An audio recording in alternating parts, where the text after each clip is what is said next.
And hello and welcome to another Arcanum stream. So today we're gonna go to Caladon and find out about the Curse of Tseng-Ang, the supposed home area of the Dark Elves. We gotta need that book so we know how to get there. Because it's the only book that's available.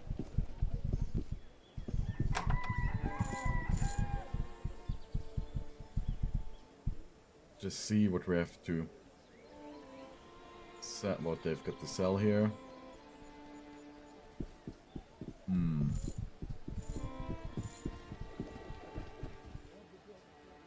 I don't want to talk to Theodore.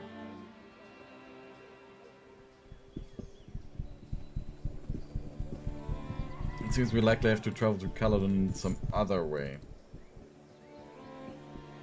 I don't know exactly how to get there.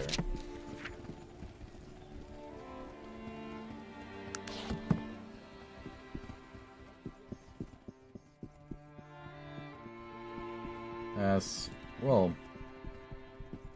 Ashbury is not a solution. Also, we helped the mayor to convince the people to erect the statue. So that was something good.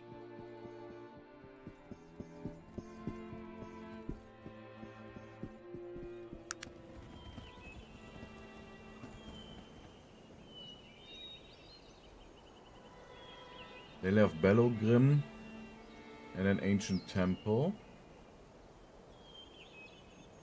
I mean, I kind of want to take a look at these places over there.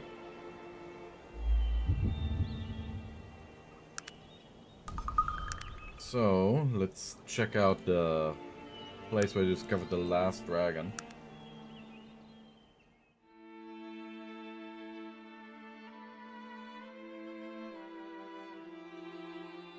As I wonder what that's about.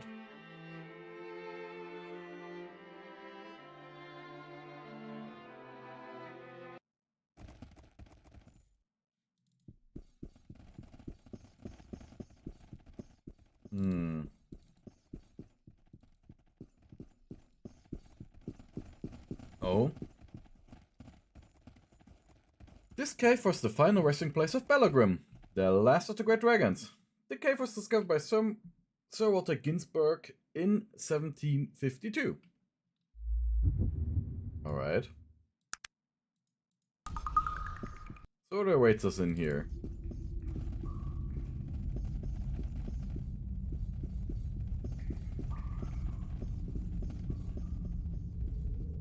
Oh. That is a legit skeleton.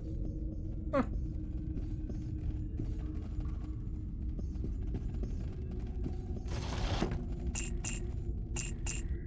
Some money? More money? There's a passage.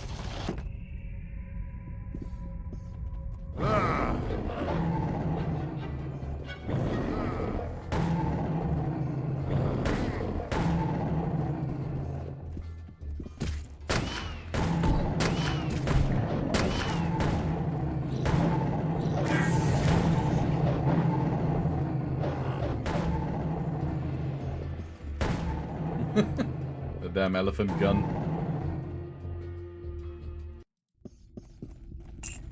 There's lots of money here.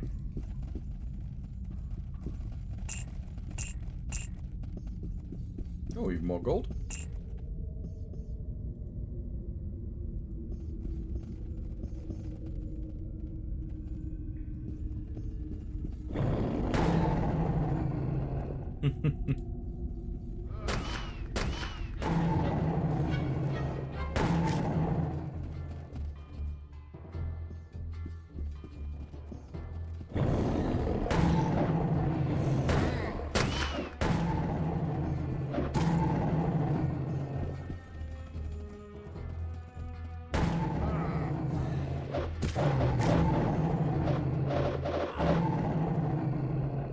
What does the mystic chest here hold? Ooh, nice amount of gold. Some potions. But these Dragarons don't have anything. The Burno War? Nothing either. Hmm.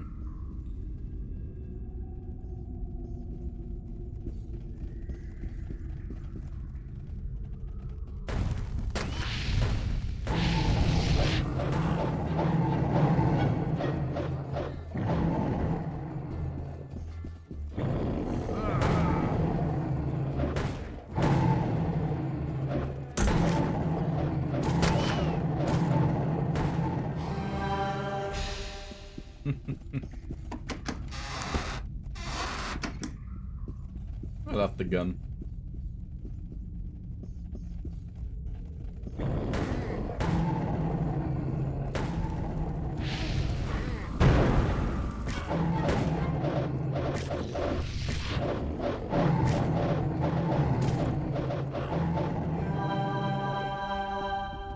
Ooh. That took an unidentified armor. I would like to make a trade. I want to see what this armor is. Looks very valuable.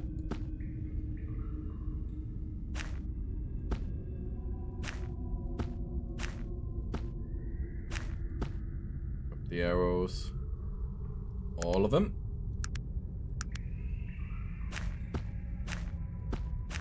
Gotta sort this a little bit. I'm just worried that it might be cursed, you know.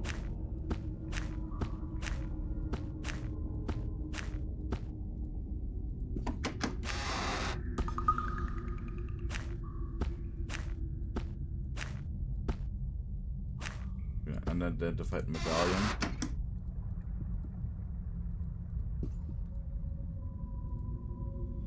I guess you can carry it around, Shaka, you can't wear it anyways.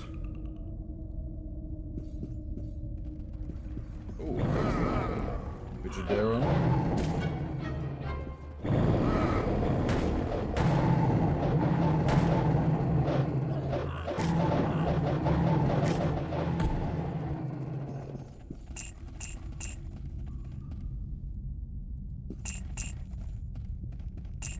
Give me the gold.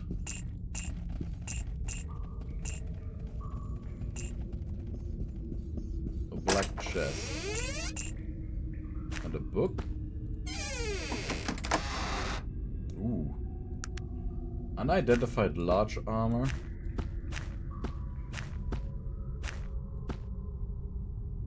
Unidentified weapon. Is that the weapon for the throwing master? Oh, so that looks surely like it.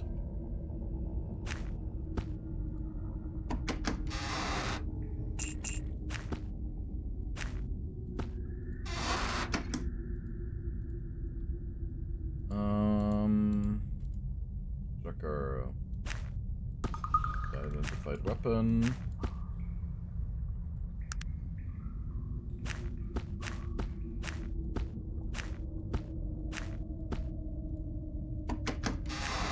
Give me the rope. Nice, it was really worth it. So I guess we gotta go to Arent and check out what this armor and so on is about by identifying it. This is large armor. Want to see if I can give it to one of my ogre friends here. Alpha ogre friends.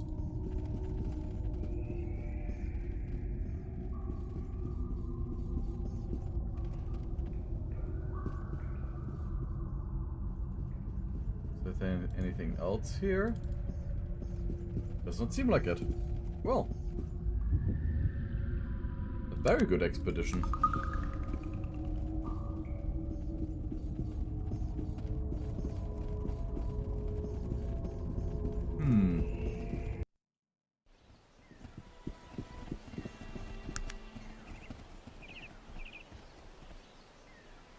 Yeah, back to Arent.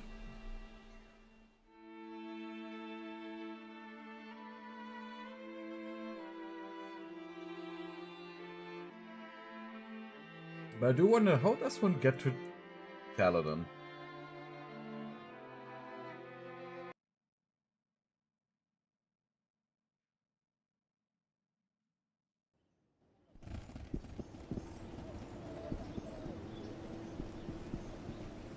What's it called? Newspaper.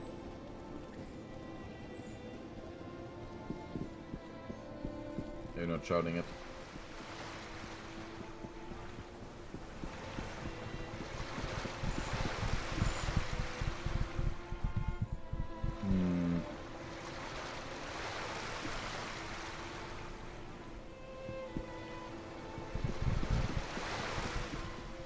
I think I'll go to the inn and I will store some of the stuff there.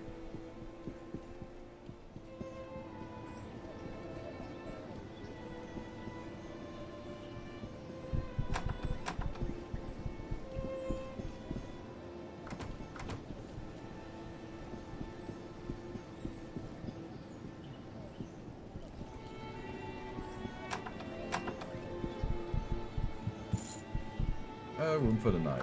Thank you.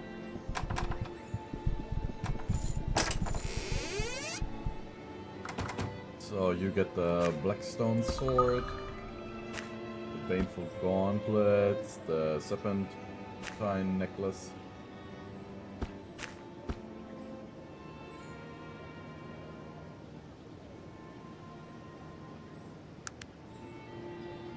What do the other guys have? We might want to store there.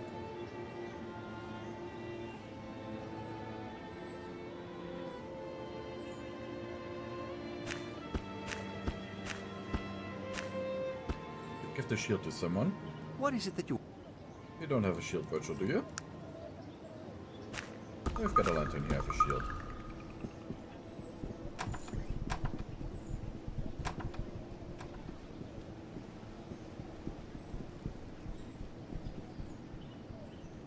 What are we going on down here?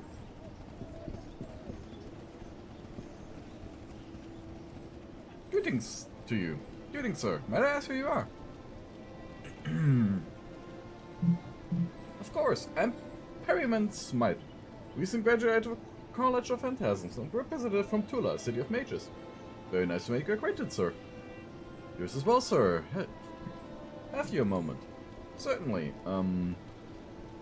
What brings you to Tarrant, Perryman? Nothing particular, really. Just traveling and whatnot. I hadn't really seen anything beyond the walls of Tula before a week ago. The young mage smiled a little sheepishly. You might say that I have lived quite a sheltered life. Interesting. Tell me of Tula. What is it like? Tula? Oh, it's absolutely breathtaking. It's located deep within the oasis of mist, hidden for centuries from the outside world. The black windowless tower of Simeon Tor, encircled by the stone mansions of the master mages, where they practice the oldest and most powerful magics. A black windowless tower. Did that have something to do with the vision? What else? In the middle of the great courtyard is Piloyan's pool, where it's said the spirit of the great conjurer still comes to watch over the apprentices. And in the early evening, as the sun sets over the Wendigoth wastes, you can hear the haunting harmony of the soul singers as they weave melodies with the otherworldly counterparts.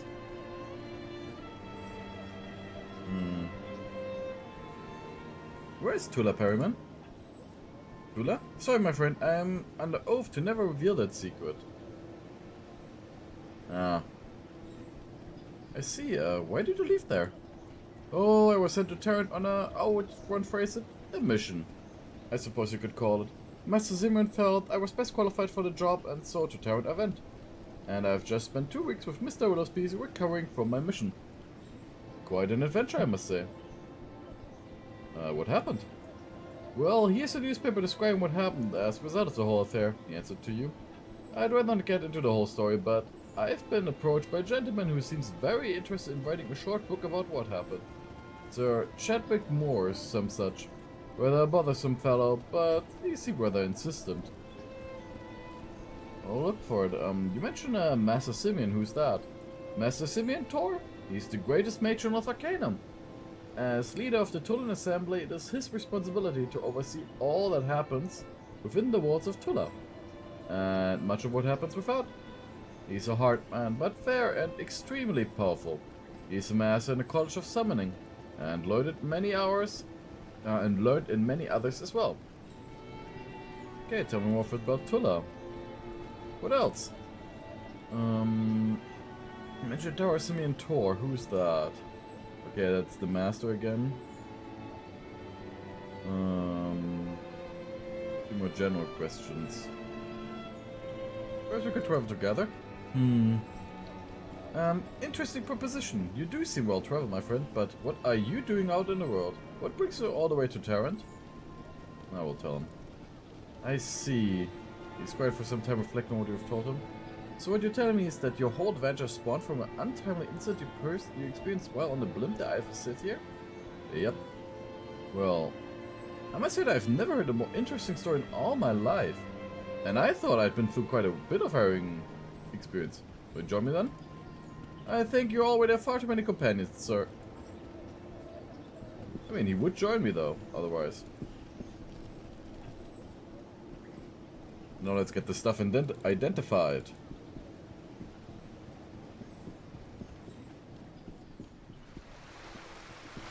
I think in Ashbury there was also one person who could have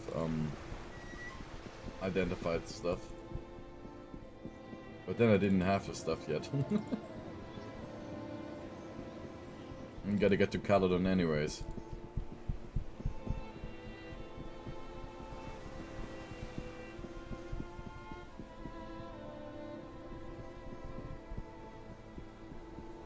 So let's see.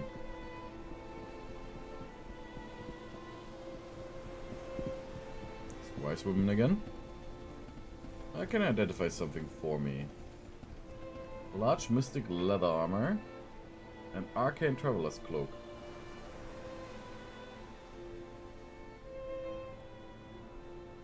Okay, Chaka. I will give you the newspaper for now, or I will keep it. Yeah, I think you can put on the large mystic armor without any issue. I do want this armor identified.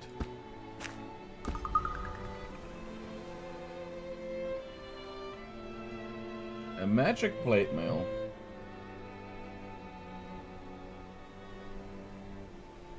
That actually seems really good. What is it that you... I mean, Virgil, you're more magic aligned than me. Are ya? Let me see. What is it that you want of me? What can I answer for you? Yeah, a little bit. Only a little bit. You're pretty much neutral, but what still. What is it that you...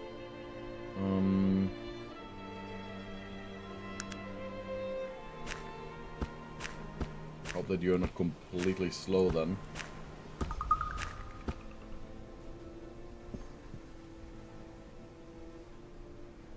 An unidentified axe.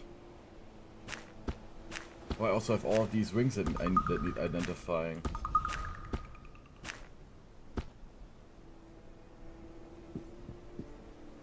So, what would that be? The axe of dark lightning. Random bolt of lightning.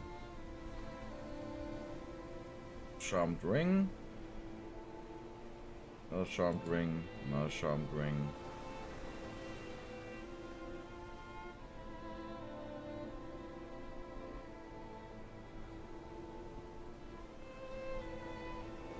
Okay, I gotta sell some stuff then.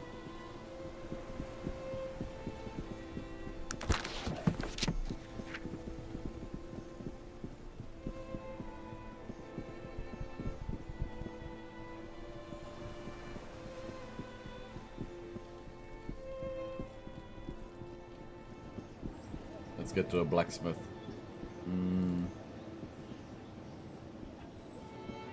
I hope at least that he buys these armor pieces that I got.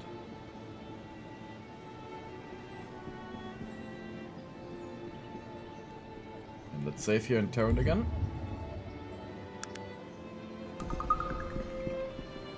This hexed axe actually seems rather good, so give me a lamp. You get the axe. Ah, you're carrying this broadsword.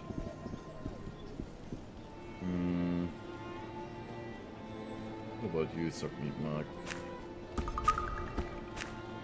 We need to get rid of all of this senseless stuff like this lamp. So here, take them. And get the sharp rings. Yeah, you smell Arcanum! Hey, Lyrium. Nice to see you here.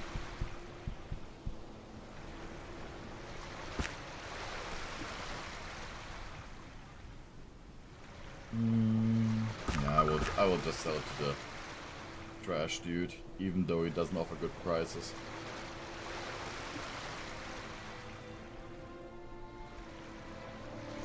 I gotta really empty out the inventory again.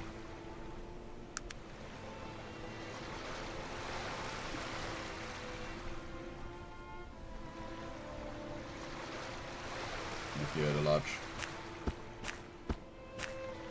leather armor. Yeah, as always, I know.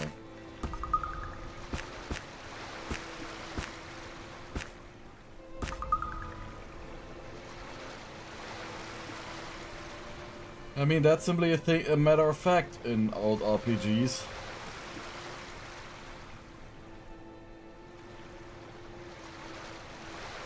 Ooh. Pays a very good price for it. So while it seems to be quite strong, so he pays me 1,100. Maybe the dude up here for the magic store sells me much, like gives me much more money for it.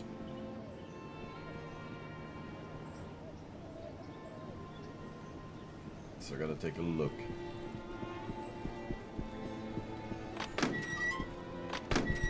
You probably won't. You don't want to give me any money for it?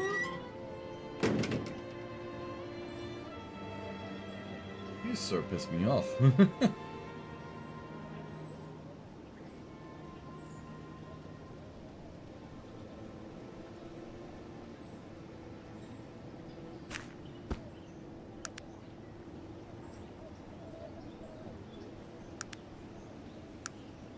Broadsword of dark lightning. I don't know if that is actually good or if it's gonna mess with us.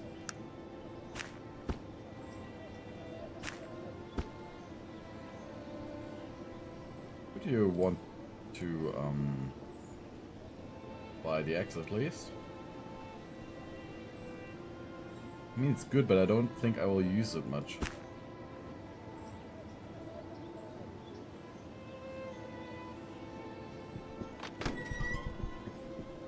Could have used some bigger backpack with Götter Dämmerung quality, yeah, of course. Oh god, that movie, dude.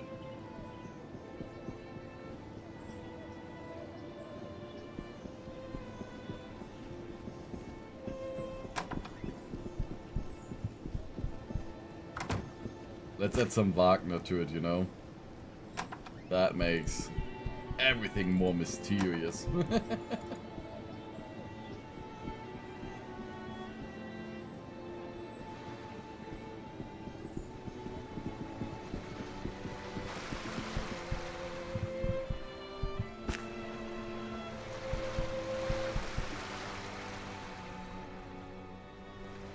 What is it that you want?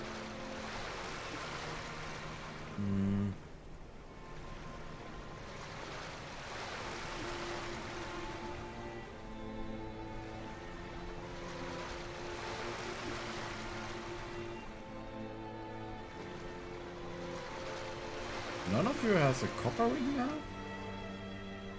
Nah, we really must have a copper ring. Virgil had so many. Yeah, there. We'll make another one of these nice charge rings. Yes, sir. So, do you need a charge ring? No. Yeah, as long as there's some German words and it's always epic, yeah. American stereotyping.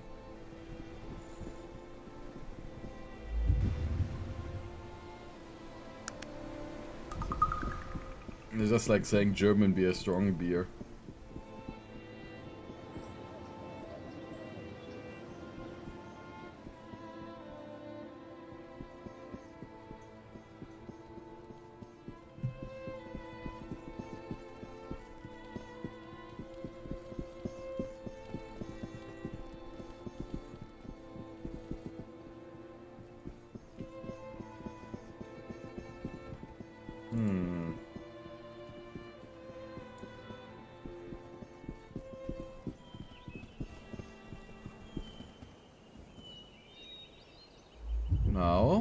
I gotta see how to get to Deutscher Bock. Now to see how to get to Caladon. Must either locate a bridge pass or means of transportation or to travel to this destination. I mean, I'd say maybe Black Route, but I don't know. Honestly, we'll go to Liam's workshop. We're gonna finish the Liam quest.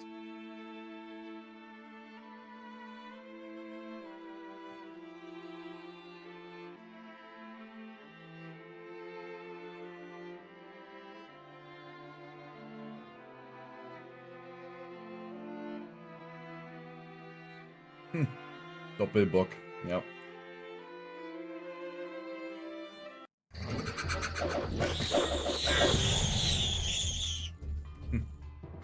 No, I already have 6 character points to spend, but I don't want to spend any.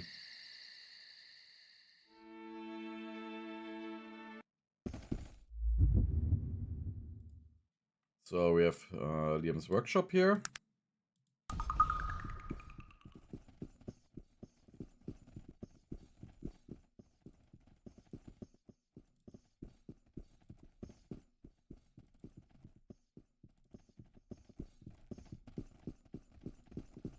I do remember just following the road is the solution.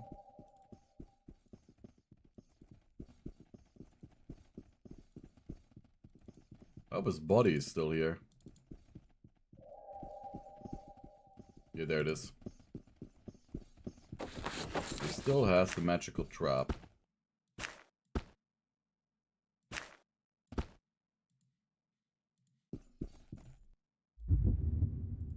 So I hope that it's easier to defeat them in real time. Are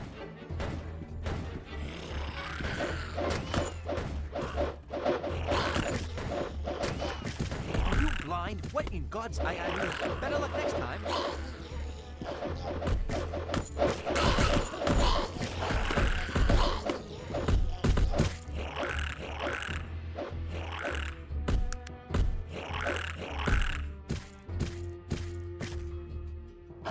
Is our team still complete?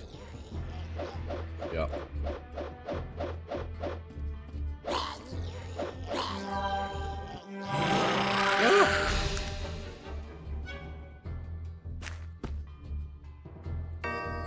There we go.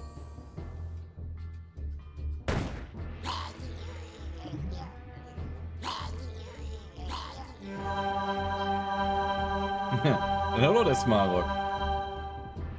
And, well, it was made in 2001, but it's definitely an awesome game.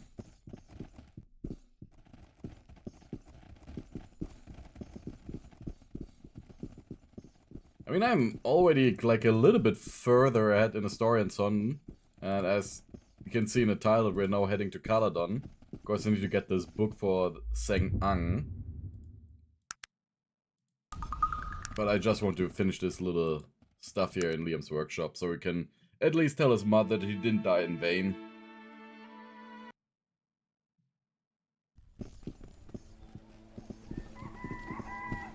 We have a rather large group of people with us.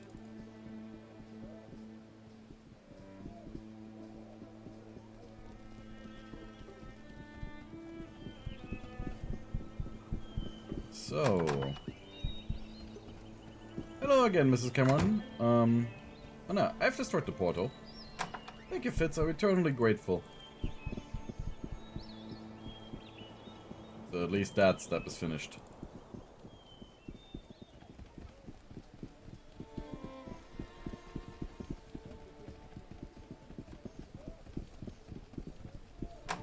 So it's that fast anvil. Let's see what you have for sale. Yeah, I will sell you the axe.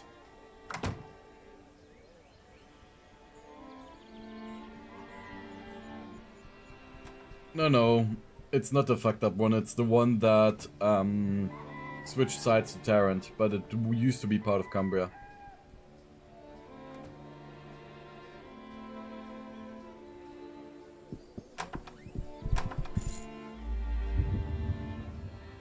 I can just read off when it was released, you know. That's the only information I can go off. Of course, this is... like, this was developed by the original Fallout 2 developers.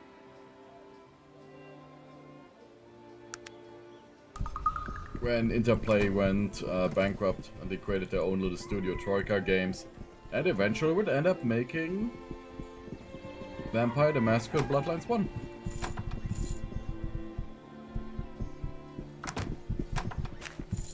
Maybe this magical trap can be very useful. I will still keep it around.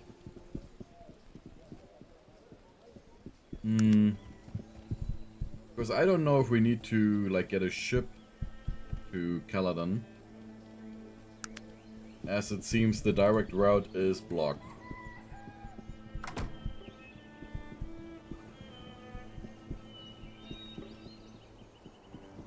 Let's hope that we don't go bankrupt having to... Okay, we've got 5,000 in the bank.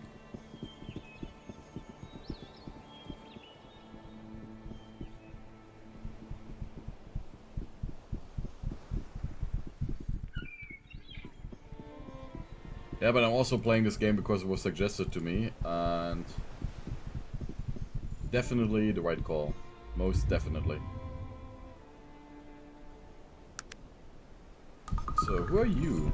You're the shipbuilder. Do you have a boat for sale? Not at the moment. We are finishing work on this one right here at the moment. I think it's the boat behind him. Perhaps you should come back again later. It's with you, ship captain. Can you get me somewhere? Yeah. I need someone to take me to Caladon.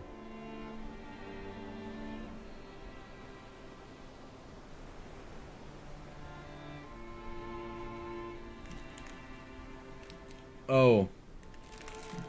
Yeah, okay, yeah, that is a bummer. When all the stuff gets thrown away, that is a real bummer.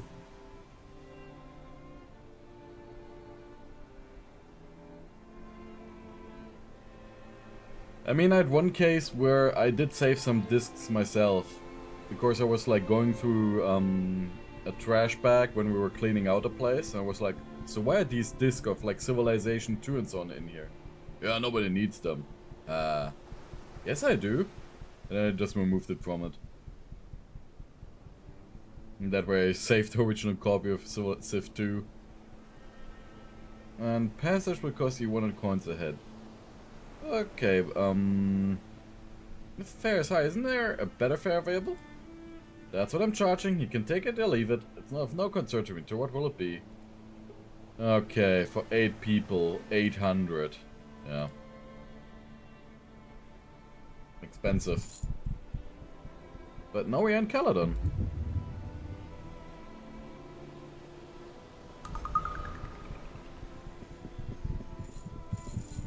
Let's look a little bit on our little map here.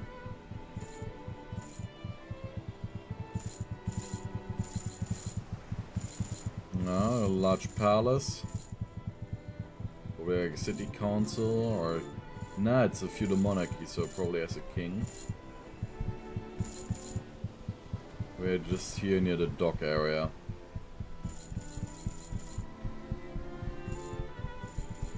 I mean, I'm German myself, Smarlock.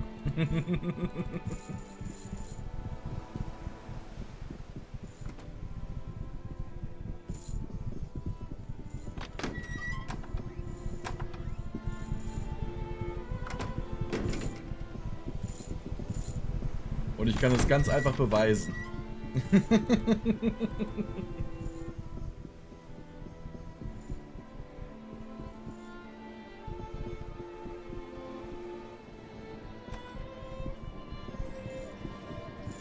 Not Arent newspaper?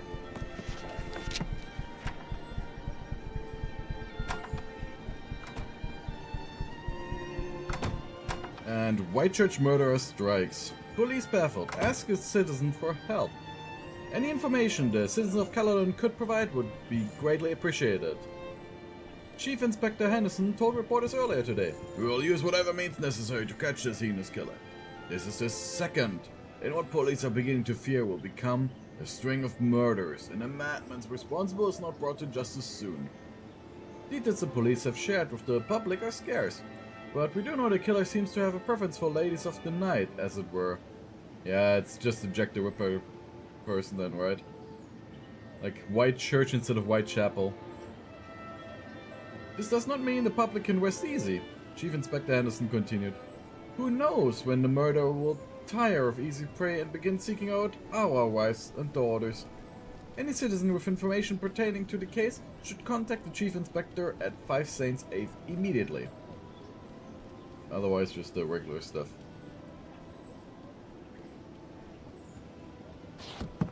Okay. Yeah.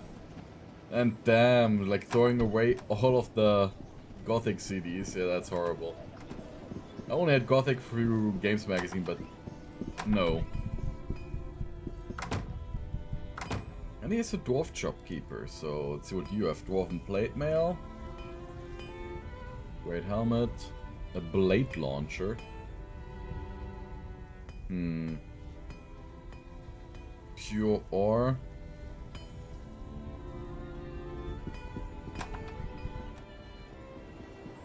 Enchanted panoply. Interest in trading? So, minute plate mail of regeneration.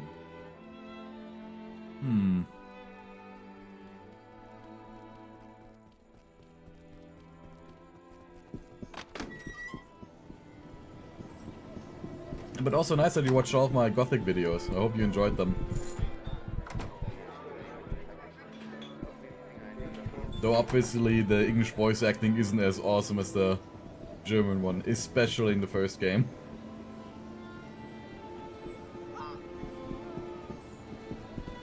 Whitechurch Landing? Guard addresses you gruffly. Citizen, there's no place for you. Move along. What is happening here?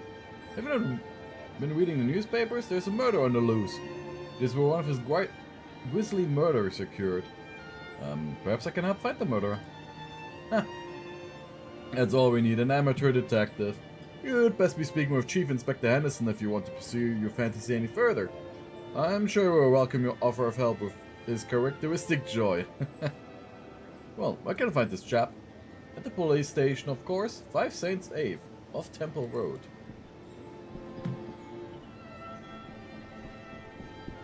Grey Wolf Terrace. Okay, so this city is as large as Tarrant.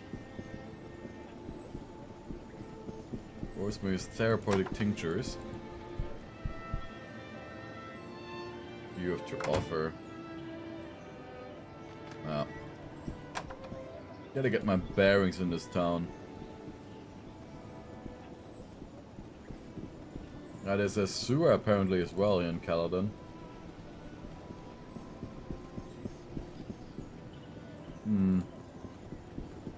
And what would this be? I assume that this is like the castle then? Where the King of Caladon resides?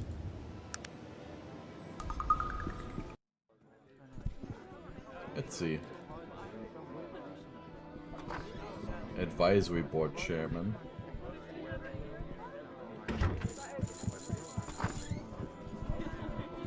Ah, so apparently February 98. Then they worked a very long time on it.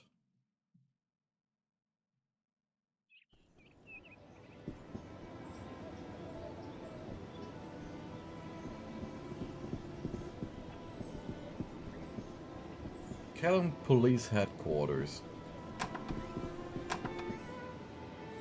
What is it? I was talking to ask you about the murders. Looks thoughtfully chewing an old half-smoked cigar. I don't have time to entertain travelers. Why should I listen to your blabbing? I'm here to offer my help. Spectacular, the foreigner's gonna help us out. Well, I've got nothing to lose here. All imbeciles working for me can't seem to turn up anything. The first murder site was at Whitechurch Landing between Grey Wolf Terrace and Temple Road, and the second was the 21 Dragon Turnabout off Temple Road. Go look them over for clues and leave me alone. Okay, I'll write it down. So, 1 Whitechurch Landing and 21 Dragon Turnabout.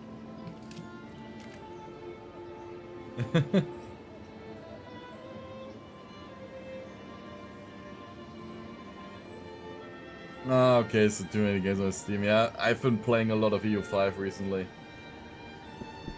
Just trying out different countries and so on. And so far I do enjoy the game. Saints Avenue.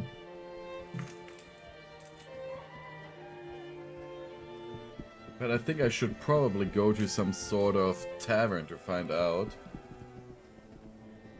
where I could get the, what should I call it? The book. Ah, and here's a little zoo. Forest ape. Sewer slitherers. Greater spiders. You're just a guard taking care that nobody does dumb stuff, yeah. Tiger.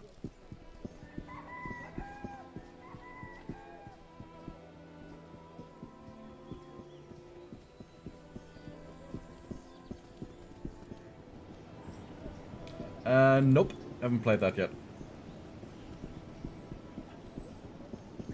I only know the meme of someone comparing it to Zelda. Like to Legend of Zelda. But no, I've not played Darksiders.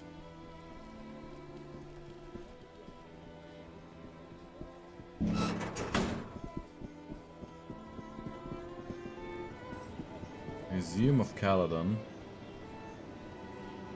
Let's see what's here in the Museum of Caladon. Historical Magics of Caladon.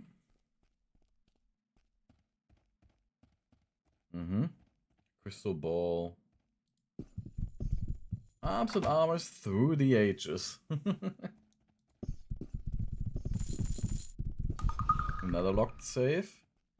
Recent technological marvels.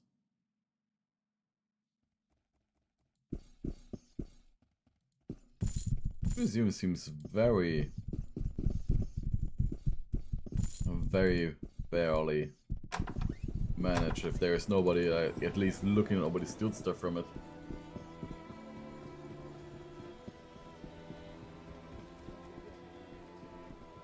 Where would this place here be? Temple? The Panari or?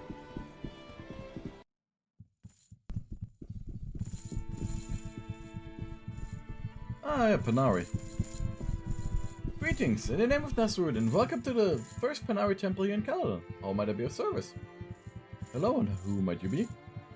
I am an acolyte in the Panari church, studying to become an elder one day. Right now, I'm here watching over the temple, while the first acolyte, Alexander, is away. Where's the first acolyte?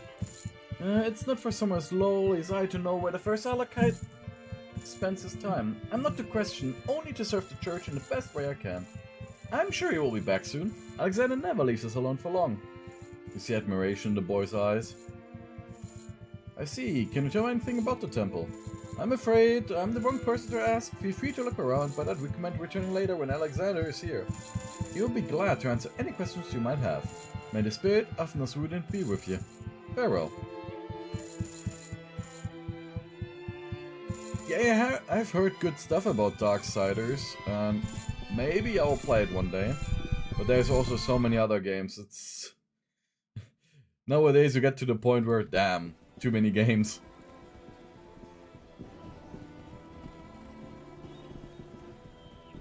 Especially as I was also thinking about one day replaying Gothic 3. Excuse me, I'll just be a moment. What's going on?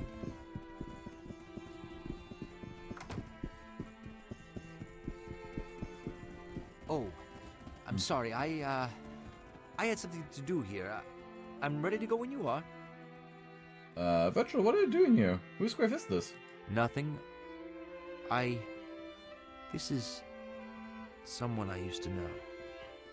Many years ago, I just thought I should stop by and pay my respects. Just play the good games, we can also play FIFA 98. Nope. Nope. Not a FIFA enjoyer at all.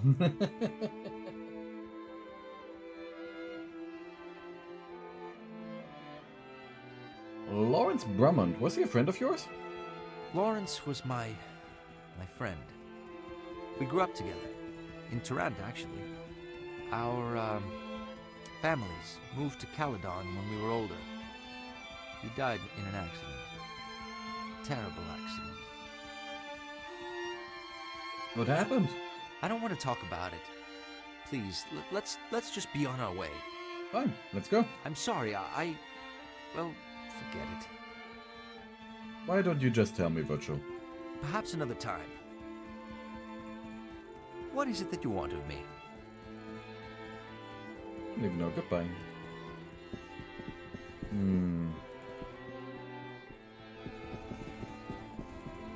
A freshly filled grave. Realize Victor Misk.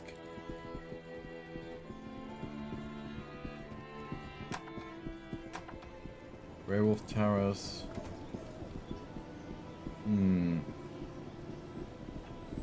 Let's go to a toadstool and ask about stuff there.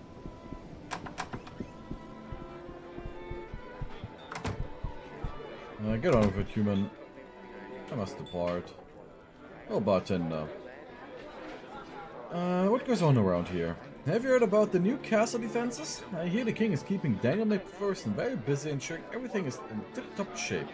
You're most helpful. Anything else? I hear the thieves underground have quite an operation in Caladon.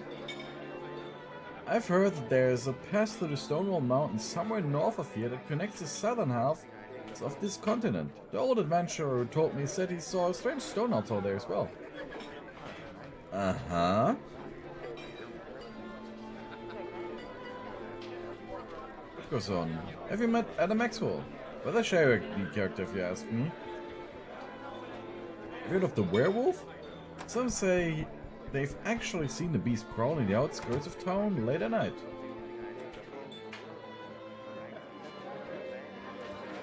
Heard anything about the Whitechurch murders? Terrible. Just terrible. But Inspector Henderson said he will catch a murderer in no time. You told me about that already? Ah, have you heard of Victor Misk, the book collector? He's mentioned in that new book, The Curse of St. Ang. I guess it's quite a controversy. Victor Misk, the book collector. Have you heard of what happened to Maxim's factory? Trashed about by a fool or another. No one knows why. The Maxim gun? Yeah, the first Panari temple, we've been there. Have you heard of Ryan Sanders? The selfish Danny spends his father's hard-earned money as if there were no end to it. And nothing new. Okay, so Victor Misk is the book collector. Didn't the grave say something like Misk?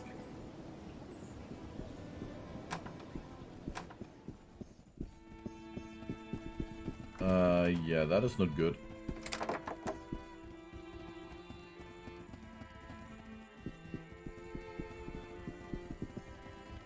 Yes, greetings, dwarf. May I ask who you are? I'm Bingham Schulfast, the gravekeeper for the cemetery. How may I help you? Bingham Schulfast? That doesn't sound like a dwarven name. It's not, you see. I grew up in Caladon, and although I do have a true dwarven name, my family doesn't care at all for ancient dwarven history. We are city dwarves, and proud of it. It's a new world, and most dwarves around here like it that way. Of course. There is my neighbor's boy, or what's his name? Malcolm Schulfest. I think it was always making things up about his ancient clan and whatnot. Hold on a minute. There he is. What is it, Bingham? Yes, Malcolm. He points at Magnus. Oh, he points at Magnus? Okay. You haven't seen him for 50 years. Where have you been off to? Your father was getting worried. You're only 150 years old, you know. You're talking about him? You point to Magnus. Yes, that's him alright. So good to see you, Malcolm. Where were you? Off to another one of those crazy quests to find our lost clan? Being winks of you? Little Malcolm, what an imagination. Could you wait a minute? Bingham, Magnus? Let's humor this old fool for a while. He might be able to help us, and if playing along with his delusions helps our cause, I'm willing to do so. Of course, but Don't you know this dwarf?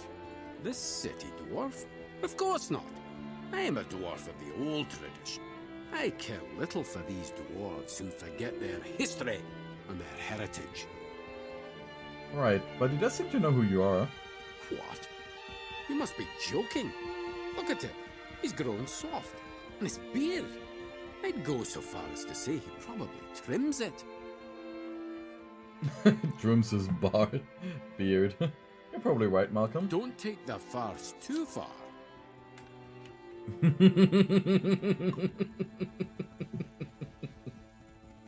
Just staying in character. Bingham, may I ask you a few questions? Please do. I've seen a grave from Victor Misk. Yes, sir, we just buried Victor a few days ago. Sad story, really. Started losing his mind and then they found him washed up down by the docks. Old Victor is gone and got himself drowned.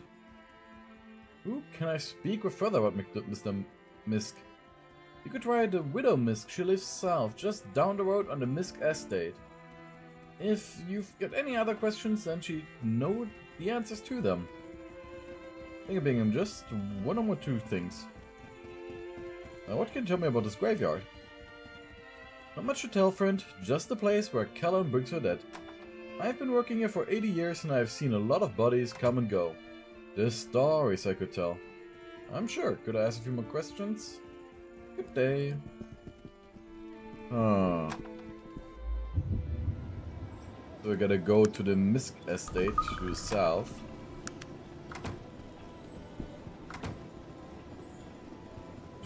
Lives just south of here. Is that maybe the Misk estate?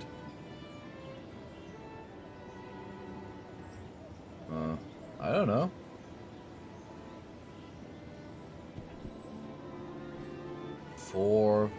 This is 4-3. Wait a second, if I would rent a room here, would I rent an entire building? Greetings, good sir. Should return to play to Zork. Oh god. I've heard about Zork, but I've never played it. And I don't think I will. That is beyond me at that point.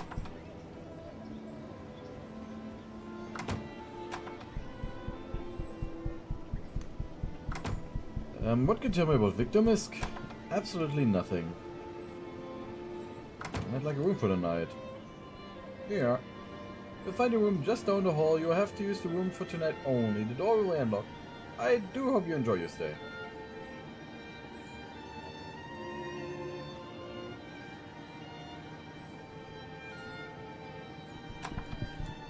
Let's see.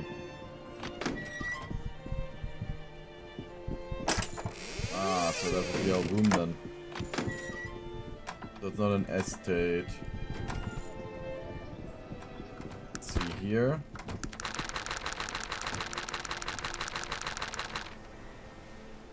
We should have Caladon. You're climbing new Magnus. Thanks tonight, but was defensive about further questioning it.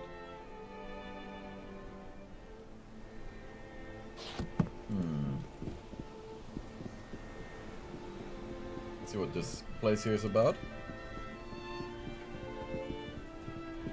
Old Kingsway.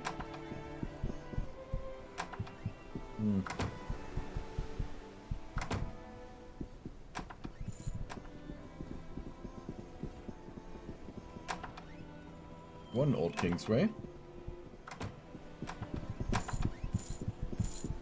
Hi, what? Hello, may I ask you a question? What can I do for you? Can you direct me to the home of Victor Misk?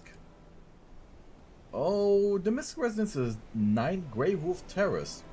I appreciate it, man. 9 Wolf Terrace. And this is just all Kingsway here, huh?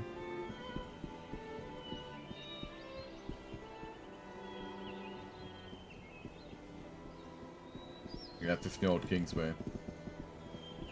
What is this place actually? It looks like a little factory, huh?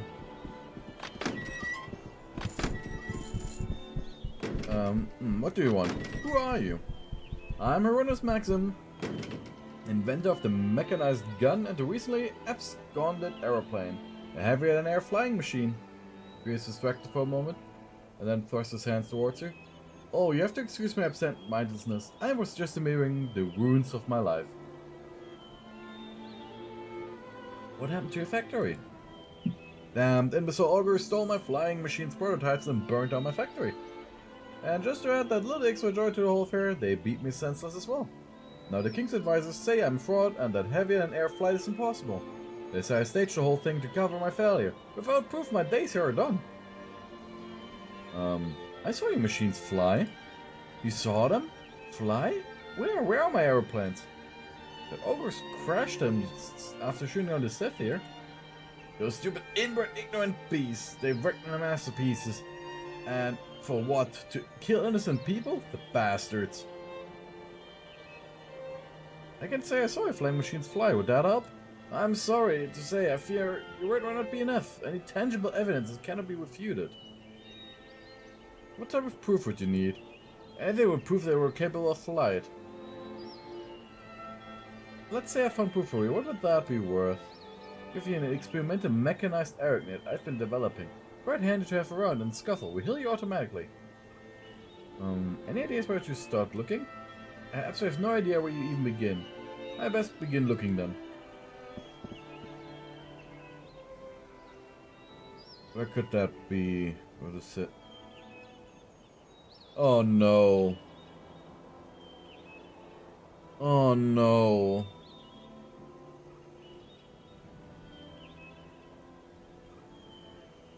The camera I sold for the quest to this one imported goods with Tanazi or his name. With Tez.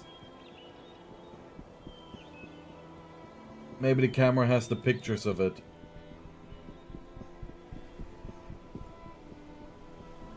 And the camera, he's still got it for sale for like 1,500 bucks. Aww.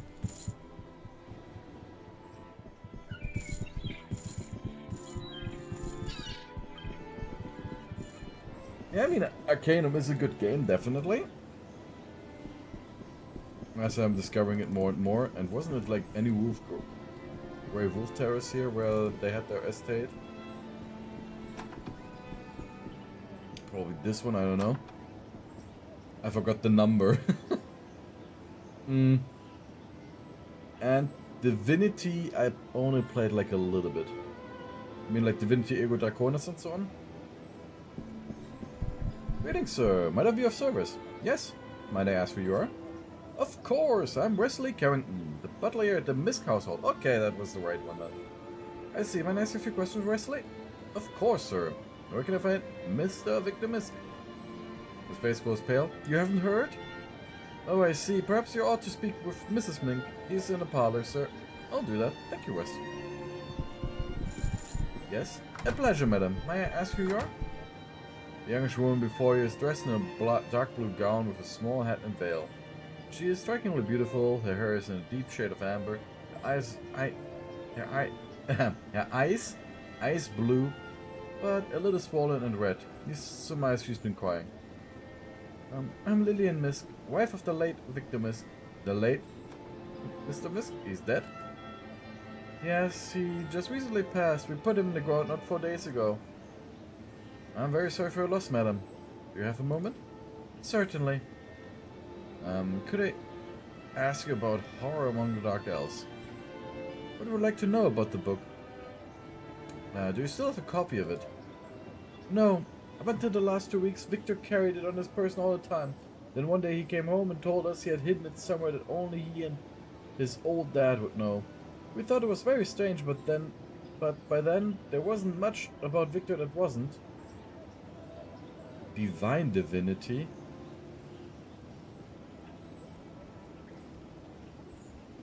I'll write that one down. I'll take a look at it after the stream.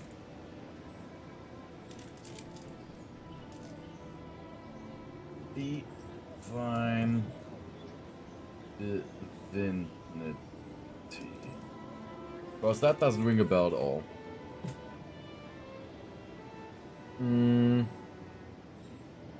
Give me questions about Victor then. What happened to him? He drowned. They found him down by the docks, washed up onto the shore. We hadn't seen him for days, but he had been that way for the past few months. What do you mean, that way? Victor became unbalanced in the last few moments of his life.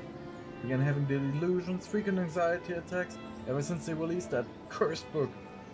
You mean The Curse of Singang by Kenneth Wilde? Yes, once the book was released here in Caladon, he became convinced he was going to be the next victim of that so-called curse. I tried to confront him to tell him it was all an author's conjecture, but he just wouldn't listen. He would say that they got my old dad and now they're coming for me. We buried him a month later.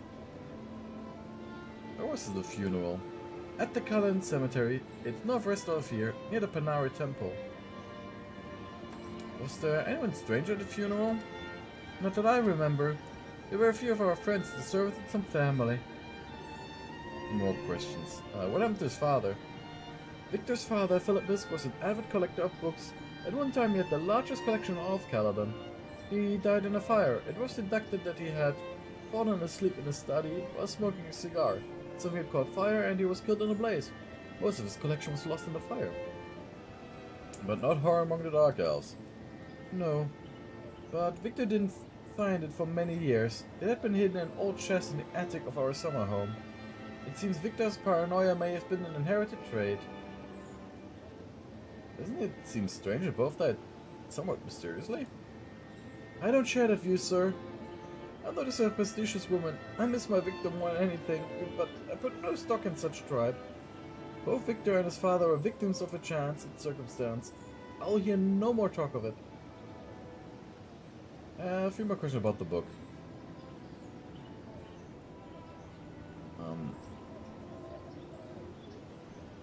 How did it get out that Victor still owned a copy? So it's like a RPG then, and from a isometric perspective. Okay. Anger in eyes. I don't know. We had kept it a secret for so very long. Only Victor and I knew, as well as some of our servants, but none of them would ever have said anything. They're like family to us, and we've always treated them so well. Mr. Wells paid one of them a hefty sum for the information? Yes, I know, and we did ask all of them. But all of them denied any complicity in the matter. I trust them all, and besides, I've no proof to the contrary. I suppose I'd be grateful if someone were to look into the matter. I'd be honored to offer my services. Any help would be appreciated. The servants are around the house. Feel free to speak with them. Perhaps I'll do that. What sort of delusions was he having? He would say that people following him, that hooded and robed figures would appear all around him, staring at him, watching him. He said they would approach him, demanding the book, and threatening horrible things if he wouldn't give it to them. Almost exactly what had been described as happening to previous owners of the book. And you never saw any of this? No, I believe all of those stories drove my poor Victor mad. Of course, there were an ungodly number of collectors who came calling when they found out he had still a copy of the book. But all of them were polite and professional. Not an evil man among them. Yeah, it's really this damn book then. Who are you? Hello, sir. How might I help you? Might I ask who you are? Yes, Brenda, I am Brenda, the maid. Seems to struggle for words. He has a thick, orcish accent. I see. Might I ask you a few questions, Brenda? Certainly, sir. I have some question about the Curse of Singang. Why you ask me about that bad book? That book drove Mr. Misk to his death. I no one to talk about it. I'm investigating the matter for Mrs. Misk. Oh, what do you want to know, sir? Do you know how Mr. Wilde found out that Mr. Misk had the book? No. I know nothing about that. I love Mr. and Mrs. Misk. I never do anything to hurt them. She was flustered, unable to find the words. I'm not excusing you. Do you have any information that might help me? I know nothing. I just do my job. Try to make money for my family. Face turns red. She's obviously agitated by your question. I know nothing, sir. I just wish the missing ones would come back. Okay.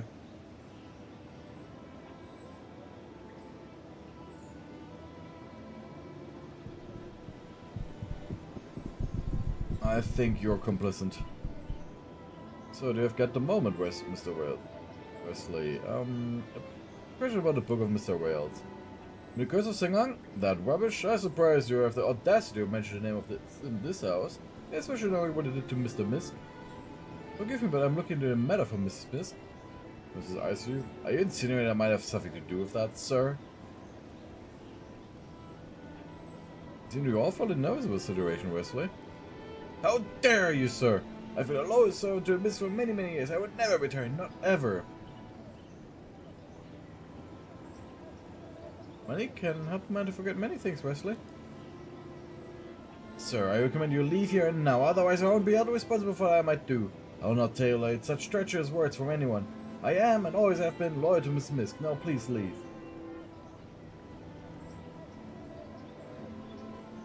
I still know that Victor's soul was worth the price of your betrayal. Please, we must cease our attack upon such a good soul.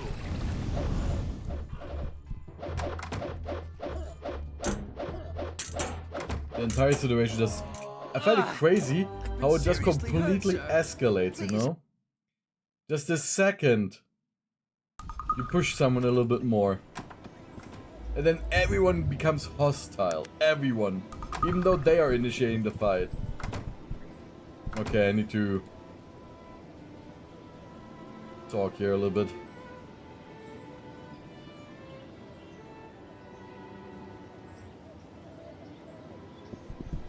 Okay, now we'll push the orc a little bit more. Or I could also drink a persuasion potion, right?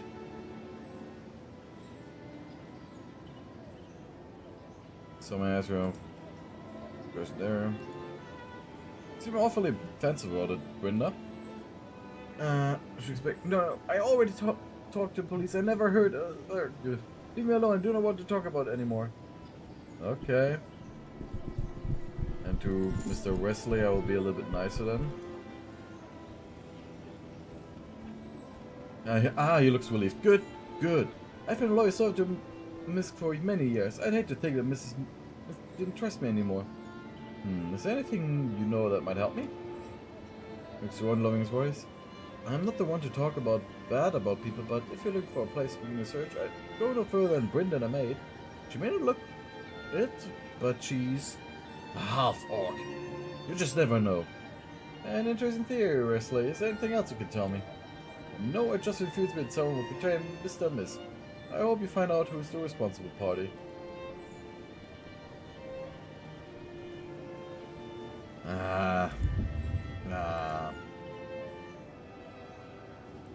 Misk.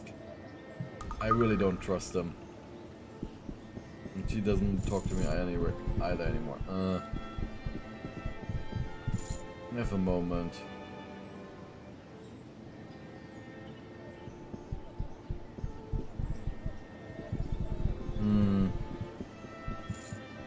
Display case. Yeah. So my plan right now is to dig up the body. For that I will need a shovel.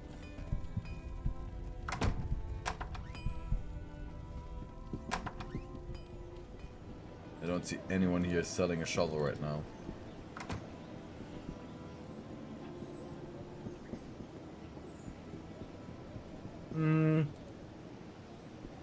What do you mean with, hello, said in Kiwi, and what do you mean with that one game?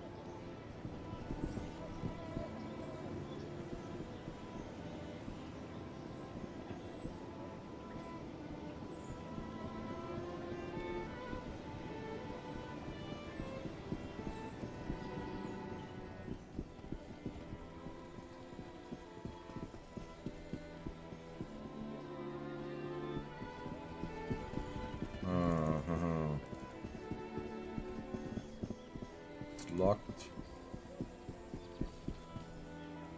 Why are you interrupting us, fool? May I offer my assistance, gentlemen? You know? Yeah? What do you mean if you know? The one that Seth talked about? Or Mandalore one day? I don't know.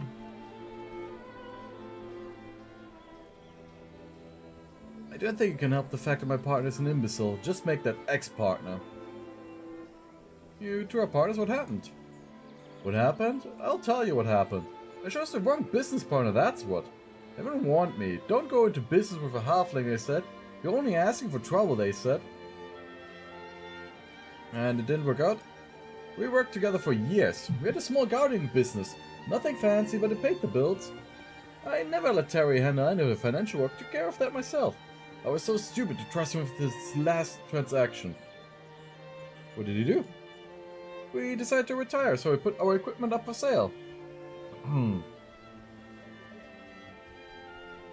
It wasn't long before we found an interested party, but I had to go to Terry on business. I left Terry with an explicit instruction on what was and what wasn't an acceptable price. So what did he get for them? Beans. He sold all of our tools for 3 supposedly magical beans. I didn't believe him at first, but I've seen the receipt. It's true. The tools should have brought in 2,000 coins at least. But no, not with this blithering idiot in charge. Have you had them checked for magic? Checked? Are you insane? Who ever heard of magic beans? You should have heard the lies they told him. Been in the family for generations, had great power, created by one ancient wizard. What a crook. I don't know, what if I bought them off you? Would you accept 1,000 coin? You want to buy them? Terry, I found a bigger idiot than you. I didn't think it was possible. You can't be serious, sir. Don't just grunt it. You want the coin or not, old man? Oh, you're too much. Well, you've got yourself a deal. Here, take them. Gives you the beans and takes the coin from you. I must take my leave. Go on, Terry. We have a bit of coin after all. Let's go celebrate. Magic bean.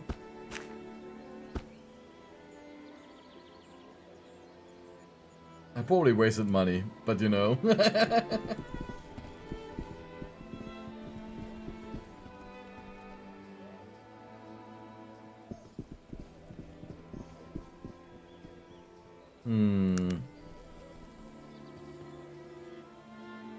Ah, there's someone on the outskirts again.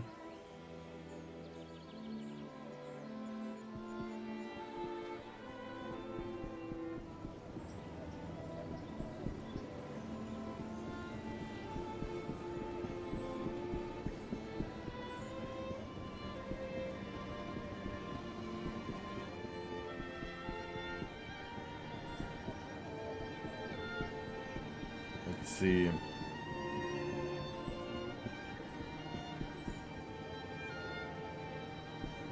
Can I go across here? Nope.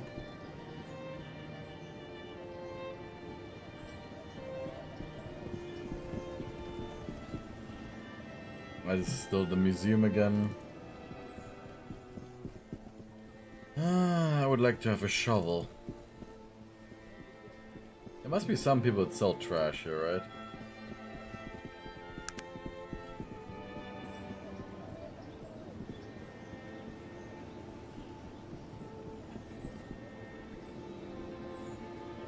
Yep. We got a huge army here. That's because we've got quite a large amount of charisma. We're 16 out of 20. Every 4 charisma you get 1 extra slot, and also Persuasion Expert gives you another slot. An elf shopkeeper. What do you have to offer? Just potions and so on. They are good friends.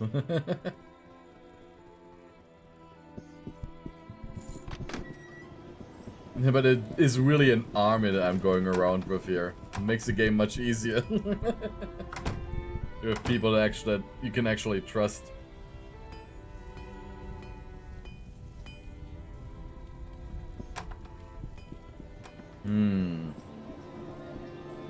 It seems I've got no shovel.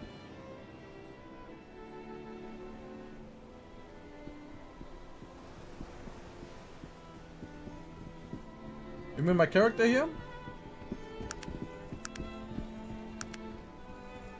That was just because I wanted to play it as a human at first.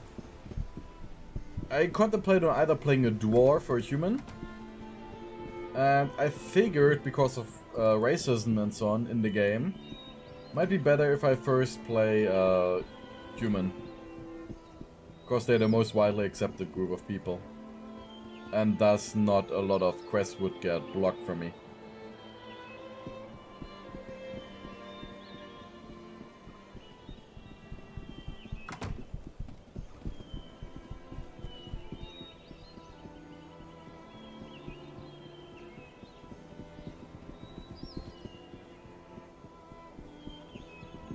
That is the main reason.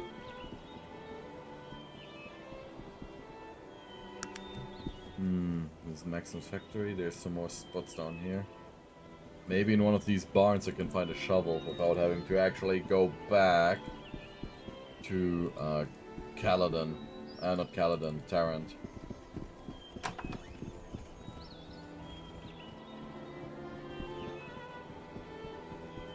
But they also spoke of a passage up north. Who are you? Hello, sir. Can I ask your name? I'm David Witt, owner of this here farm. What do you grow here? I don't actually grow anything. This is a fur farm. I raise rabbits. My furs are considered the softest, finest quality pelts in all the lands. You'll find my parts in all sort of finery, in the trim of a lady's ball gown, lying in the inside of a gentleman's winter cloak, even swaddling the newly born nobility. Oh, it sounds like you do quite well for yourself. Yeah, I've done all right for my daughter and myself. At least I was. Was? What happened? Something very strange has been happening lately. Every night one of my rabbits is killed and partially devoured.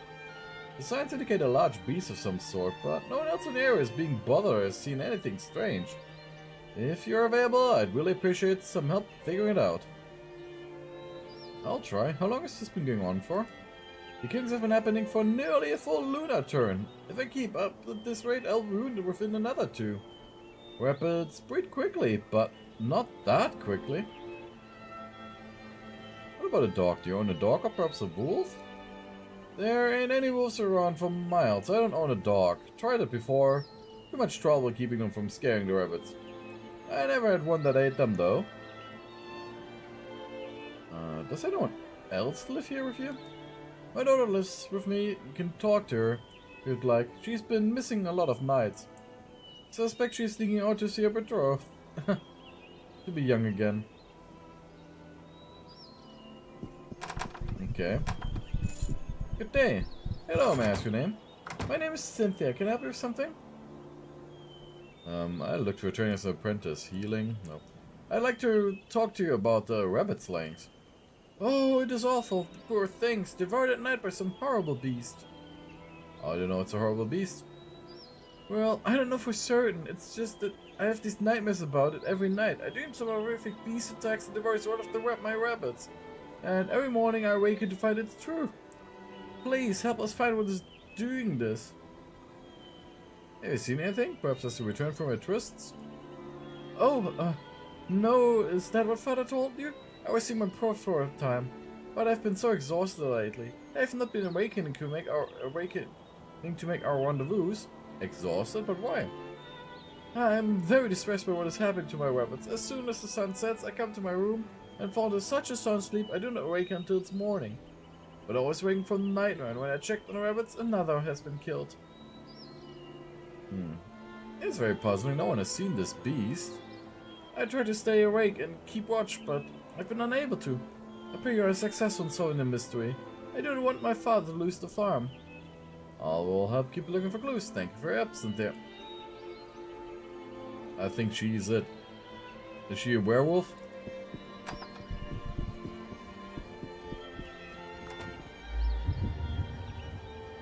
I mean, they were talking about a werewolf here. Evening.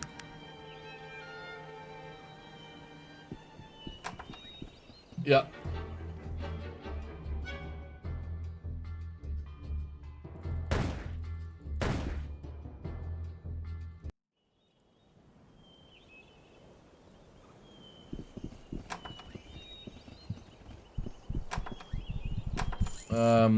I discovered what's happened to your rabbits. I'm afraid it was a werewolf. A werewolf? Oh my, that would be explained. No one has ever saw anything during the day. Why wouldn't it? I trust you destroyed the beast? I did, but... But what? No, tell me it wasn't her. Who was the werewolf? When I destroyed the beast, it transformed into your daughter. No, this cannot be. Not my baby, my sweet little girl. You killed my baby. I'm sorry, I didn't realize it was her. I know it wasn't her fault. Oh, did this happen? Please, go. Just go. I need to be alone.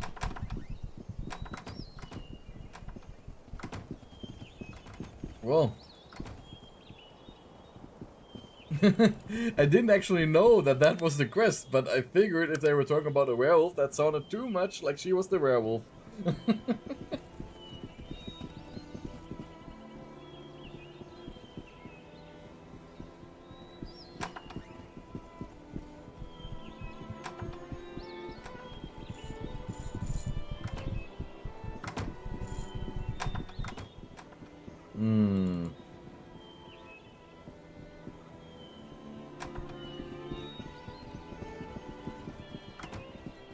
So exploring is something that is usually not that good here in this game. Of course, on the map you don't really see the passes anyways, but I will try to just go along the mountain edge side and hope that we get the not load, and don't delete the save game.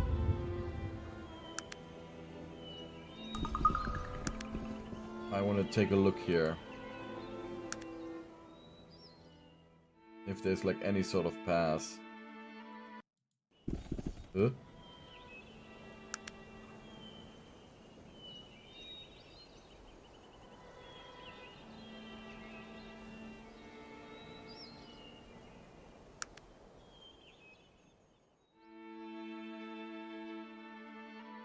I'm not sure if we will discover anything. If we don't, then just gotta talk to Townsfolk more. I'll just reload the Caladon save game then.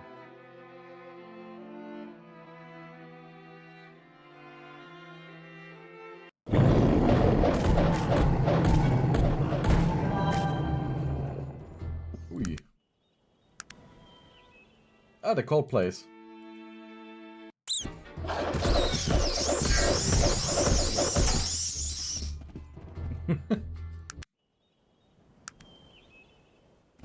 See what the cold place is. An anonymous place.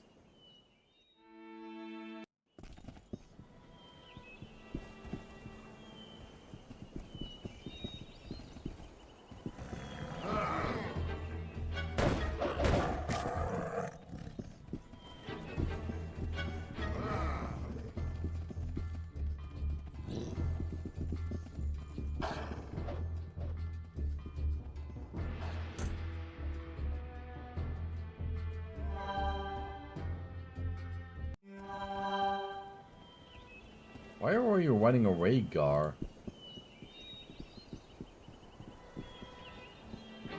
Root Fang.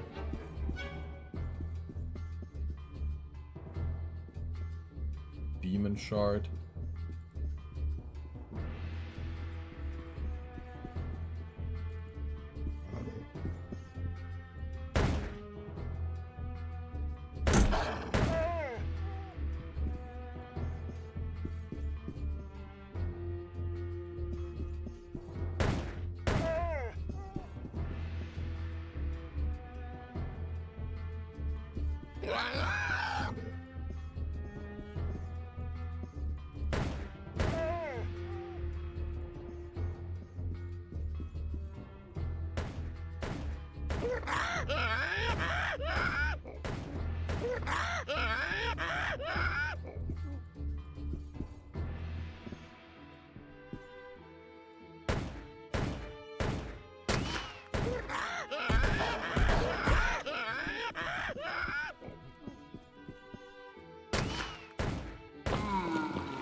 Unidentified helm.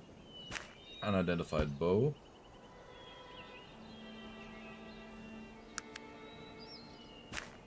New necklaces.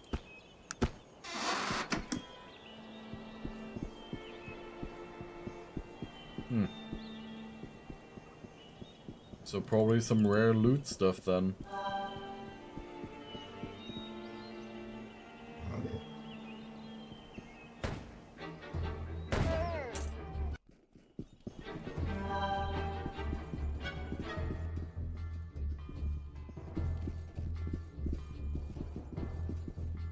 Yeah, no clue.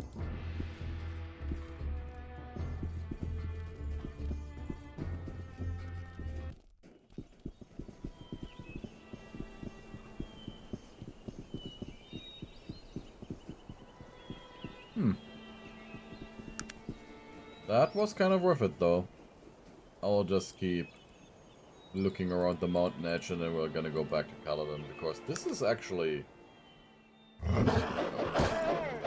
something good then.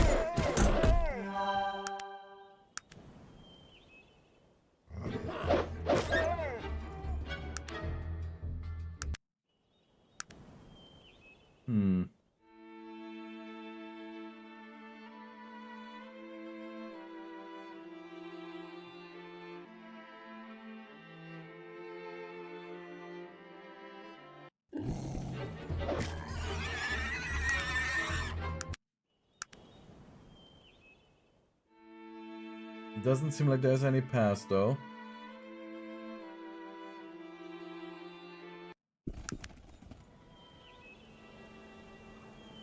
There doesn't seem to be any, so back to Caladon it is.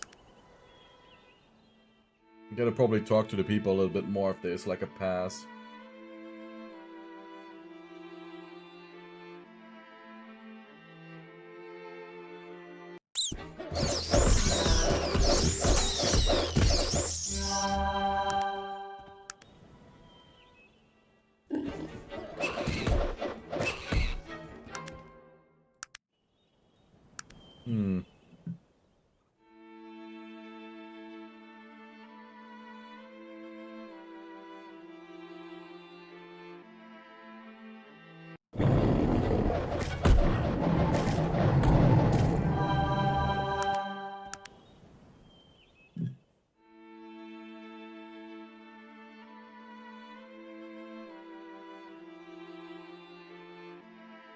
Because I don't want to pay 800 gold again.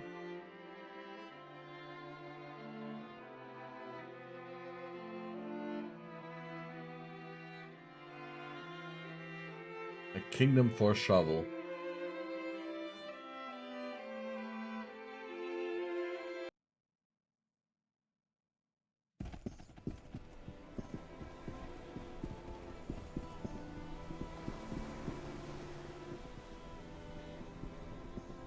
Though, what if I just pickpocket something on both of them? Like with a fate point and see whether they've got something that I need, you know, and then just reload.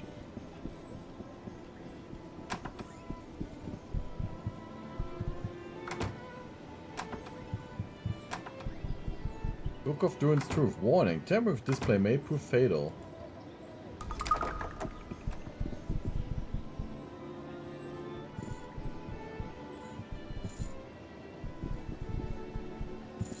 Nobody wants to talk to me here, huh?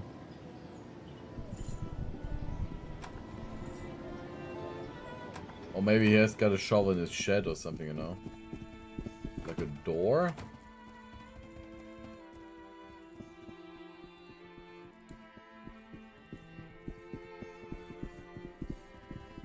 They gotta store the stuff somewhere.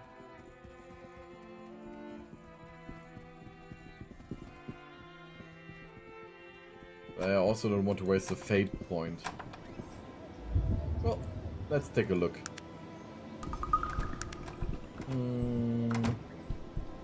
It is a success at pickpocket. Nothing on him.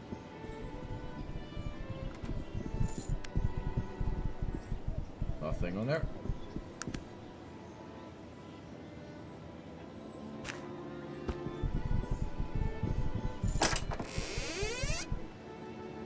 Book of Durin's Truth.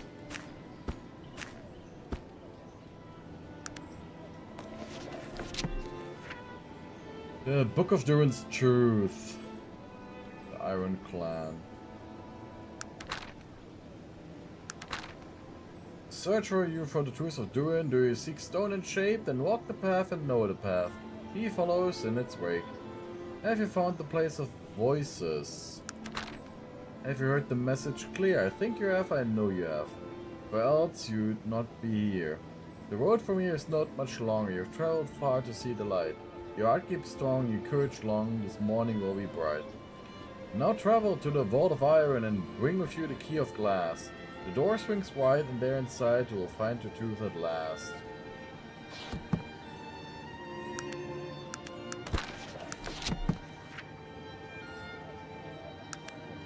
Okay, I don't think that is what we need, but maybe it is what we need.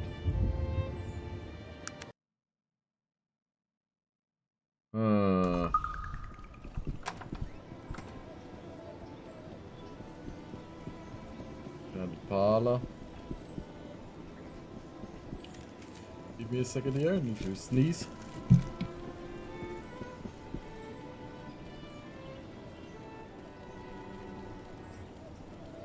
Okay.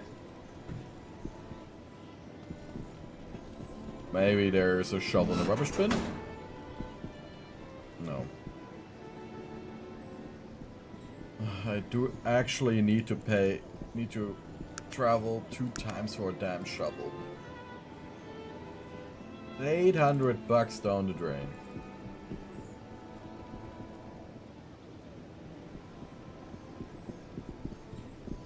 Who are you?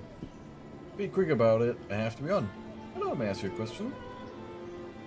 Have you heard anything interesting? No rumors to make a penny on today. Any news? Any special? What goes on? Okay.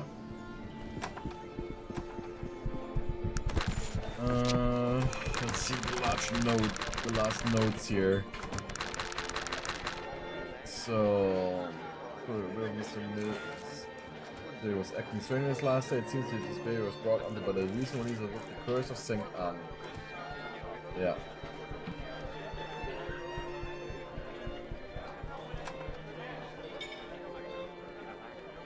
I mean, I do know that the writer was an Ashbury who was writing the book, so maybe he can tell me more, so I might need to go back to Ashbury anyways. This Kendrick dude.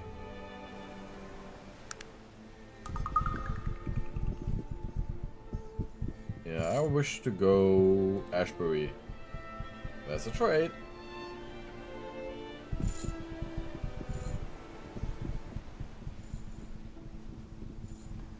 Who's the Elven trader here? Shelly butter.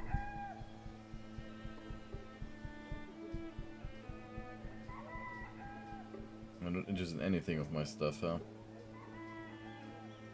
Oh, a litani. That is something that I need.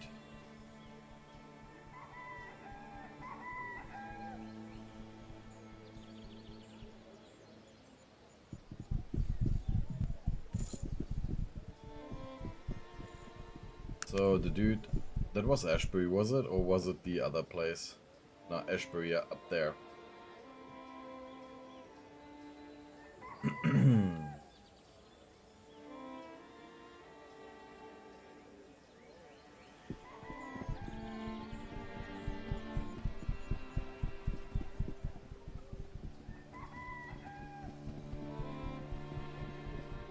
Let's find herbs.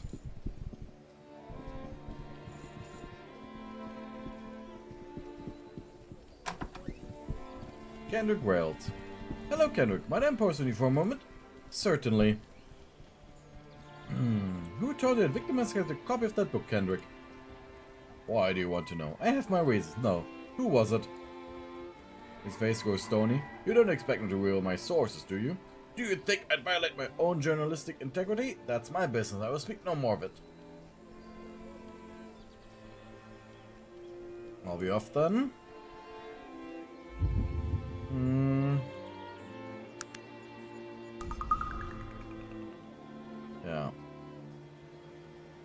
Perhaps you don't understand. I'm not asking Kendrick. Don't threaten me, sir. I'll have the authorities here in no time. I will not say it again. Nothing is what could make me betray that trust. Are we quite clear on that, sir?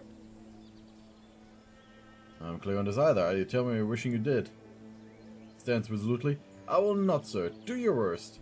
Then death is it, old man. Please, we must cease our attack upon such a good soul.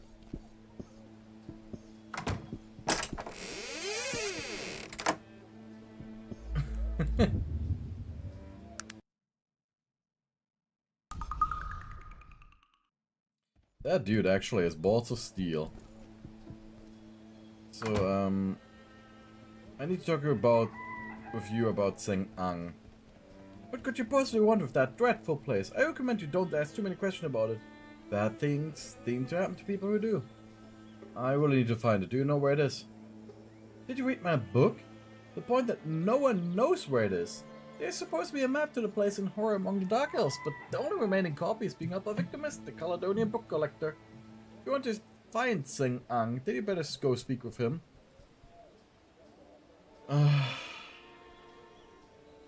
Told you for my reasons. I'm asking.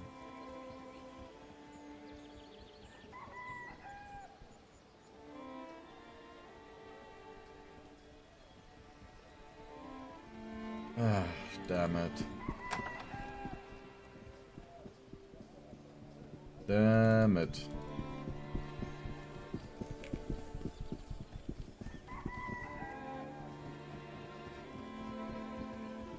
Okay, so back to Tarrant to buy a shovel.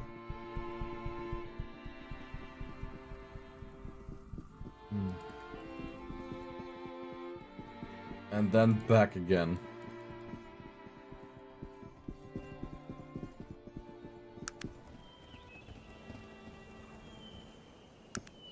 God damn.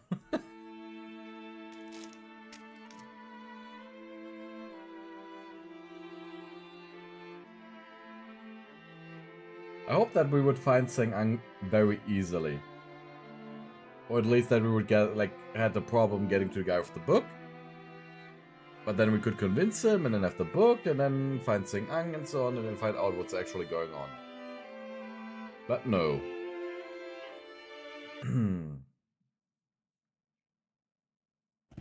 This is why we can't have nice things.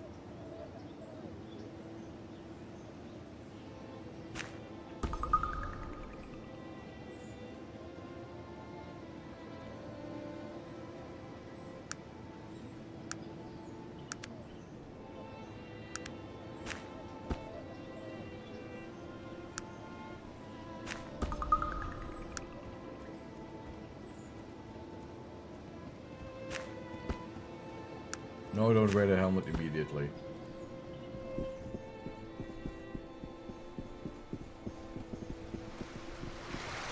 So, junk dealer, do you have a shovel? Yes.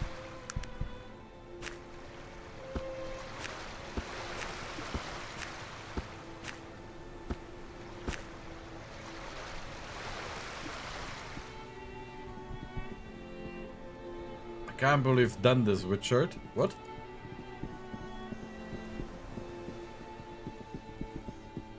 What is that? What are you referring to, Leorium? And you just bought Arcanum on Steam, okay. I would have bought it, I would have suggested buying it on GOG. But getting Arcanum to run there is like an unofficial patch that I can recommend.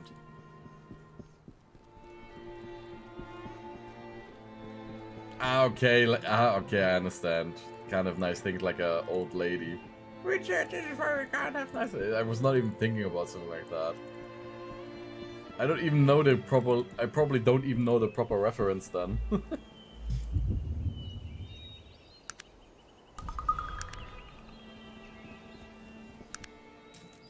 Yeah, but I heavily suggest running the game with the unofficial patch. Makes it much easier to have a proper resolution. I'm currently running it on 1280 by 720. Not the best, but it works.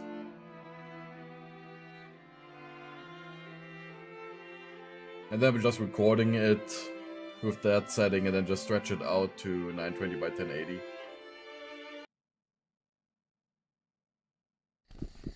Okay, put it on the Discord later then, yep. Talking about Discord, we have a Discord, it should be in the description if you want to join it. We've got a little nice community there.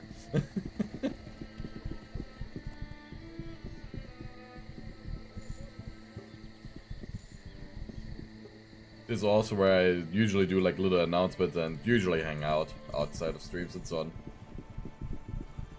Just as of late I've been incredibly busy, way too much stuff going on.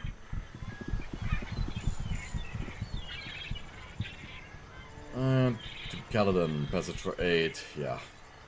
800 coins.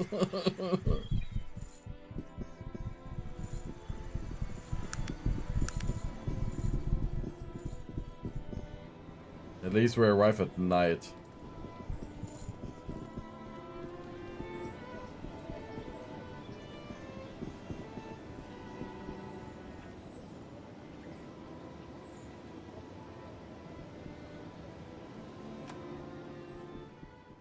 Gravedigger is still there? What?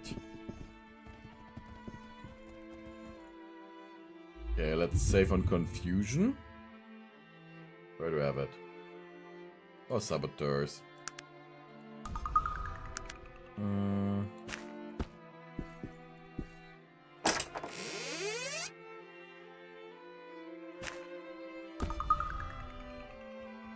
binding on this book is most obviously a fake.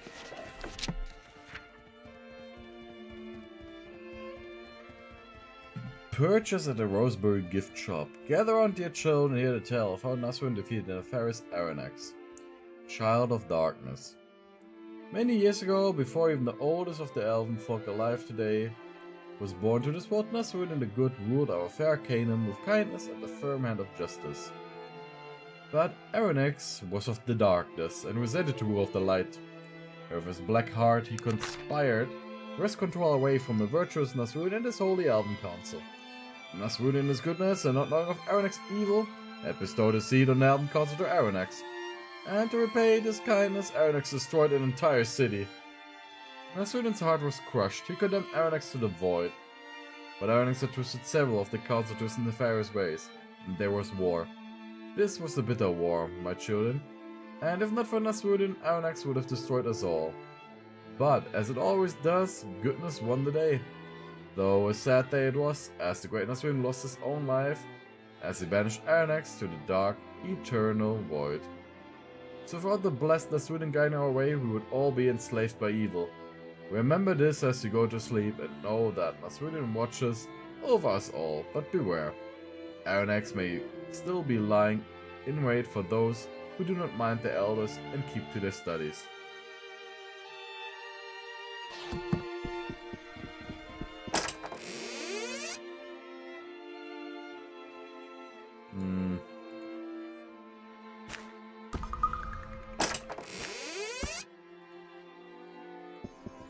I have now the skull of Victor Misk.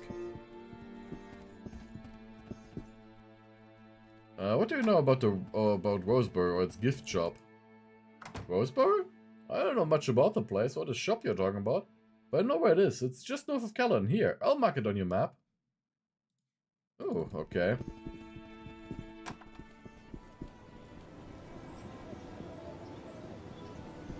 It's the only lead that I had.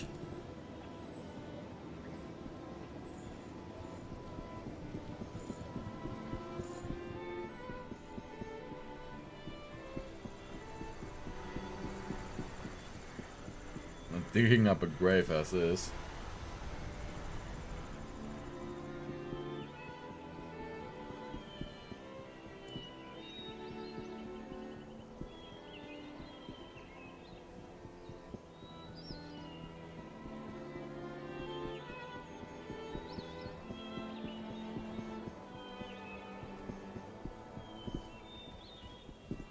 This game was published by Activision, who also published Call of Duty. Wow. Also, the developer of this game just published this nice game this year, Temple of Elemental Evil. Okay.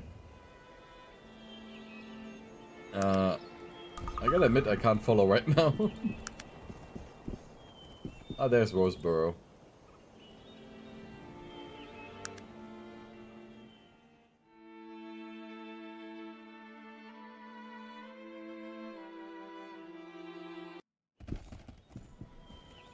Ah.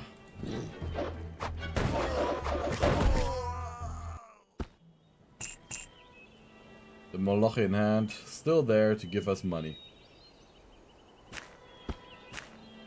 They never disappoint.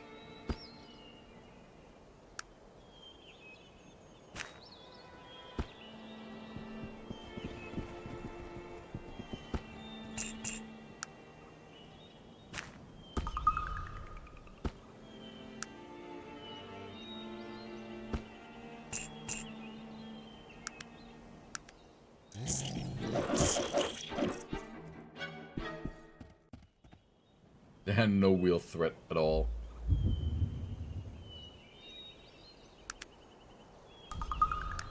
Elephant gun destroys them all.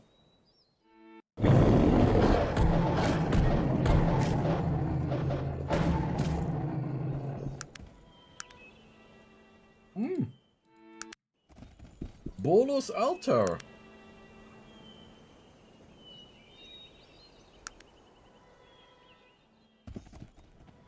Nice. Another one of the gods' altars.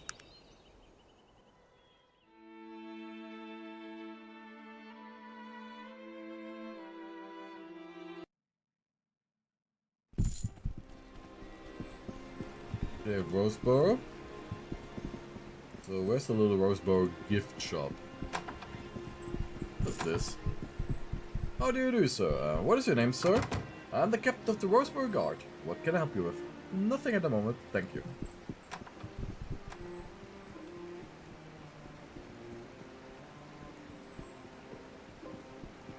What's this building here? The plaque reads, this stone was found in the middle of the wing of Brodgar. The meaning of the markings on its face are unknown. It's been moved here to protect it from the ravages of tourism.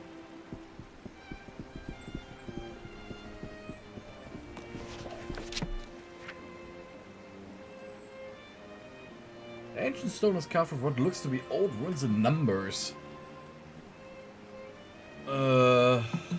Okay. That might lead somewhere, right?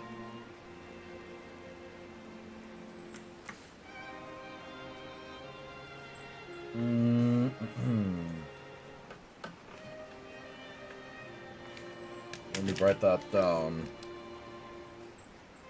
Southwest 30. Southeast 40. Northeast 20. Southeast 15.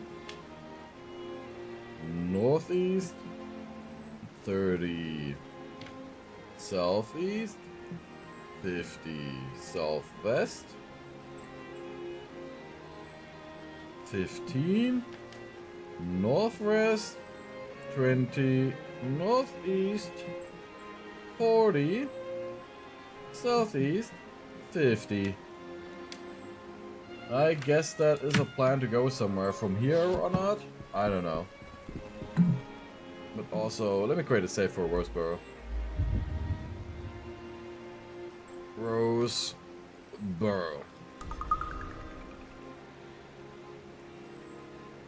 Oh no, we can't count and directions, what?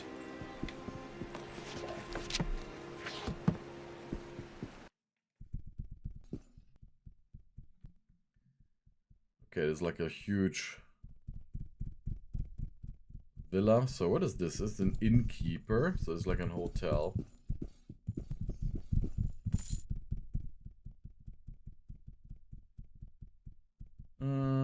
It's nice to meet you. Could you answer me some question about this matchbook? Matchbook? Yes, it's one of our matchbooks. What question do you have about it, sir? I found out a dead man at the IFS Sify crash. Did you know him? No, I didn't know. I didn't know anyone. Wait, yes. There's one person who could have been. Who? Well, it's the strangest tale, really. Late one night, I noticed all manner of strange light and sound emanating from the ring. Not long after the workers had ceased, a haggard and disheveled man arrived here, inquiring about a room for the night. The poor fellow looked quite a fright. Really? What was so strange about him? He had quite an odd look about him, gaunt, clean-shaven, but with the features and clothing of a dwarf. Yet he could not possibly have been a dwarf. No dwarf I have ever heard of would sacrifice his beard to the knife. Even today, I cannot surely know his race. Oh, very odd. He had no coin about him. I was just about to turn him away when he offered me an exceptionally fine dwarven blade as a compensation. A beautiful piece it was, inscribed with the initials BMC, Black Mountain Clan. It fetched quite a price when I sold it.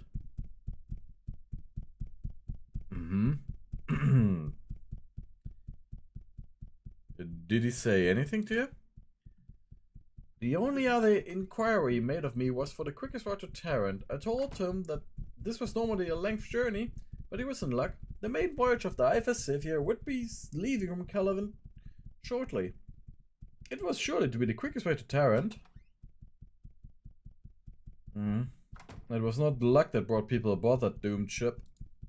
Yes, the Savior was in such an incredible tragedy. Oh yes. I didn't know that he would need proper identification to aboard. He looked the type to be lacking such, so I referred to him a man I had heard of in Caladon. Mr. Razzia, rather a shady character, but helpful when it comes to passports.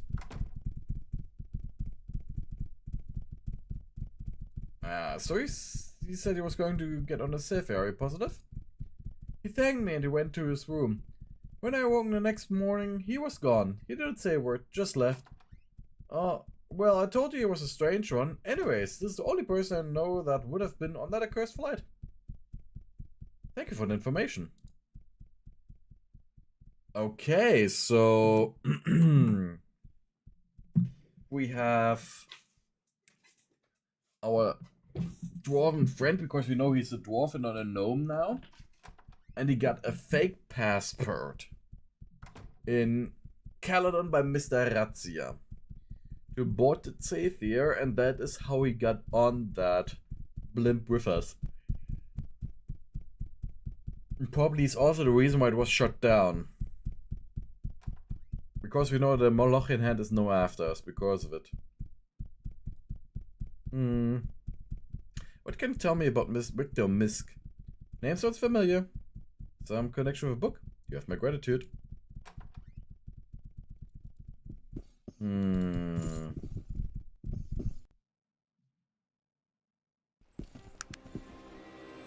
There's a little matchbook I had here, right? I don't know where the matchbook is. I kept it around.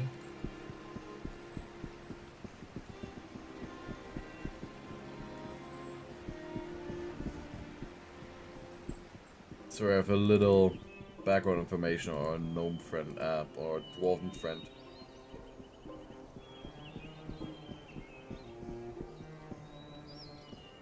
Pressure filled grave.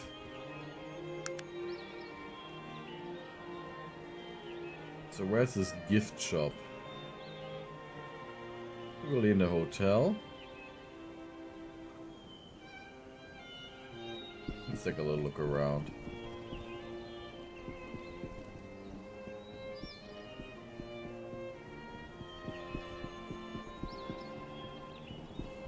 Light the door. Leave me alone. Your drivel pains me, human. Might I have a moment of your time, please? He was very agitated by your presence. What do you want, stranger? I only wish to ask you some question. Looks to one thoughtfully, then speaks to you, sarcasm doing every word. Does this look like a tavern to you? Perhaps you would like... I didn't even read it. Greetings, sir. Perhaps you would like a drink while we hold a lengthy conversation? I have nothing to say to you. Now remove yourself from my home. Do not force me to be violent. Okay, okay. Dr. Edmund Craig. Not a nice fella. Buckner Smithy. Interest in trading, sir?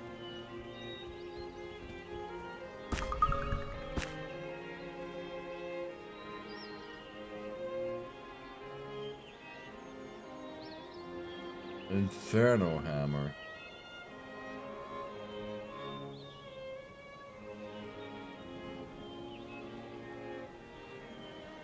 Could use some bullets.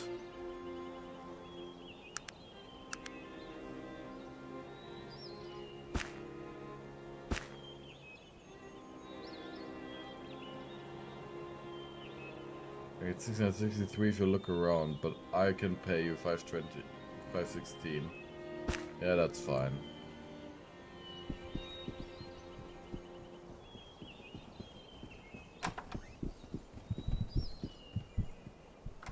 I still wonder where this gift shop is.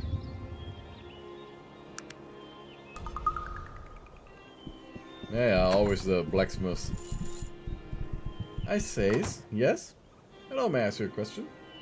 Return of Victor Misk, yeah.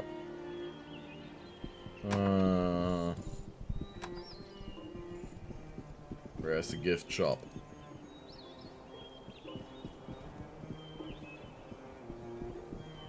Ah, there, Roseburg gift shop. Hello, see anything you like? Interested in trading?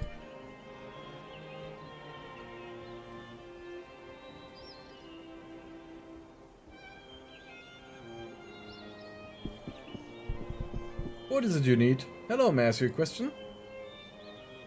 What can you tell me about Victor Misk? Is he a popular man? Let me know if I could ever be of help. Is there anything else? Goodbye. Okay, that's it. What can I do for you? Anything of value you should know about? I heard an old merchant at a tavern the other night. He was talking about a strange lagoon he's been seeing on his way down from the Glimmering. It's directly north of here along the coast. Not that I'd go anywhere near it, mind you.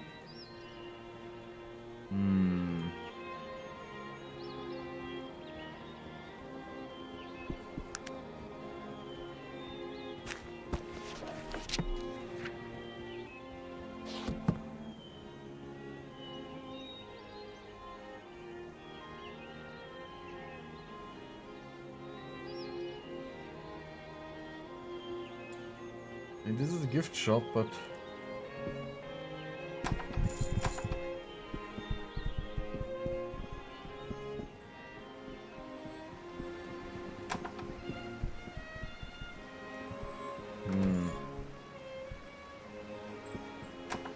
Now that we are here, right?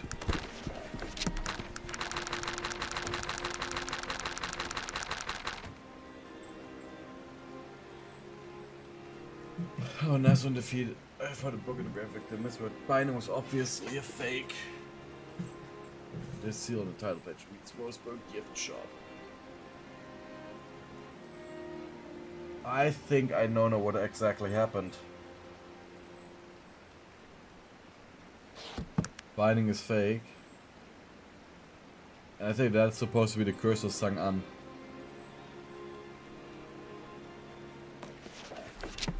Like Sang-An, the horse of the elves.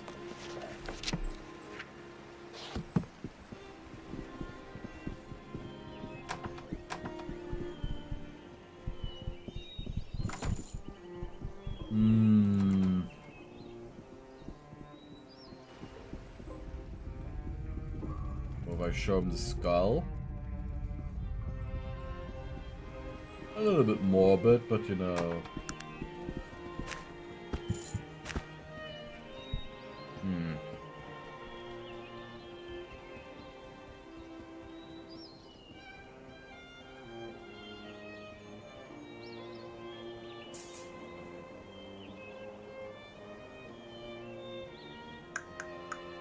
I'm really grabbing at straws here.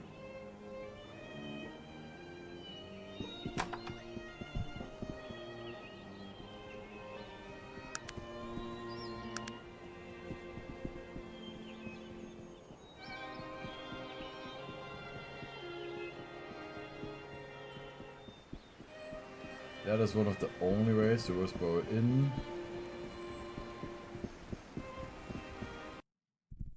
You know what?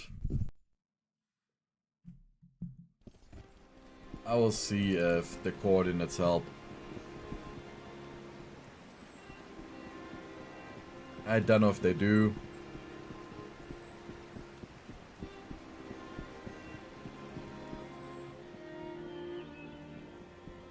But I'm kind of out of ideas. Huh? A Stonehenge?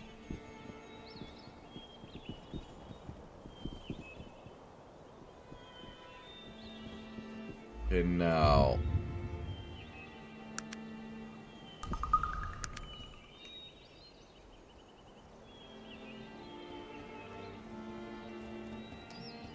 Okay, so Southwest 30.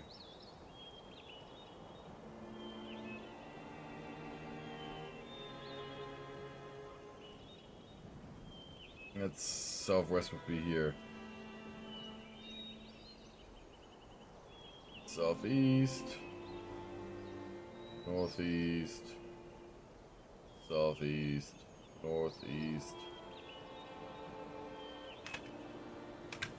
So I would need to be very accurate then, huh?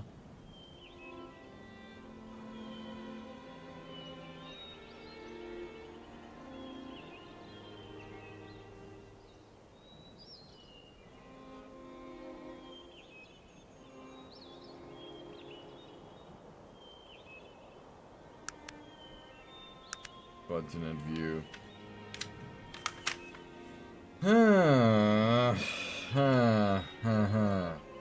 Yeah, I will need to take a little bit of a longer look at the hotel.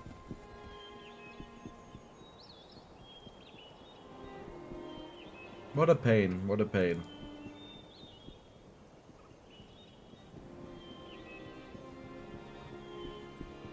Maybe I should just do the pickpocketing route, you know?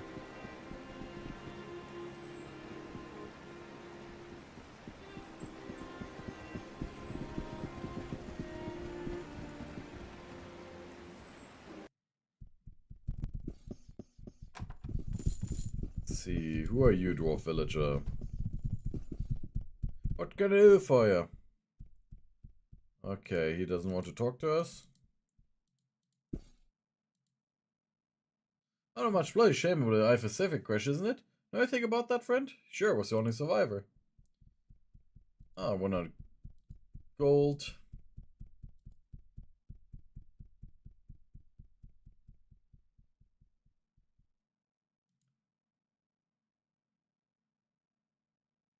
Was it? A man has the right to refuse to drink, okay.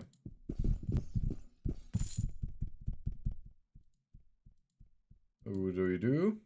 Here, tell a story.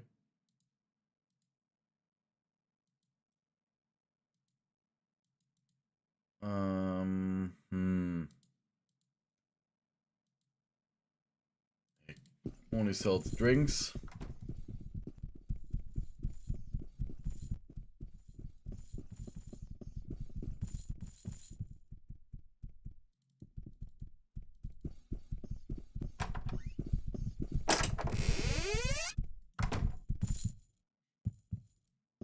I've got no clue.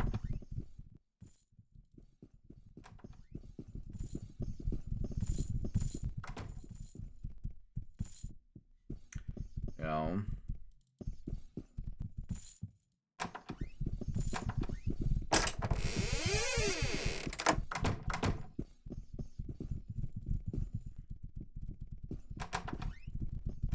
So I guess I gotta do some proper math then. That will make it the most easy to find the right spot. And I will just assume that 30 is like actual 30 steps in each.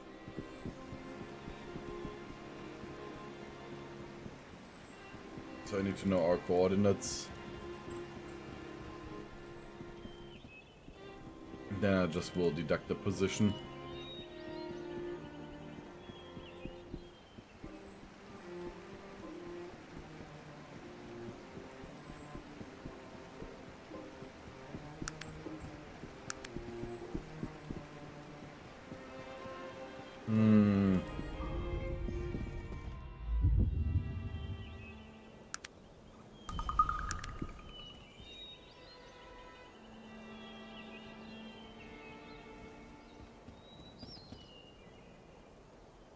So I'd say that we are 170.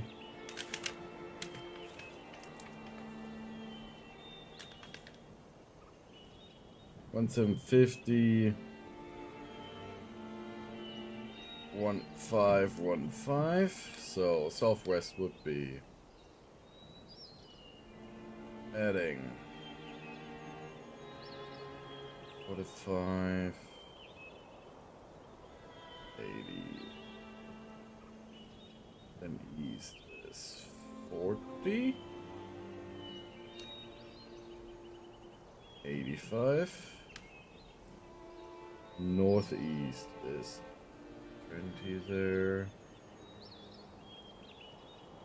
65.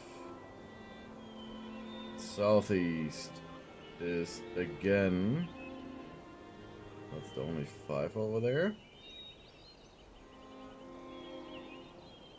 And 80 again, south. Northeast 50.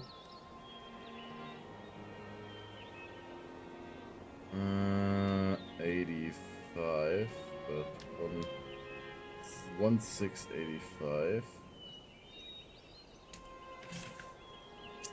Southeast 50 is 1655. And 1600 are we now?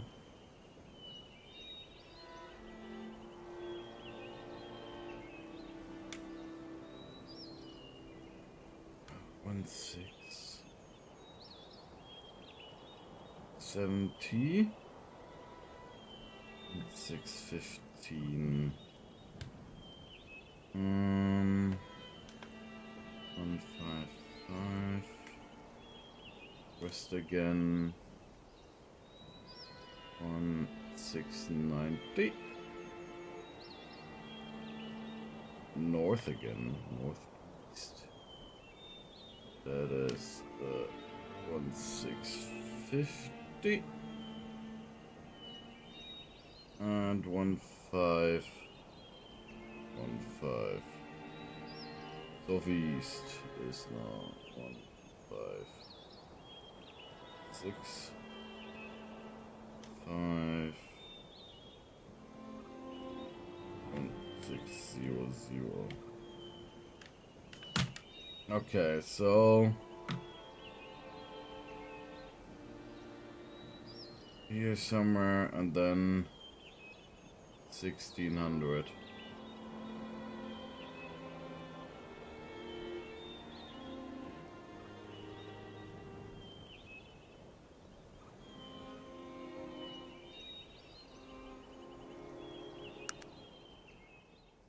If I did not do a big mistake, there should be something.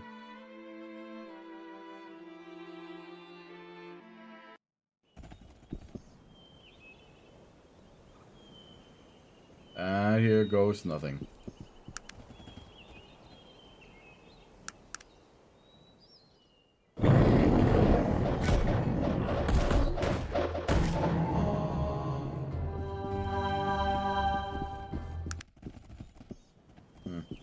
Yeah, I will just steal the damn book then. Like, no.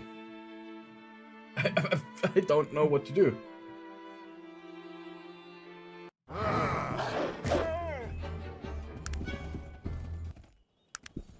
If I were evil... Yeah, diamond in hand.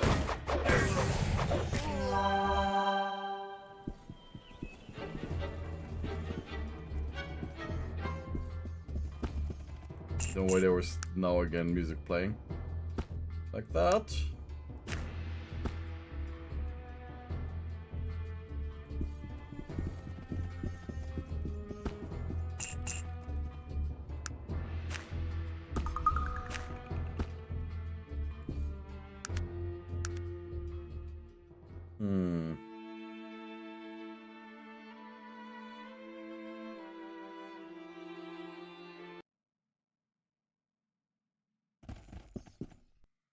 I'm a little bit bummed out that the whole affair of Doing some mathematics here to find the proper coordinates did not work.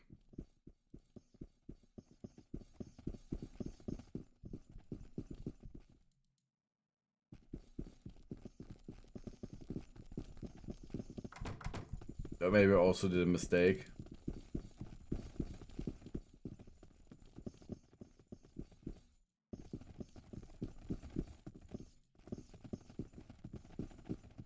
I guess I'll just fate point pickpocket the key.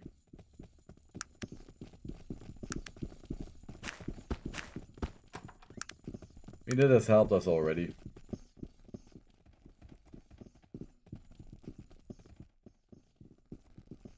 And I didn't want to pay 1,000 bucks for the damn pelt, right?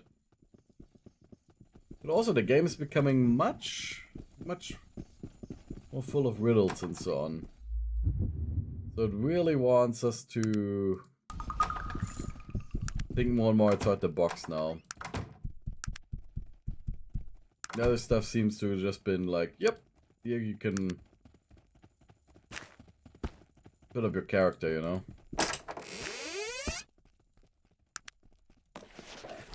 But yeah, now we have the Iron Clan, and I think just reading that book reveal a new location to us.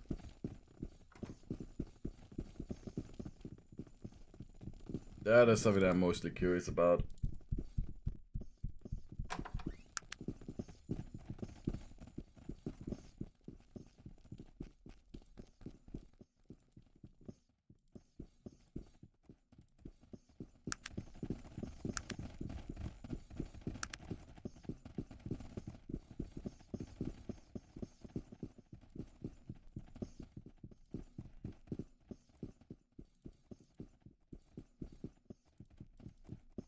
I use my gray mass, yeah.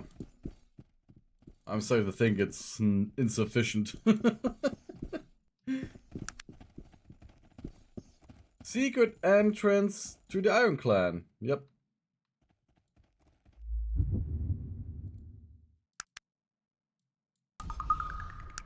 Nice.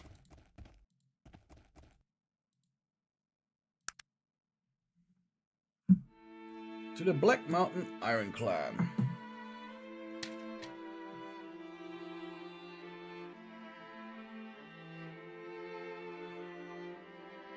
And then we don't have the key to open the place.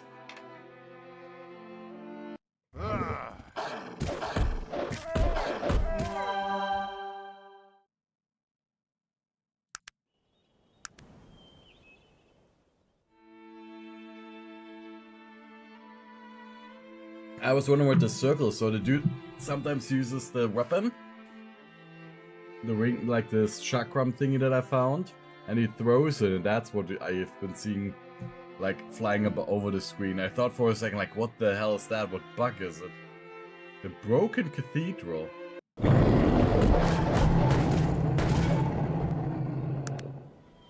Take a look at the broken cathedral as well.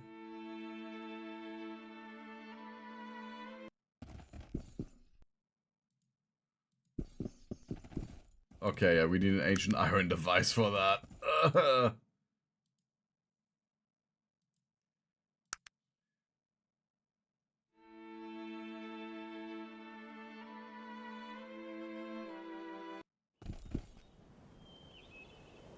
And what is this broken cathedral? Grim Shade. There's a few grim shades. Okay.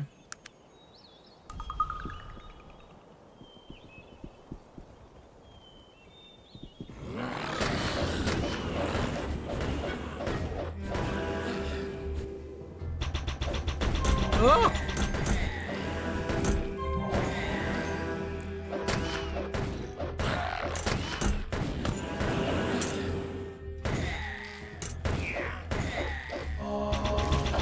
No! Skeleton machine gun.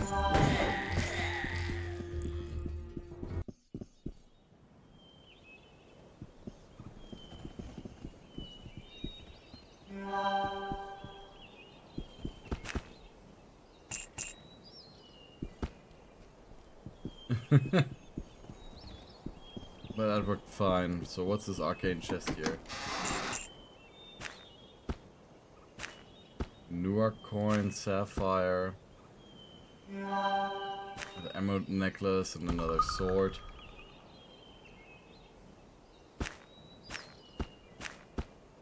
This casually looks like the sword from Conan the Barbarian.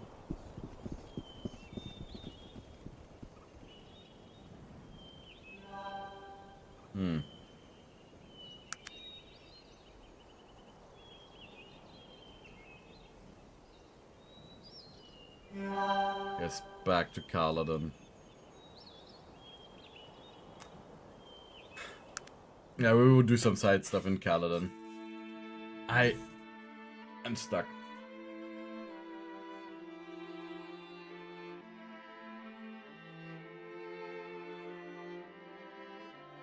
I've got no idea.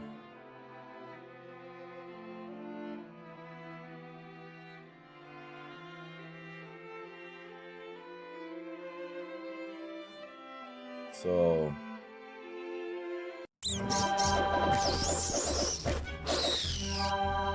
And he says Misk is knows. Misk knows only where his father knows where the place is, right?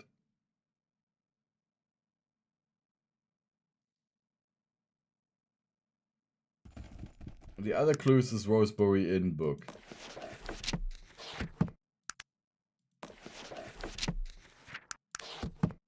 Like this one. It doesn't help me at all.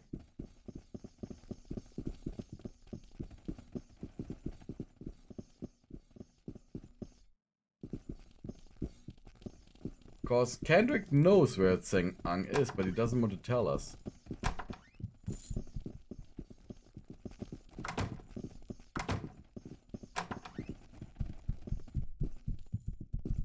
Here I have the coin.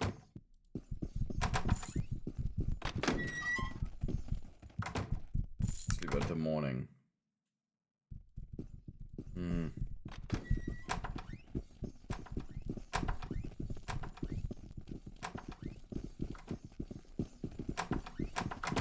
At this point I think about doing like the job of the murderer.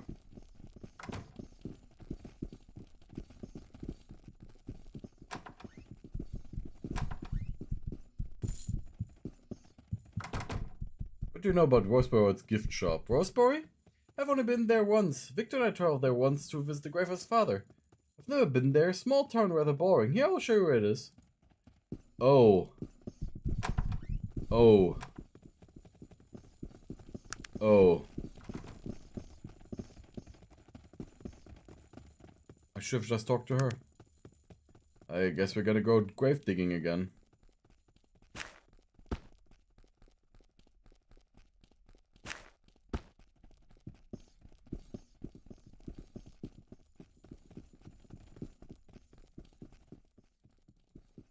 I should have really looked at the graves and realized that his father is buried there.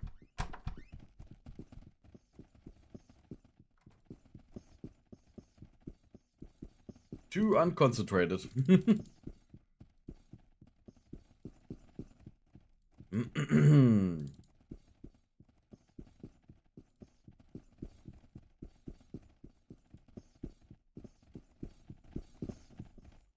So another save here of Caladon, and now we're gonna go back to Roseborough.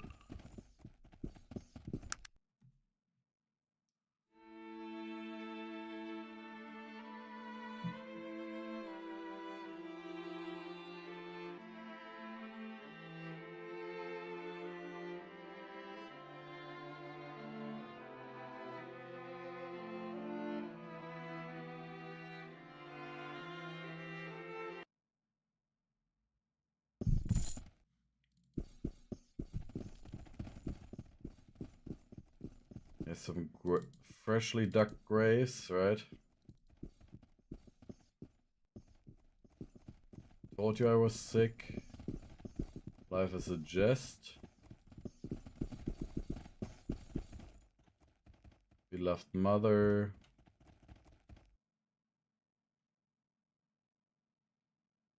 Of the Raven nevermore.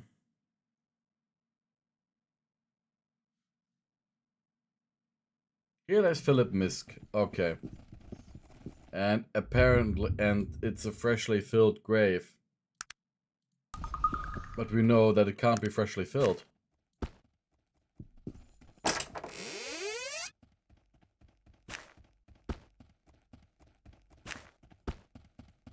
There we have it. Fuck yeah. We got the book. We got the damn book. Tseng-Ang, Horror Among the Dark Elves. And it's in the Glaring Forest. I dedicate this to my dearest Raven. I would gladly face again these horrors and 1,000 others for only another moment with you. Dearest reader, it is only with the greatest fear and trepidation that I share this harrowing tale with you today. Even here, safe within the confines of my own home, I am still overcome with dread at the thought of what I am about to tell you, and what it might mean for me or those close to me. And yet I feel compelled to do so, and the great muse guides my pen to this paper, and the words flow forth from the darkest region of my heart and mind, where they have stayed well hidden until this very evening. I beg of you, give ear to my confession, and if it please you, take this tale from me and return only your belief and trust. What you are about to hear is only and nothing but the truth. My name is Renford A. Terwillinger, born of the outlying regions of Ashbury, not far from the lair of Belorgan, where they found the bones of the great. Not far from the lair of Belorgan, where they found the bones of the great dragon. My childhood was a bright one, full of happiness and light, and my parents gave to me all that a child might need. I was schooled both practically and excellently, and when my 18th year came around, I was accepted into Toronto University, and ultimately found my way into the Toronto Zoological Society. Archaeology was first love, but my assignment with the society was with the Cultural Anthropology department. It was somewhat of a farce actually, but the society had been given an enormous grant by one of Terran's leading philanthropists for a very specific purpose. That purpose was to confirm the existence of the Dark Elves. Every man, woman, and child in Arcanum has been raised on ghost stories and bedtime tales of these strange people, known as only the Dark Elves. To the anthropologists, they are the proverbial oases in the desert. Proof of their existence has always literally disappeared into thin air. No man has ever set eyes upon them, and no one shred of physical evidence had ever been found to establish that they were real. Myths and legends were plentiful, but for the itinerant scientist, these mean less than nothing. What was needed was undeniable evidence, and I set out on this adventure with determination and confidence in my ability to bring forth just that. Had I known what lay ahead, I would have forsworn both anthropology and philanthropy, and returned to work as a day laborer in the Ashbury shipyards. Better the back-breaking work than the nightmares I face every night.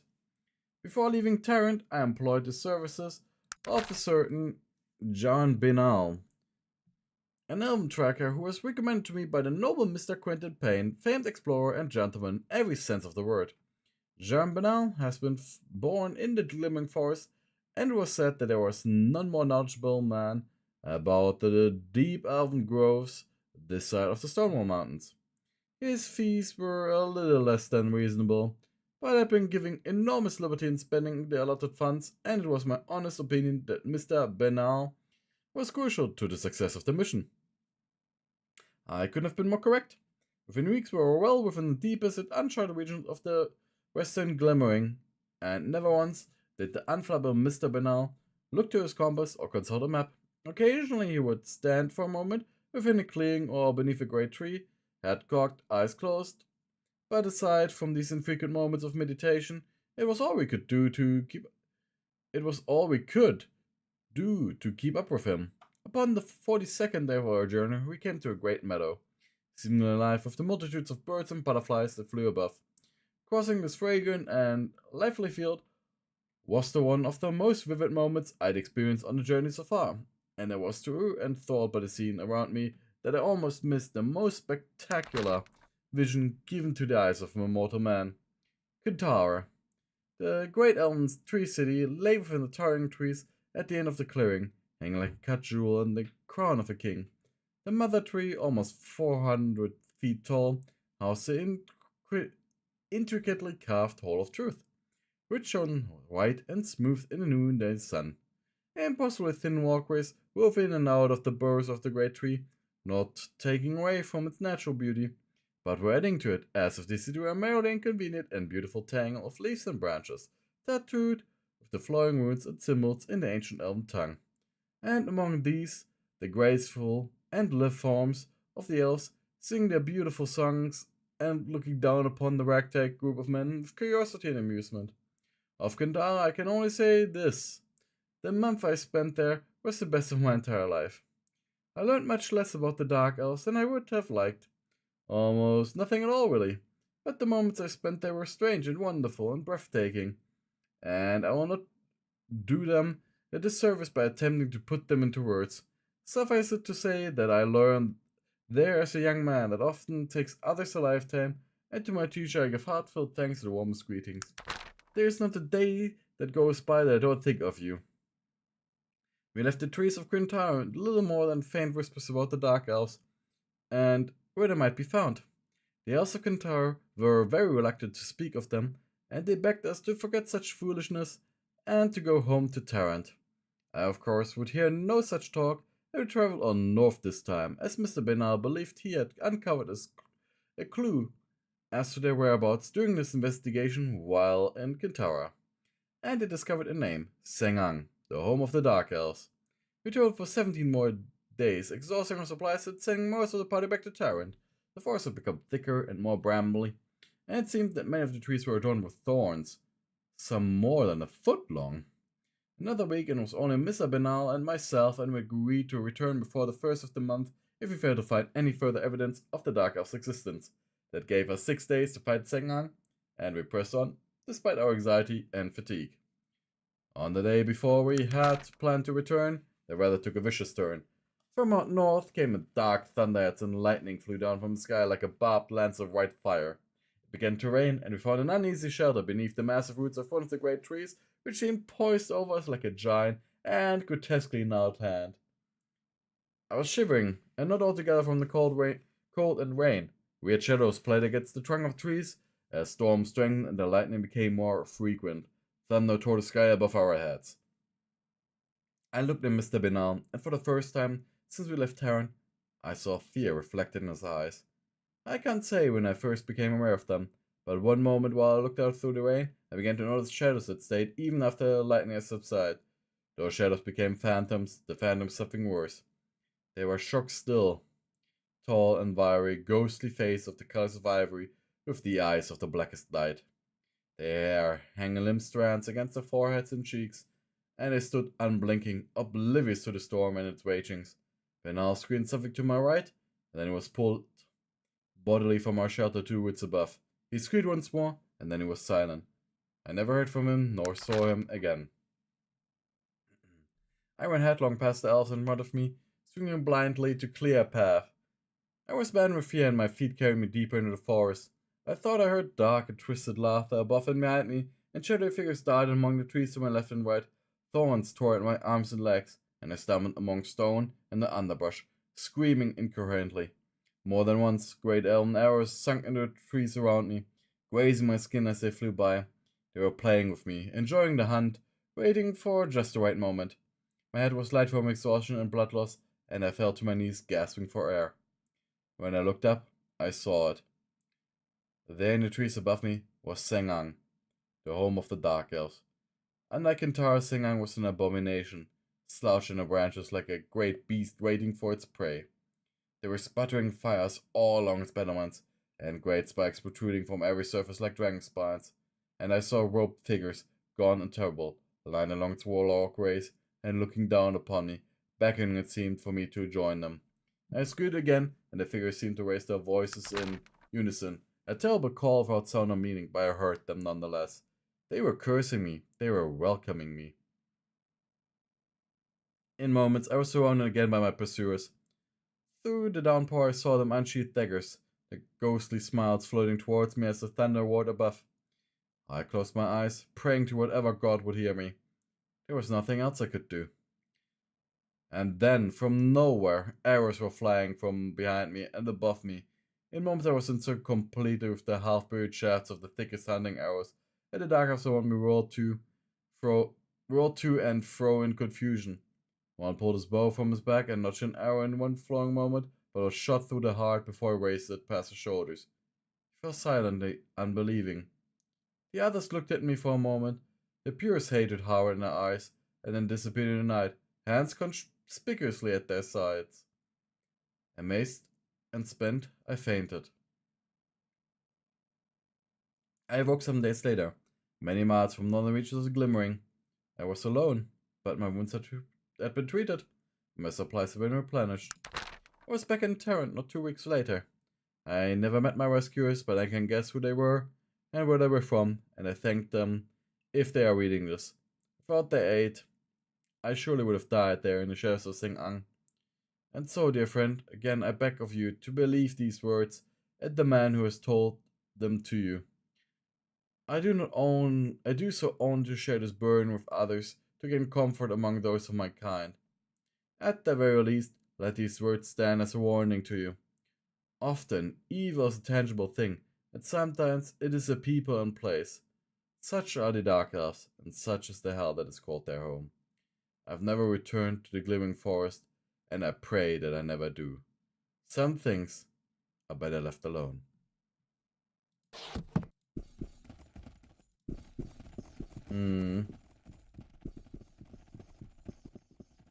Now we know where Sing Ang is. I guess it will be a terrible and dangerous travel there then. But I've got a gun.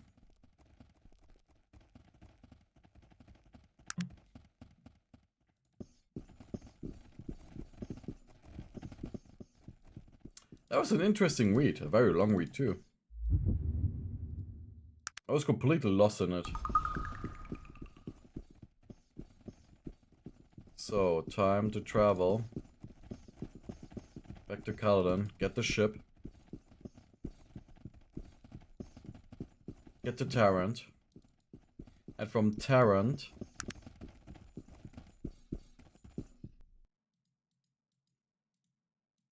gotta get to Sing Ang then, huh? Gotta do Black Root to Tarrant.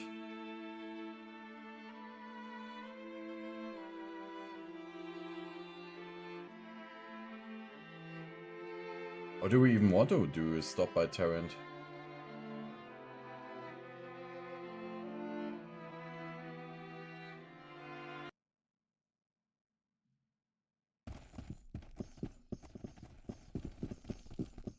Caladon. And to the harbor, gotta pay 800 bucks again, but I've got 5,194. So we got some money. I wish to board passage. I'd like to go to Tarrant. There you go.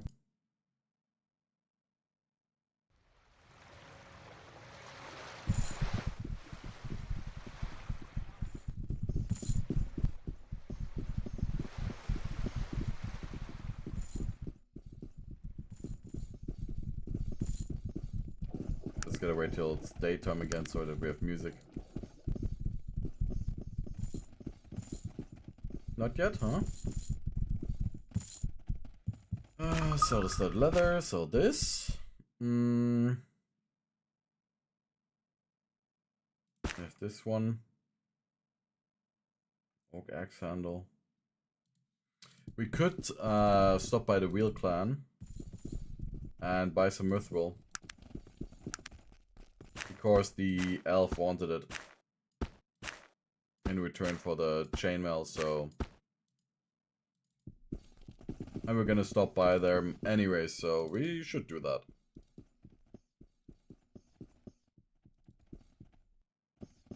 I hope that we don't die, like, near Sing Ang because being under level or something. Because it does seem dangerous, especially with them haunting so many people and killing them. Just because they know where it is.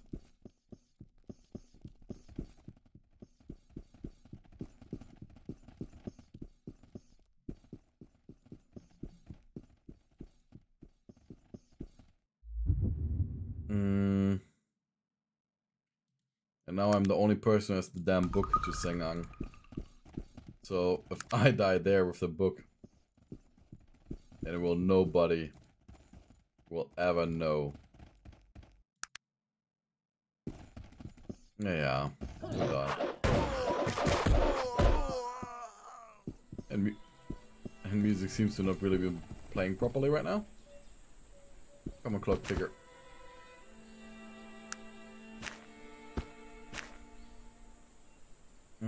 I don't need that. Use this. Leather armor.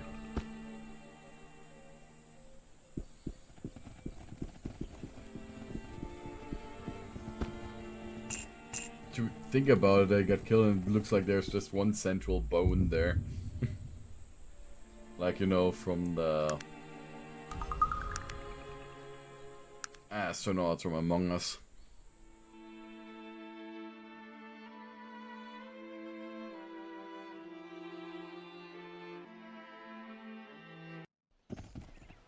Yeah. I talked to people about save here crash and now there's so many more. They all know where I am again.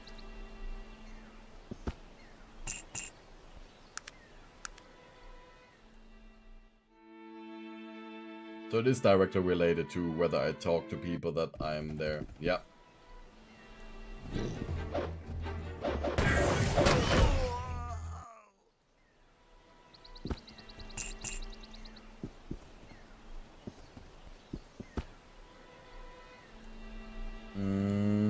How can I help?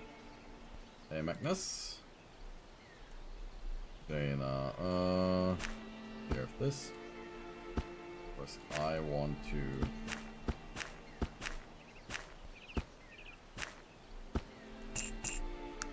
get this little leather armor.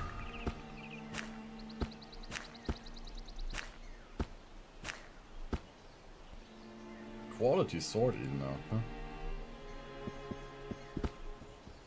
I'm sure we'll meet another one now. We revealed so much information about ourselves.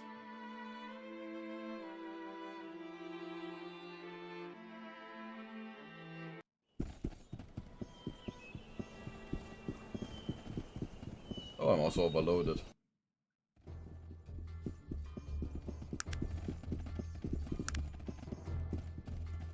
Okay, can someone take my shovel?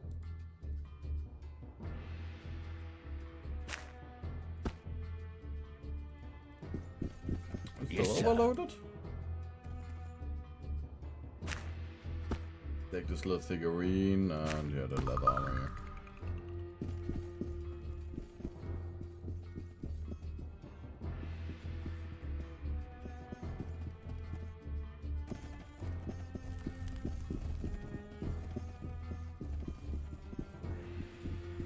The dwarves and plate armor are just mini human versions.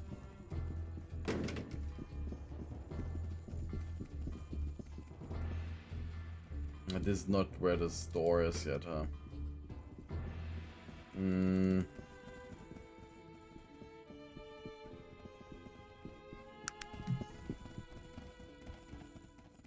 Yeah, one more down below over there.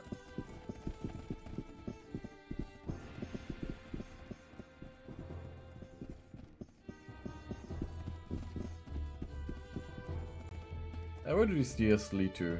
The carrots of the dredge, an old system of mines. Perhaps I'll return later. That's the actual dredge then.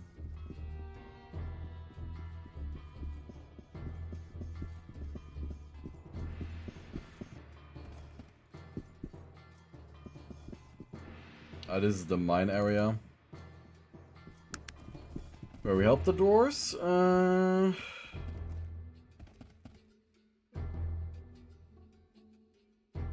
Okay.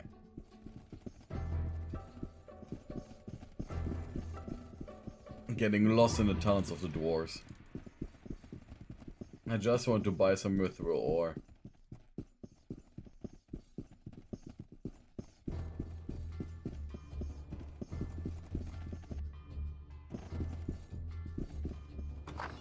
Ah, there we have the shopkeepers.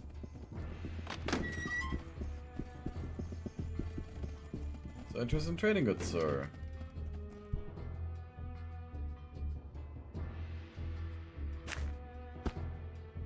There's a mythical ore sheet. Waiting 200 stones.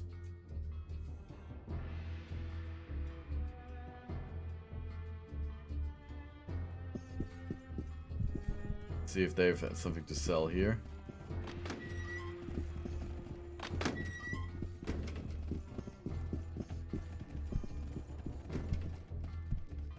But then maybe I can actually trade with the Dark Elves. Maybe they're not that hostile. I mean, the dude would have been dead otherwise, wouldn't he? So, we got a capacitor. Yep. Flow disruptor, goggled helmet.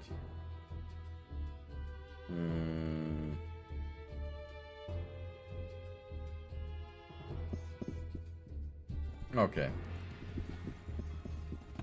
Well, to Singang we go. I know there's like an inn here.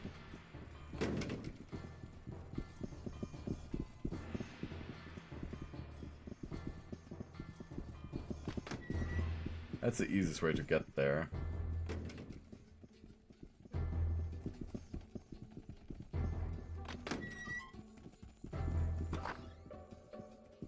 So up here.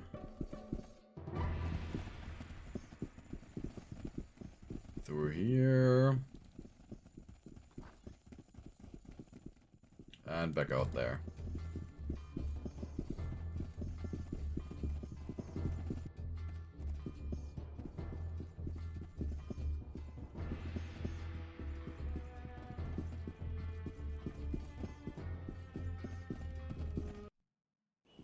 Also, I did read that people said that the story is very short of this game, and I gotta say, no. I don't feel like it's short at all. Probably just enjoyed the story so much, you know. They wished for it to just be longer, to be more lost in this world.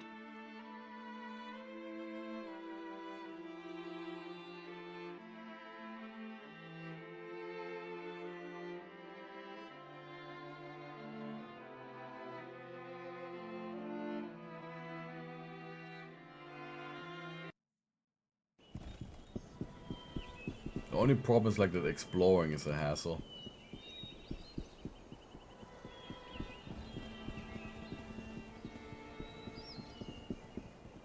So down here is the pass.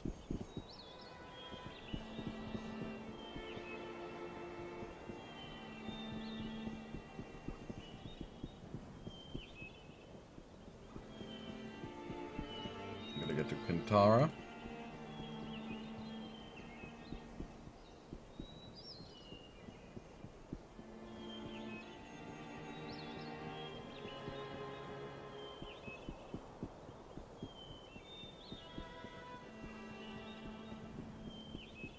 Oh.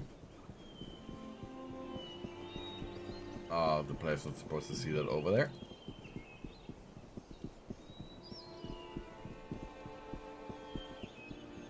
Yeah, I know that the pass is cleared. Just easy traveling through here.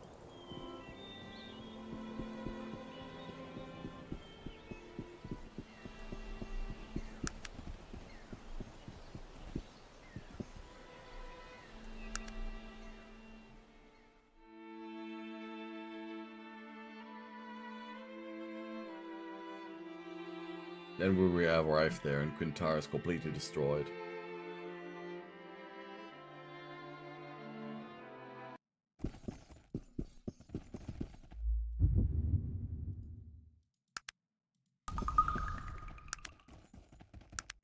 Until morning. Greetings to you.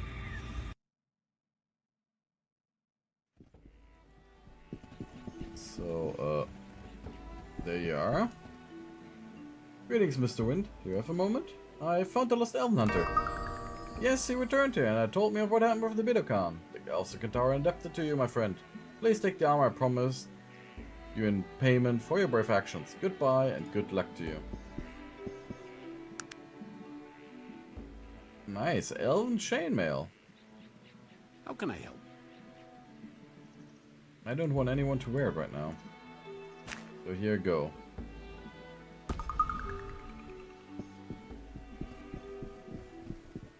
And the ore. Were you the one that wanted it? There's nobody there. Or you whisper? I don't have the wisp essence. Fawn, are you the one? Okay, I need to see with the crest. So who wanted the mithril?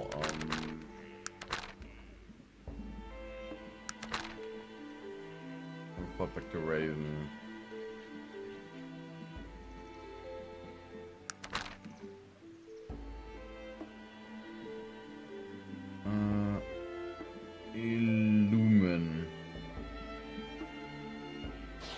Illumin wants it. But who is Illumin? Again, probably on the other tree. Ah, there. Yeah, I've obtained some mithril. And Illumin's bow.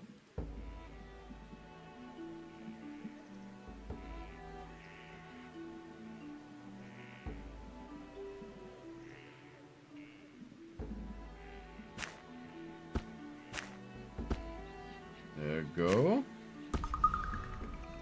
Now, with the bow. Damn it. And now, from Caladon and Kintar, onwards to Seng-Ang.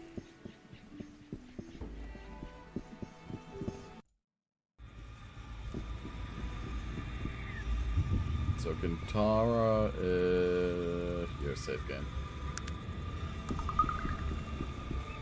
But before we go to Seng-Ang, I will take a very short break. Gotta use the bathroom soon, so be right back.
Alright, and back again.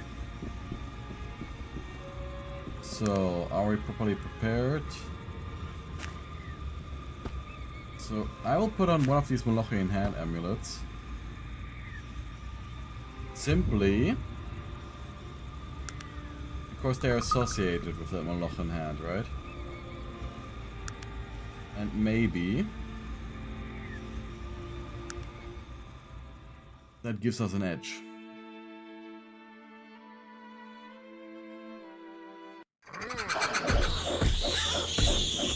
With the Order of Assassins, you know.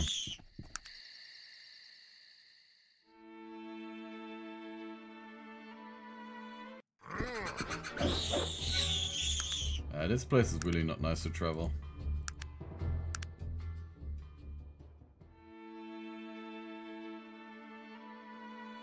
Senang.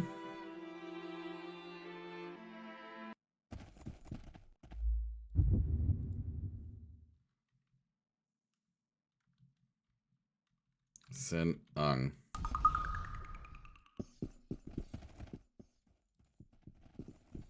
Yeah, Dark Elf guards. But there's a human one for me. I'm here to see Gorat. Hear of the procedure. Where's the amulet Molochian? Here it is. Show him the amulet of the Molochian hand. You may enter.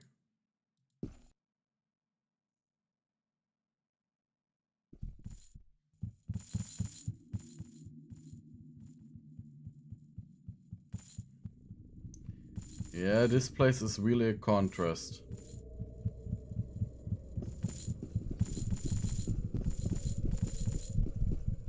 And associate recruitment. So, by the way, I would like to ask you a question. What can you tell me about the Dark Elves? I must be going.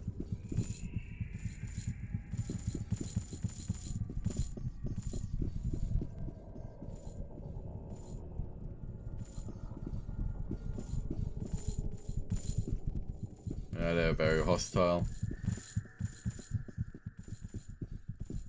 Dark Elf Wizard.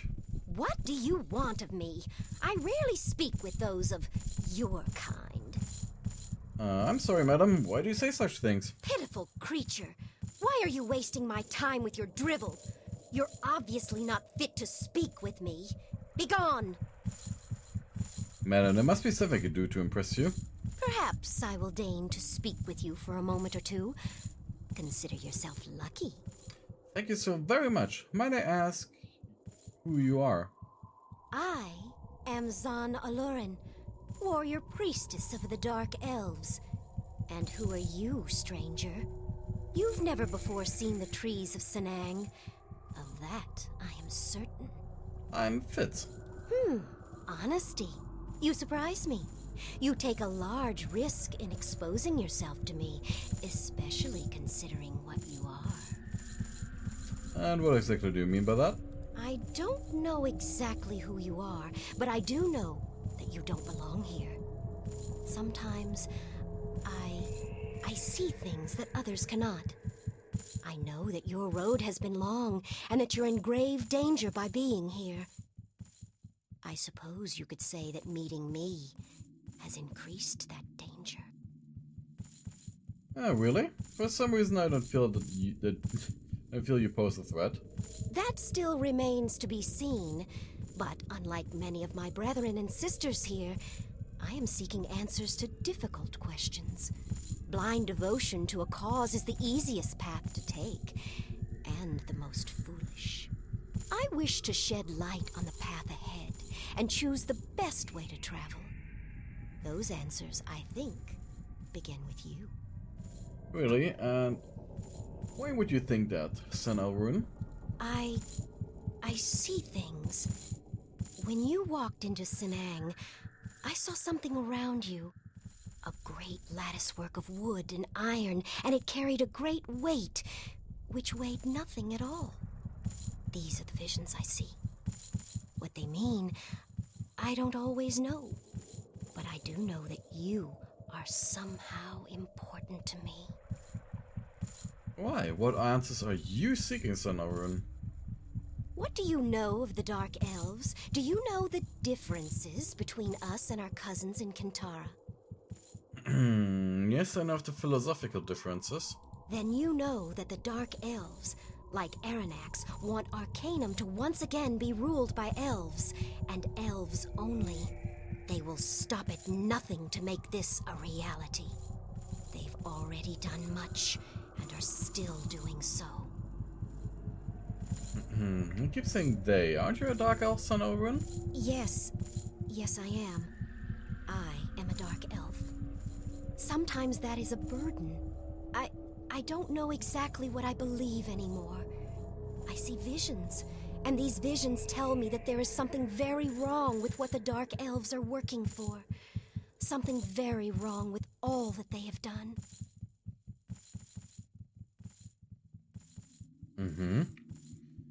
Why? What have they done? I can say no more. All I can tell you is that I do not know if my place is here among them, and that somehow my answers lie with you, and where you are going. But I won't lie about my loyalties. In the end, it is my own answers that I seek. When my choice is made, that is all that will matter. It's answers that we both seek, then why don't you join me? You would have me, knowing I can make you no promises? Knowing that my own answers will always come first? And you have no idea where we are going, and I will not tell you. Not yet. Not until I am sure of the right choice. So yes, will you come for me? No, I don't think that I'm interested in traveling with someone as morally rigid as yourself. Alright, Was there anything else? Yes. What do you need? I'll go now. Okay, so she mostly has an issue with me being a goody two-shoes.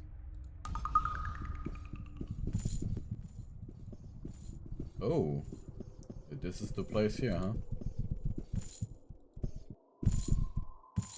When Who are my you? guards informed me a foot soldier of the Malokian Hand was here to see me, I couldn't guess what you could possibly have to speak with me about.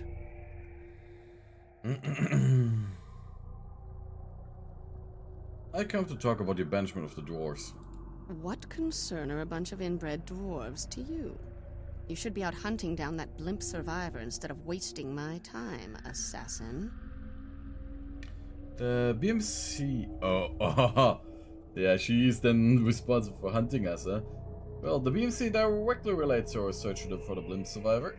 I think you are searching for anything to excuse the Hand's inability to locate the survivor.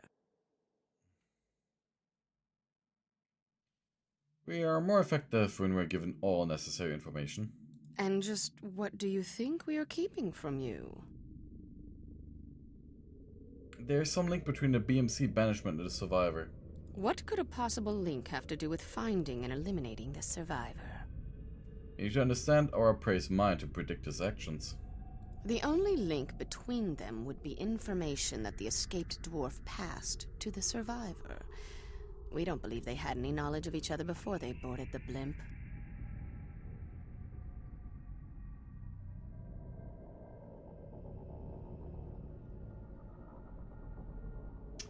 What is the nature of the information passed between them? We cannot be sure, obviously, but we assume it has something to do with why the dwarves were banished to the void. Sadly, Stenar, the dwarf from the blimp, was one of the most skilled engineers. His loss set our timetable back a fair amount.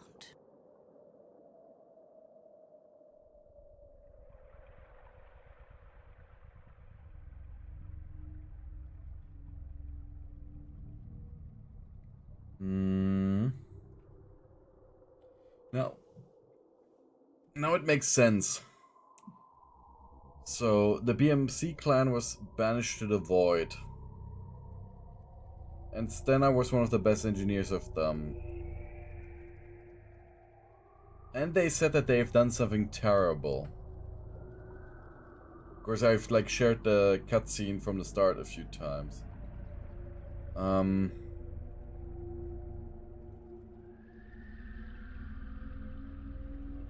So have they built something terrible in the void?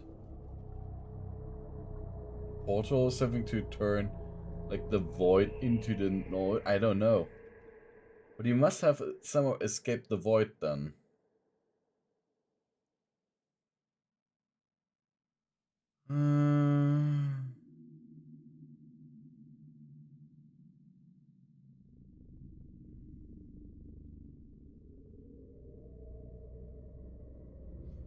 I will smile. Using baits in a scheme was a stroke of genius. After all those years of trying to concoct a plausible excuse to banish a group of dwarves, that young fool stumbles in there and walks away with their cherished technology. Arenax himself couldn't have dreamed up a better scenario. Arent must have been furious that Stenner escaped. What did he expect? He has them constructing a technological gate to weaken the ward so he can re-enter this realm, and he's surprised when one of them escapes through it? Oh shit.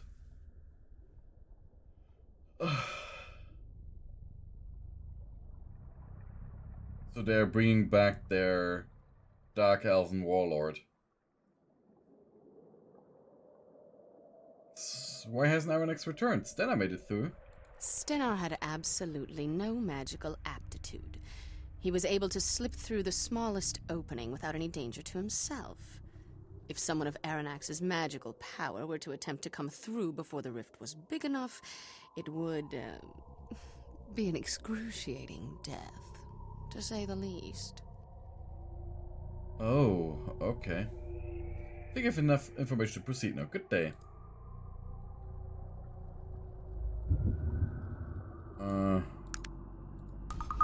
What is it now?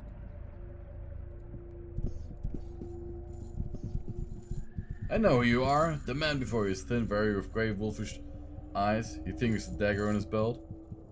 I'm sorry, what are you talking about? You are the amulet of the Molochian hand. Show no respect to your master? Yes, of course, sir. So sorry, sir. Too late for that. Do you know that hand doesn't know? Do you think that a hand doesn't know its own, or doesn't know recognize its query? So you do know who I am. Who are you? I'm Gideon Leia, first blade of the Molochian hand, and I've sought you for a long time. And here you are, having walked into my very arms. Interesting indeed. Yes, indeed. I'm curious, why do the Molochian hand want to kill me? Why else? We're assassins, my friend. We have a contract to kill you. Is there anything else that needs to be said? But why? What did I do? Sadly, you've done nothing at all. The original contract was for a dwarf named Stennar Rockcutter, who was posing as a gnome when you boarded the IFS Sith here. You spoke to the dwarf, and so involved yourself in his affairs. We have been hunting you ever since. So I was merely in the wrong place at the wrong time.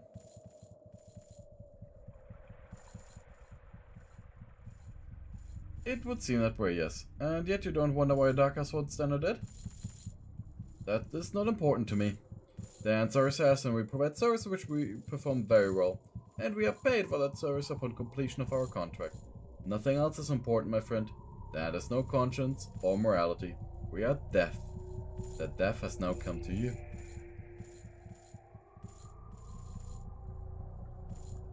Yes, Death and I are old friends, let me introduce you. The hand hasn't always been this way. What could you possibly know of the hand, stranger? We have been assassins for more than 1,000 years. Our record is immaculate, our techniques those of the oldest masters. You don't know us at all. I'm after Dale and Gideon. I know where the hand left them. What? How could you? You know nothing. In my scrap of information, an old name. You don't have any idea what you're talking about. Yes, Gideon, I do. Tell him of the book that your Arcanum sent you. So you do know of our history. You may very well be the only living person outside of the hand who knows these things. That we once served such evil ends is a shame to us. Why was the hand so shamed? Do you have any idea what sort of a monster that Kurgan the Terrible was? He discovered all of the dark necromantic arts. He used to experiment on living souls, killing them, and then raising them from the dead. The Darren Ka were his evil prodigy, and we served them unquestioningly for 500 years. We had never been told of what Kurgan had done. And yet your leader, Trellian, found something. Yes, it is said that he found the writings of Kurgan, which described in detail the experience he used to perform on his victims. It made Trellian sick with revulsion and despair. He vowed to destroy the Darien Ka, no matter what the cost. And here you are making the same mistakes all over again. What? What do you mean? If you thought Kurgan was bad, how about Aranex? Aranex? What the hell does Aranex have to do with any of this? He's returning. The Dark Elves are involved. Tell him everything. I see. Anger flares in Gideon's eyes. We have been lied to. Once again. Someone will answer for this in due time. He glances toward the home of Ngigorat. And as for you, I'm deeply sorry. The hand will bother you no more. Thank you, Gideon. Good luck to you. We won't be seeing each other again. I recommend you leave here as soon as you're done with your business. Goodbye, Gideon. I just convinced the leader of the Molochen Hand to not kill us anymore. Persuasion is amazing.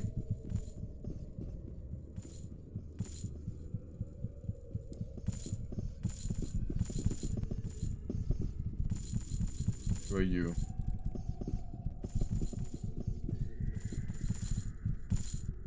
Half ogre prisoners.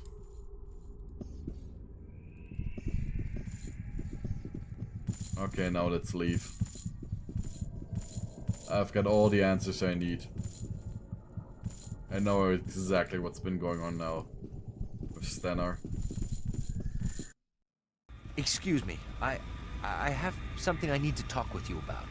Yes, Virtual, what is it? I have to leave. There's something I need to do. Something I should have done a long time ago. What are you talking about, Virtual? Listen, I'm sorry things have to be this way. I stayed with you as long as I could. I tried to forget. But it burns within me. It won't leave me alone. I have to go to Caladon. If I can, I'll return to you. If not, well, I wish you the best of luck. Richard, please just tell me. Let me help. I'm sorry. I have no choice. I can no longer live with it. I must go and do what must be done. Farewell, living one. Virgil, wait! Forgive me, but I must go. Dude, you have got such a great armor. No, no, no. You're not running away with that armor.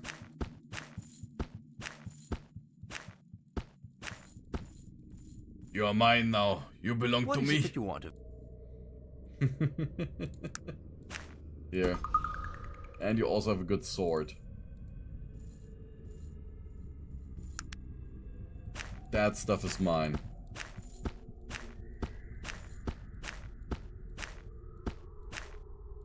You can go there naked. What is it that you want of? Traitor.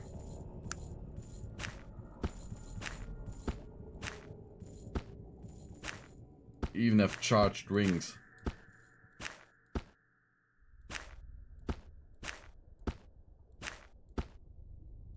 Oh god, you've got so many items on you. Where am I gonna store them all?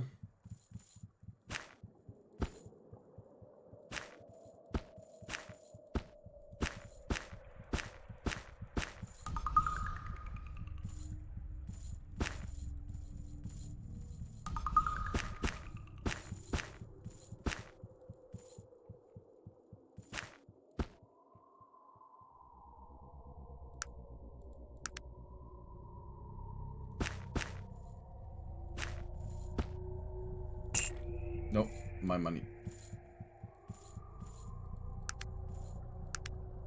No! Give me the money. Gives them all the money by accident.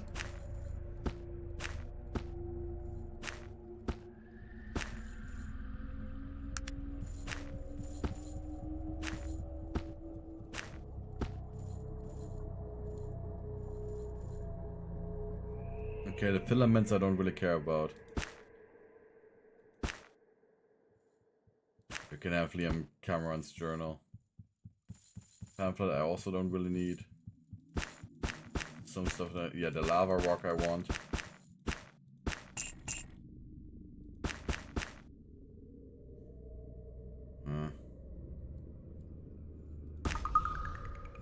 These gears.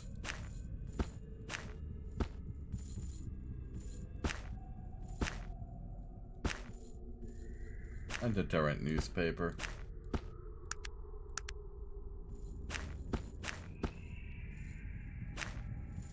I will look for you in Caladon though.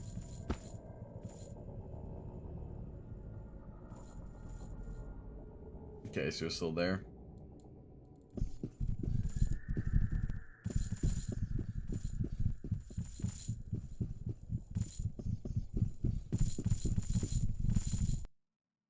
Excuse me. I have to listen. Forgive me, but I must go. Yeah. Okay, so he has left.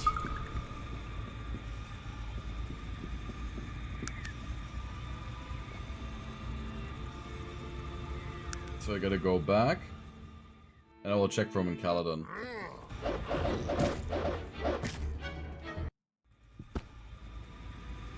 Ah, Wisp Essence.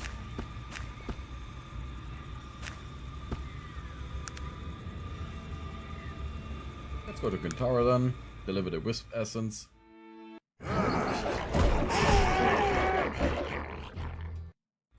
God. That area is dangerous near Seng-Ang.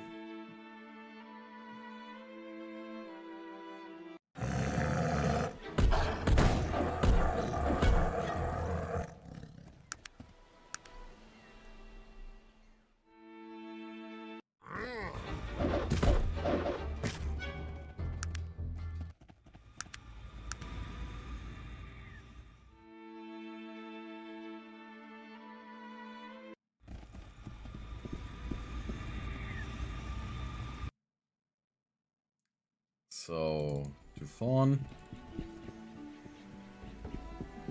And also tell Raven what I know.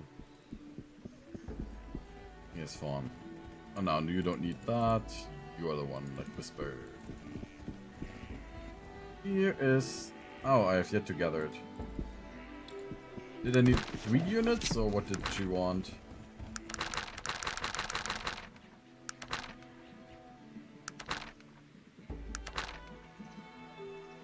Nah, just 1 essence from a rare Wolfire's Wisp. So those were yellow wisps.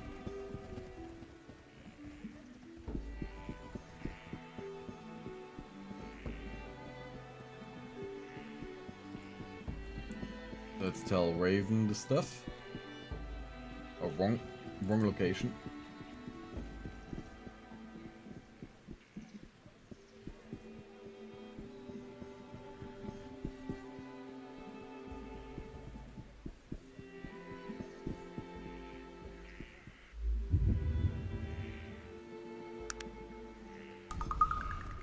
So Raven. Ah, yes, you again. How can I help you? Hello Raven, do you have a moment to speak? Certainly. How can I help you? I bring information about the village of the Dark Elves. I'm so very glad you've returned to us. Did you find the village of the Dark Elves? What happened since you left us? I traveled to Terran and... So, Min Garad is a woman. I'd very much like to meet her. I hope you get the chance. So do I. So do I. And what did you find out from this Min Garad? She told us the BMC. Sorry, what you know. So, the Black Mountain clan was banished in order to help Aranex weaken the wards. He's really coming back. We elves are a magical race and wise to the ways of rune and prophecy. But I never really thought... Regardless, we must act. You must speak to my mother. She may be able to see what is to be done. I will, Raven. I will return once I have. Hello again, traveler. Hello, Silver Lady. I have one more question to ask you. Yes, I knew you'd return to me. And it seems that you still walk the shore. This gladdens me. Why? It means that you've chosen the right path, traveler. At least, right in the way that you see things. I am happy for you. Okay. So that means that I will succeed or something? May I ask you something? Of course. What is the question? What am I to do next? Please try to be clear. Silence. Silver Lady? Your answer lies with Nasruddin. But am I not Nasruddin? What? How is that possible? You have your answer, traveler. We won't be speaking again.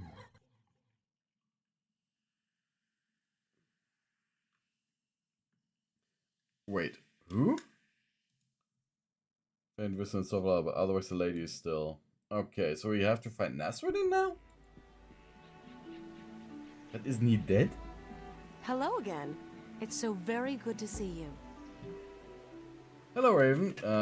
Do you have a moment to speak? Certainly. How can I help you? I've spoken with your mother about Arent. You did? And what did she tell you? She told me your answers lie with Nasruddin. That's very, very odd. Why? Because Nasruddin has been dead for more than 2,000 years. That seems to make things a little difficult. Yes, it would seem so. Nasruddin the council they banished Arent. Yes, I know. At least that's the story. As I've said, I don't know the details. Well, it puts me in a pinch. I'm looking for a dead man. Yes, it is very strange. My recommendation is that you travel to Caladon. There you will find the first temple of the Panari and perhaps some more answers. That sounds like a good idea. Would you like to join me? I was hoping you might offer. I do have many responsibilities here in Kantara, but I think my place is with you. This matter affects all of Arcanum and the elves more directly. Yes, I will go with you and do what needs to be done if you will have me. It would be an honor to have you. And it will be my honor to be associated with someone of such obvious courage and integrity. Shall we? Yes, let's go. How may I help you? A few Then I will questions do my about best. you. So you're magically aligned. You're an expert with a bow. Dodge melee.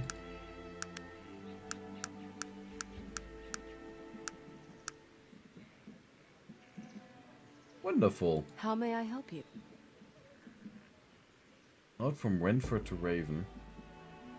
You have Illum's bow.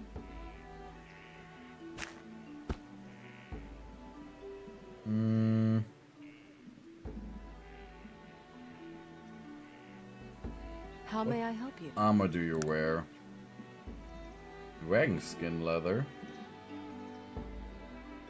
26 AC. With the elf boots. And a ring of protection.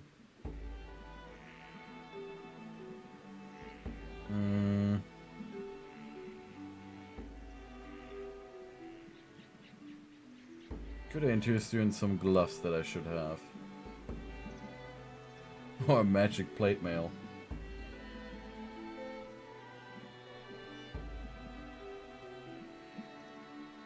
Well, chainmail is better.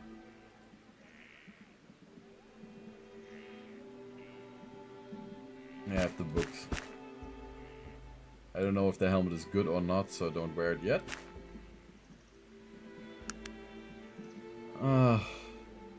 But I mean, we've got to go to Caladon anyway, so we can look for Virgil there. See if everything's fine with him.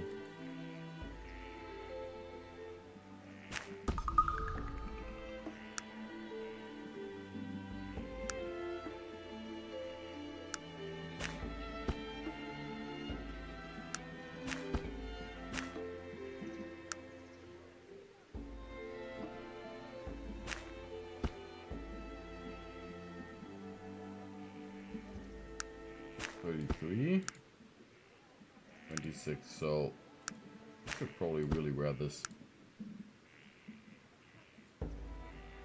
We've got 30 arrows. I think you need some more, huh? 20 arrows.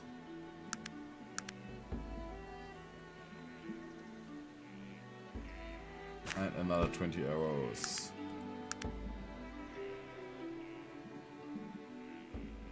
Yeah, we have enough the arrows. Yeah, we're getting a more magical party, it seems.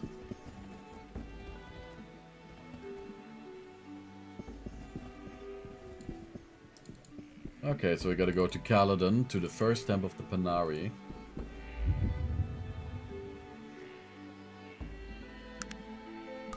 Funny that how the episode is called Onwards to Caladon, and we actually have to travel back there.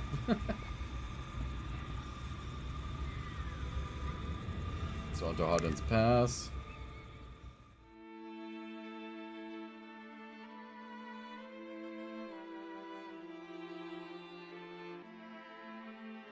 And you know what? I could just grab some more charisma. And then we could have another team member, right? 20 charisma. Max followers 6. 1, 2, 3, 4, 5, 6. 7. 8. Or the dog doesn't count, so that would mean I've got 7 slots and I've got 6 people.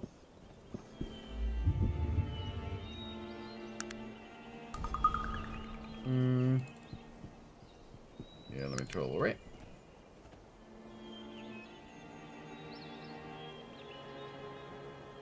And the Blackroot.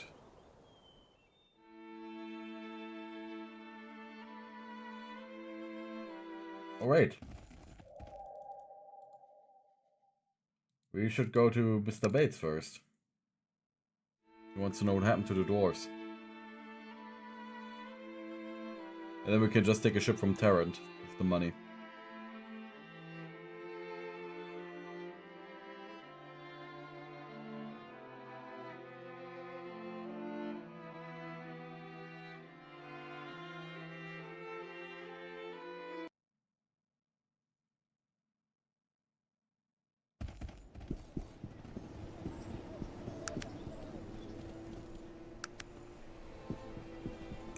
So I guess that I'm also not the living one then that the Panari religion thought of, if Nasruddin is still alive.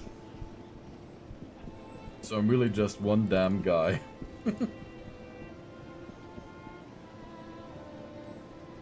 I'm just some guy that was at the wrong spot. No one special at all.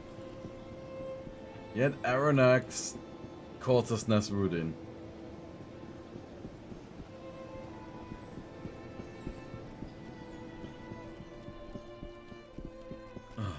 The world is weird. So maybe he doesn't know, or he wants to confuse us? Well, I don't know.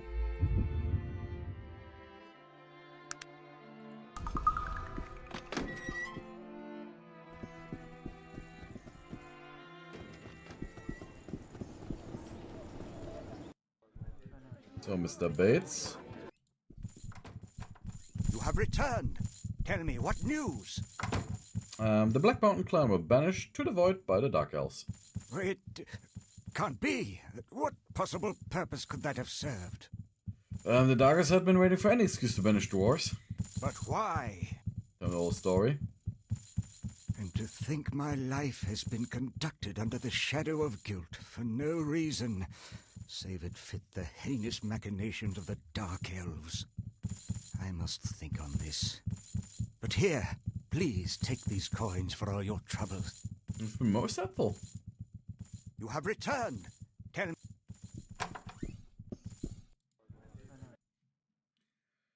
Oh. Poor Gilbert Bates. Played as a fool by the Dark Elves.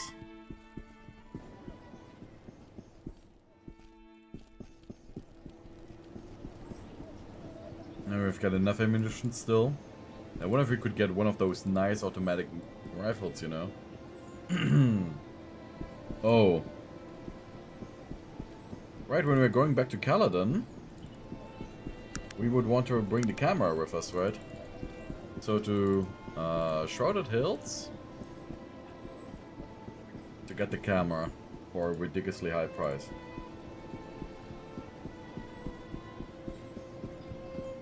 Well, pickpocket it back again. I don't want to waste too many fate points though. They're getting lower and lower on them.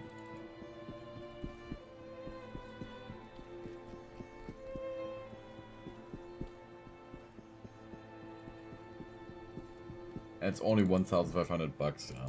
That's peanuts.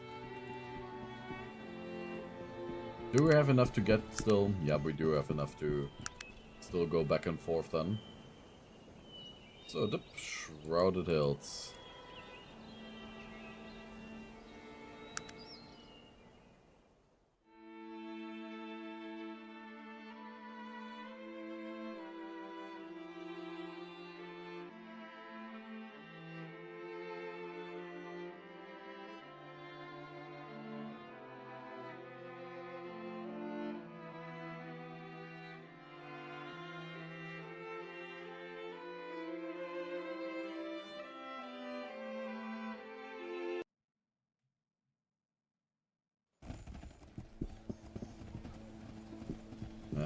Where's Tez?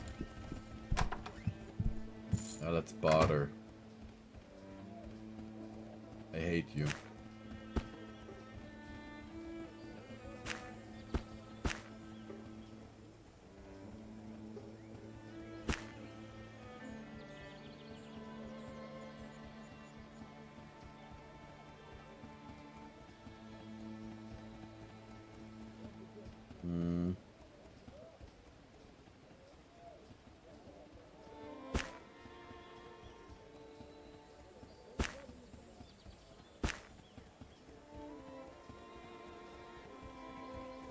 Oh, the charge ring would actually fetch a decent price, huh?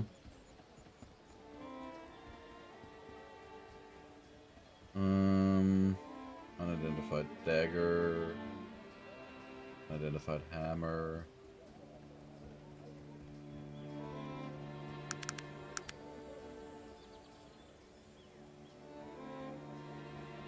Studded leather, gonna sell that. The daggers. Quality revolve I don't need.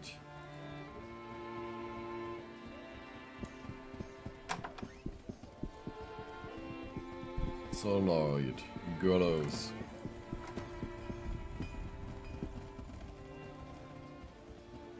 No bother, sir.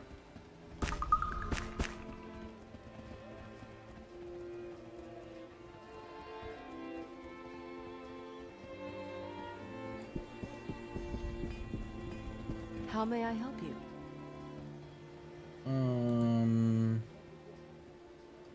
Ropes. Sell them. The bat revolver, like the regular one, I will just sell. Quality one I will keep just in case. What else do we have here? Emerald necklace. Sell. More studded leather. Sell.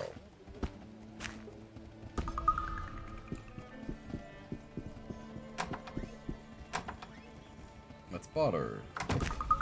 Oops.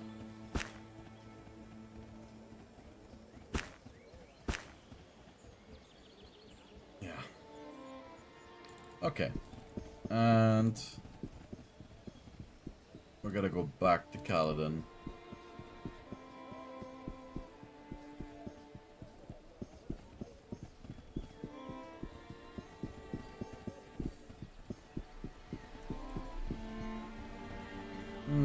Can you identify something for me? An arcane helmet. Okay, that we'll give to our elven friend.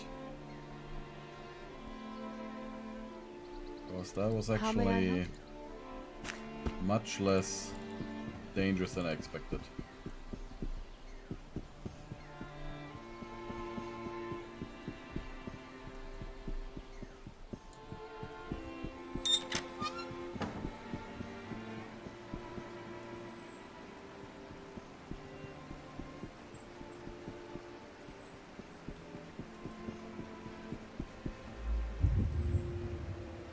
Shrouded Hills. There we have the save game.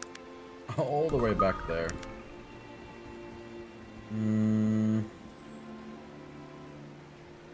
Where do you want to go? Tarrant or... So I've got the camera.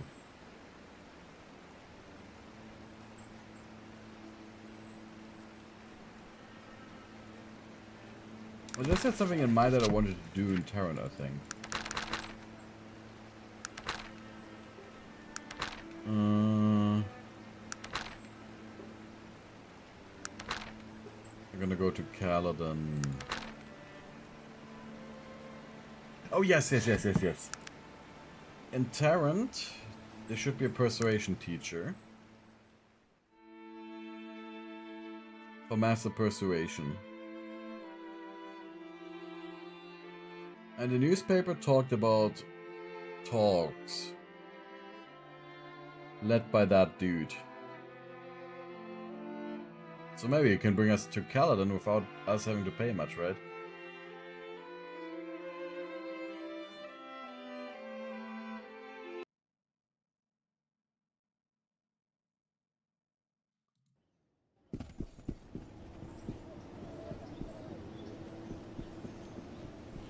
Because I mean, how high is our persuasion skill?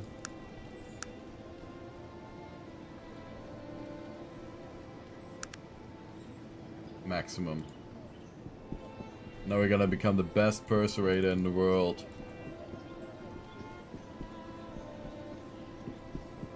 We already persuaded people out of killing us. Now just gonna persuade evil to give up.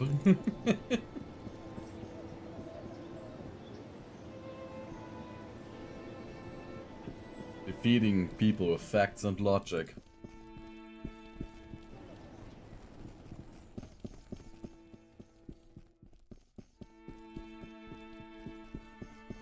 Counts power of water. Logical society. University court. Where's the industrial council hall? The industrial council. Where do you have your hall? Factories.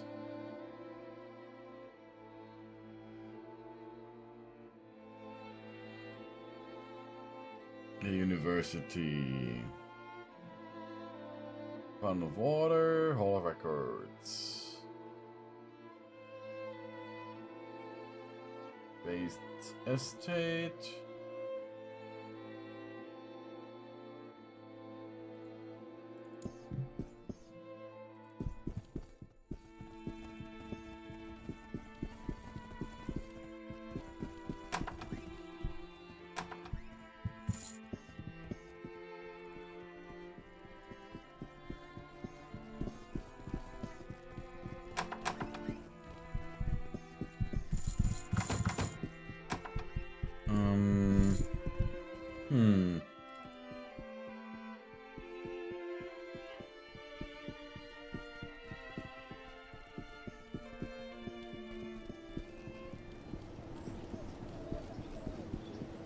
The bartender can tell us if the persuasion or something, right?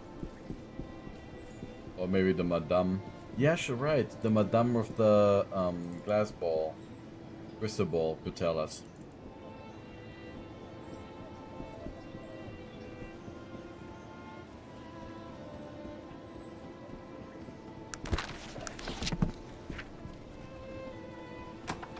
So tell me, do you have a moment? Can you see to my future?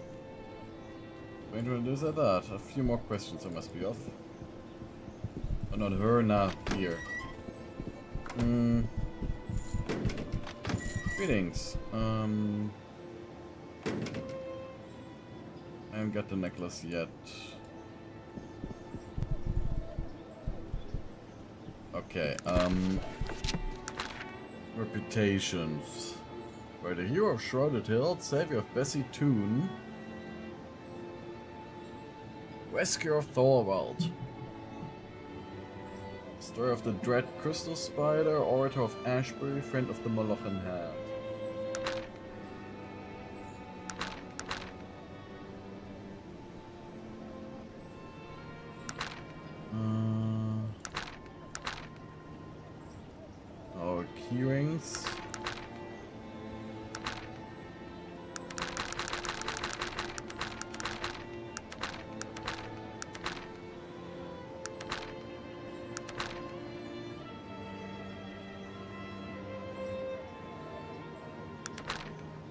told her everything.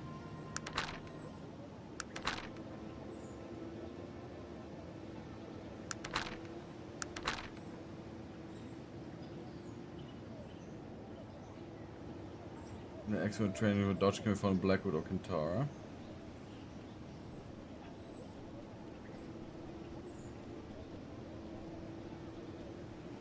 So can give master training in melee.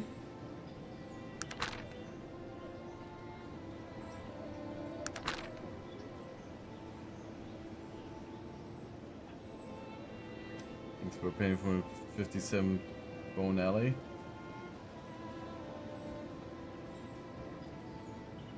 Mr. Willowsby. He lives in Tarrant.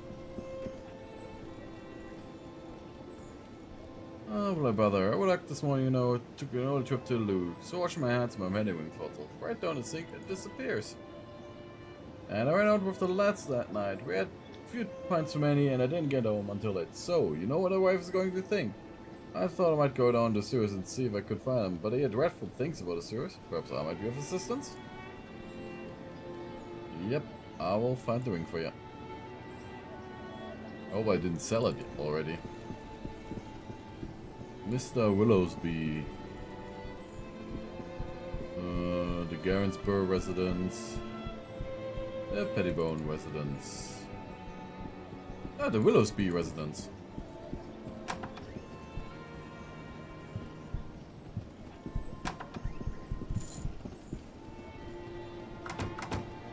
What's your name? I'm looking for trains apprentice. Are you Mr. Willowsby? May I ask who you are, sir?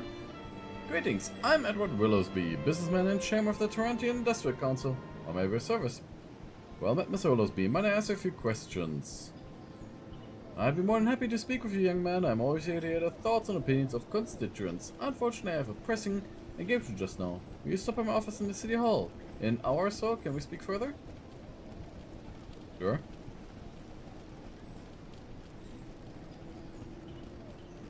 Perhaps we could travel together.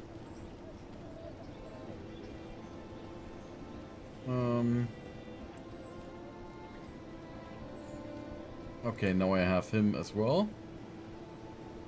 Harryman Smythe.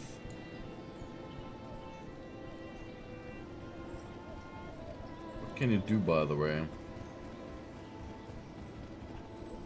You're magically attuned, you are good morale. Dodge melee. Spell rise. Agility of fire, fire flash.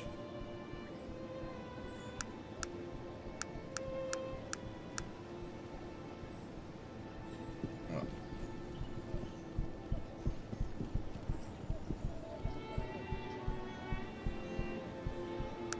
You only have like an unidentified rope. Okay.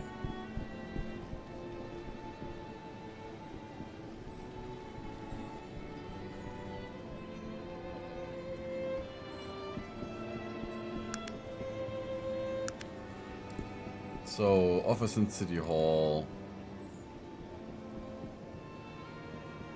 Yeah, Professor to try the impossible.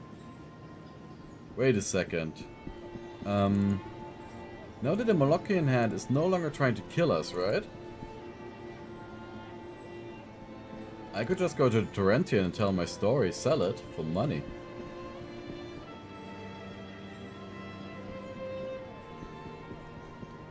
Of course, who gives a damn?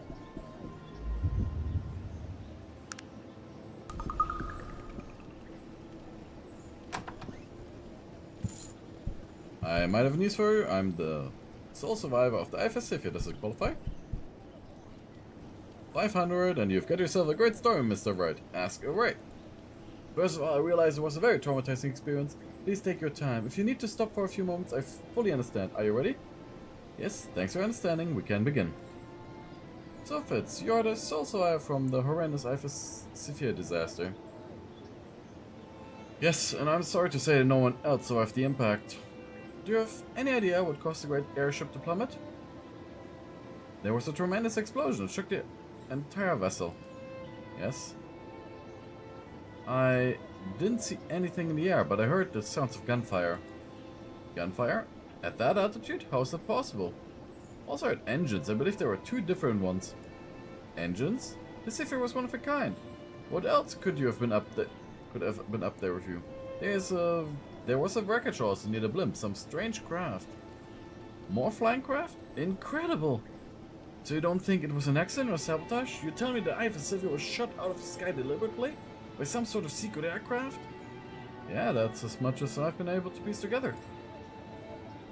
What's a mixture of drug inhalation? Fitz, you've just given the story of a lifetime. Thank you so much. Here's the coin I promised. You've more than earned it. You've got to get to this press immediately. Goodbye. Wait, I know you're in a hurry, but is there anything else I can do? Well, we don't have any openings here at the moment. There's a small job you could do. It only pays 75 coins. Are you interested? Yeah. Yes, I am. Alright, there is a payment note I need to deliver to Mrs. Halster. Her house is located at the corner of Devonshire and Vermilion. Return to me after delivery and I will give you the 75 coin. Mrs. Halster, payment notice. Wentworth to Raven. All my sleep on my search for Dark Elves, I should keep them all we shared safely my hour. We only hope that one day we will meet again and walk the trees of Kitaria hand in hand. Forever I'm used Wentworth at Devilinga. No. Bank of Tarrant. Pay some to Mrs. Halster, yeah.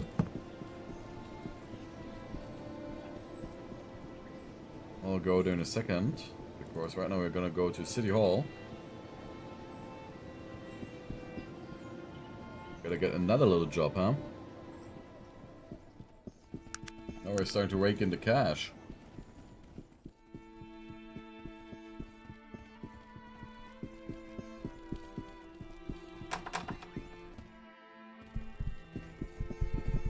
So, Gnome Noble. Hello, Mr. Willoughby. Have you time to talk? Why, yes. I do so enjoy conversations with constituents. The lifeblood of the city and all that. Do you know anything of the politics in Tarrant, young man? No? Might we speak of them? Tarrant is ruled by the Tarrantian Industrial Council, of which I am the chairman. We are a group of businessmen and politicians who make laws based upon what we feel is best for both the commercial and cultural future of our fair city. Has Tarrant always been ruled as such, or was there once a king?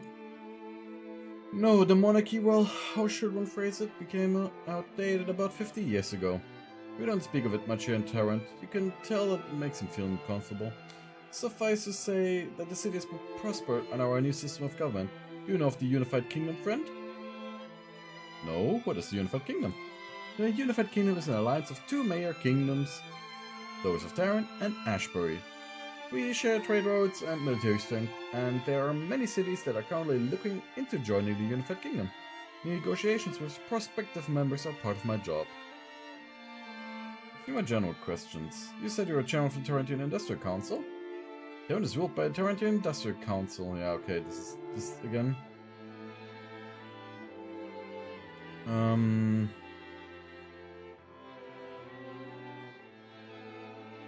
What sort of government does Tarrant have? Okay, yeah, this is the same thing again. What are the major industries? Tarrant has many industries. We are the foundation of Arcanum's economic stability. With Gilbert Bates here in town, we supply more steam engines and technological machinery than the rest of the continent combined. Along with the railroad and our shipyards, we control the lion's share of product and resource exports for all of Arcanum. Is there no city to rival Tarrant?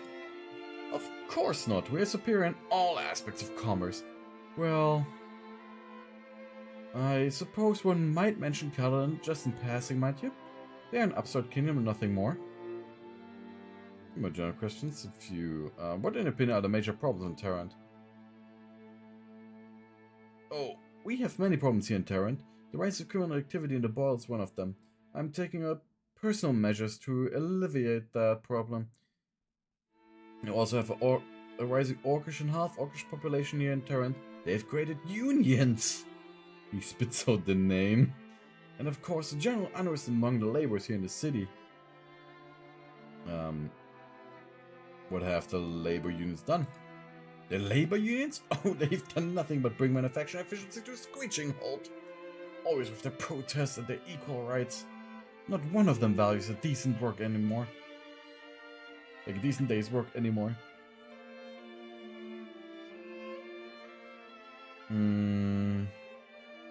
What does the job entail? Oh, I have many responsibilities being chairman of the Industrial Council as well as the owner of my own considerable enterprises.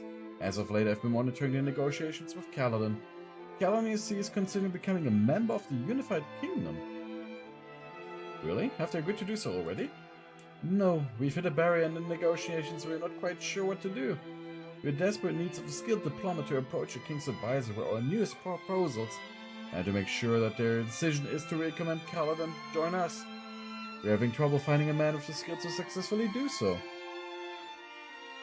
I might be the individual you're looking for. You know, I thought I recognized you. Word has floated down from Ashbury about your speech concerning the building of that monument. You were successful, yes? I thought so. You might just be the man we are looking for. I can't emphasize enough the sensitivity of these negotiations. The individual we choose must be well versed in all sorts of issues. Must be well versed in all the issues involved. I'm confident I will be up for the task. What needs to be done? Well, I see. Well, perhaps I will send you if you are acceptable of my terms. You'll be paid a sum equal to your performance. If in fact you are successful in convincing the King's advisors to agree to membership in the Unified Kingdom, if I find your performance acceptable, I will also train you to be a master in the persuasive of ours. And how will my performance be rated, sir? Well, in any negotiations there is a compromise. You'll be given a dossier which outlines the articles of membership in the kingdom. The less you have to compromise on those articles, the more money you will be paid. Are we clear? Done. I'm glad that you've agreed to do so. Travel to Caladon. When you arrive there, you will meet a man outside of the royal castle by the name of Renard. He will counsel you just before the negotiations. Was there anything else? Here's the dossier I mentioned. Read it carefully. You will need to know it intimately before the meeting with the King's advisors. Renard will tell you where to meet me once the negotiations are done. And remember, these negotiations are very sensitive. Speak to no one about them. Understood? Okay. Yes, of course. Very well. So, a dossier.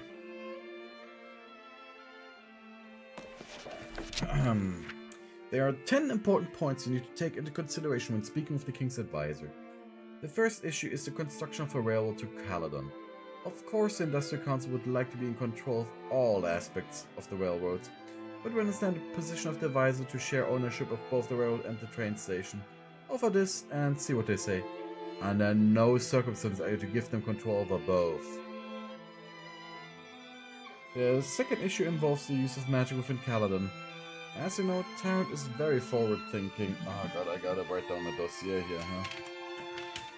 So I will just write Common Railway.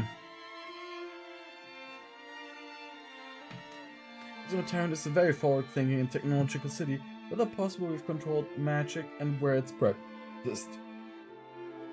Although Caladon is a modern city, there are members of the council who still hold on to antiquated belief in the old ways.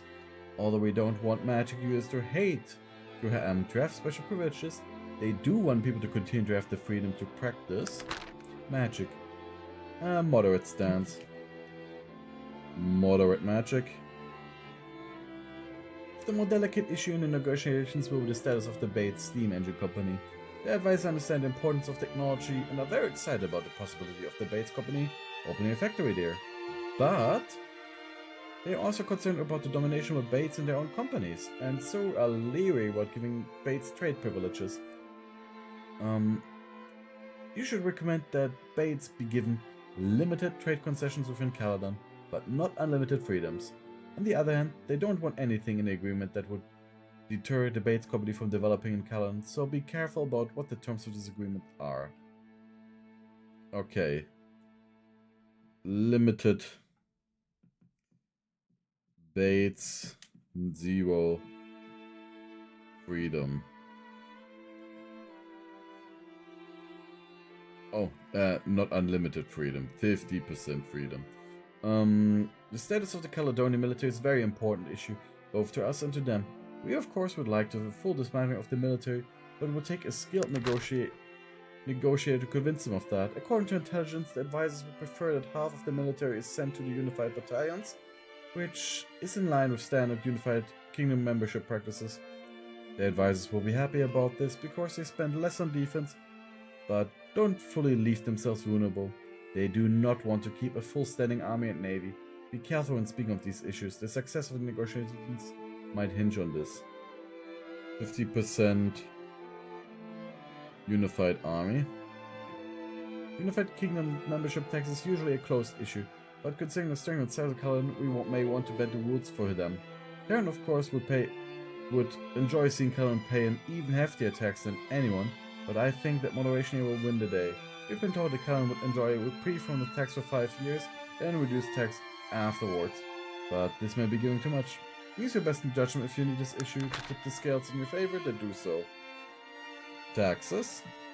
The issue of the discontinued use of Caledonian currency is pretty well worked out. Everyone will be happy if we propose Caladon use the currency for another 5 years and then switch to unified. Okay. Switch to unified. 5 years. The shipping routes that Caladon currently controls are of great importance to the unified kingdom. They are a great source of Caladon trading power, and they generate a lot of wealth through the use of tolls on foreign ships. The advisors are going to want to hold onto those tolls as long as possible, and we of course are going to want them removed as soon as possible. 5 years. Continue collecting. Labor unions. Labor unions are a sensitive issue, probably won't know if we have in Terran, and we've been very interested in evading the same issues in place like Caladon. But there are those among the advisors who believe that the union represents a positive step for worker rights, so treat carefully.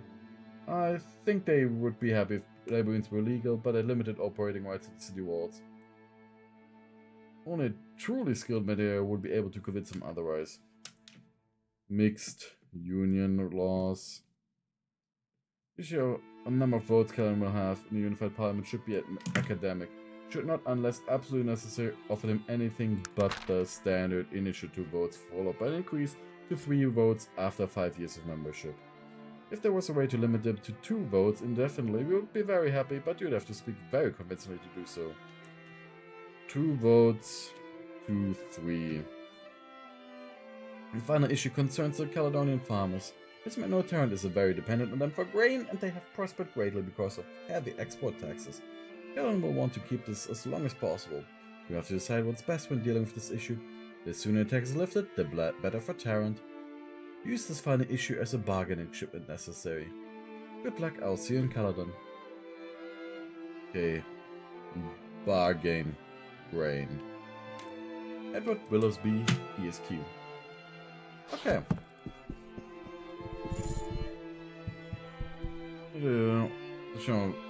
Quite important piece of business.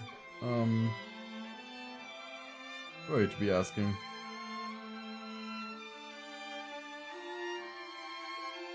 I don't enjoy being bothered. Leave me alone.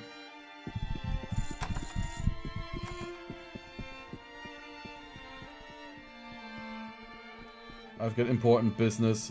I'm supposed to talk to no one.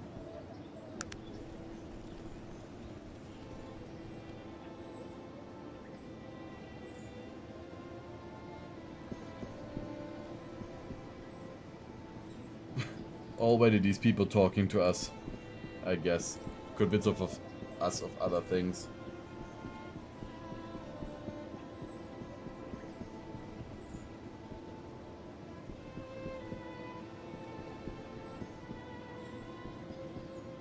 Let's negotiate in Caladon.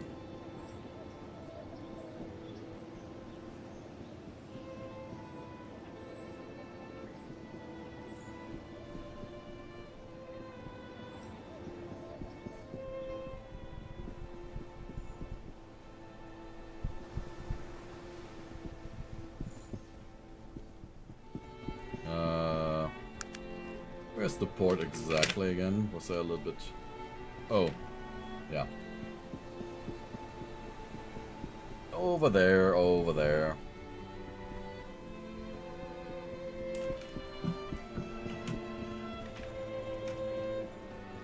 Down here. And your ship captain can bring us to Caladon. Take me to Caladon. Passage for 9. Here you go.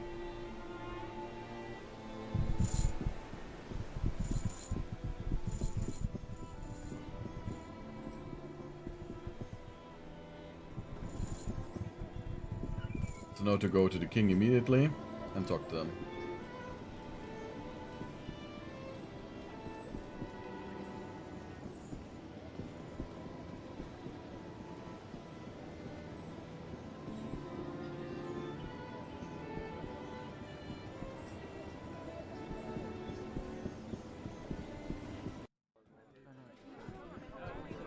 Or is this the person we're supposed to talk to?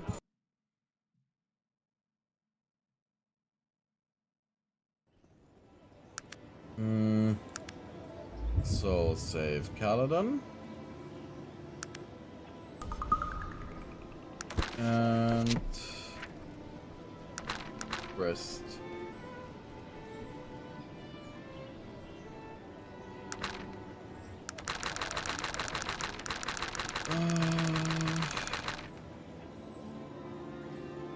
Renard in front of Royal Castle. Okay, are you Renard?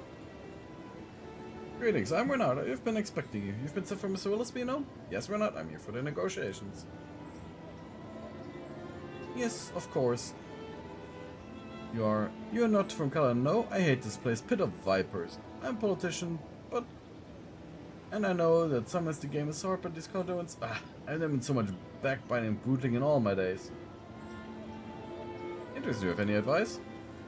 Yes, hold on to your wallet. So much money passes from hand to hand. Receive prayers from beggars. Here, bless. Me I have. Makes a sign across his breast, bowing his forehead. I pray to gods I survive this big place. Let's get to the point, Bernard. My apologies, sir. I've never had a more terrible time, no matter. We'll proceed through these doors, straight ahead through, and through the latch door at the end of the inner courtyard. Guards will instruct you to let you pass once we finish our conversation here. And then? Once through the doors, you will walk directly to the end of that long hallway to another set of large doors. Through those doors is the council. We'll proceed to the podium, and the advice will begin. Ask your questions. What happens then? Once you finish the negotiations, you will obtain a signed agreement from them and leave the premise immediately. Mr. Willowsby will meet you right here with me. Once the negotiations are done, you will be paid then. Sounds clear enough? Some personal advice. You will no doubt be approached by not a few persons on your way to the Vice's chambers. These individuals will present various interests here in Caladon, and will attempt to sway your position on any number of the points detailed in the dossier you have received. So, do not speak with them, take no money from them, and for the love of the gods, do not change your position on any of the points. The very economic future of Arcanum hinges on the acceptance of Caladon into a unified kingdom. You understand? Yes. Good day to you, Renard. Good. I will send word to the guards to be expecting you. Good luck with the negotiations. Okay, so this is actually a very important mission then, huh?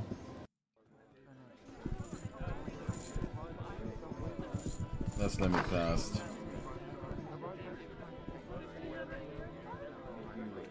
So, is this the advisory board? Please step to the podium, sir. Dear sir, we are grateful for your time today, and would very much appreciate a few moments of your time to clarify the remaining points in the articles of membership. Once you've answered our questions, then we'll vote as to what our position will be concerning the Caladon's membership in the United Kingdom. Might we begin? Please.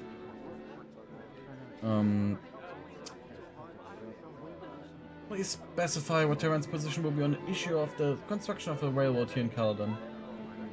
It benefits us all. Terran controls all the aspects of the railroads. On second match, watch is its use in again. City walls. Must forget the old ways and usher in a new technological age.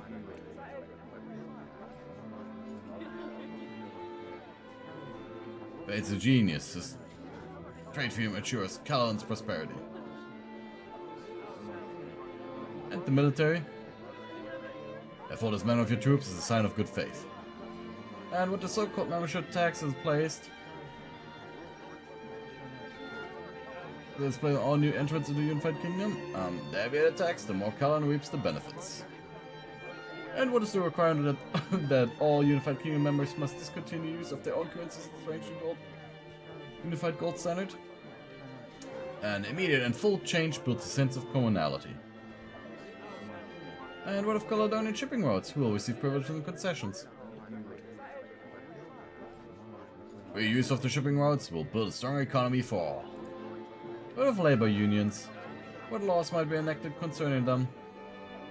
Caladon's better protective labor unions are outlawed.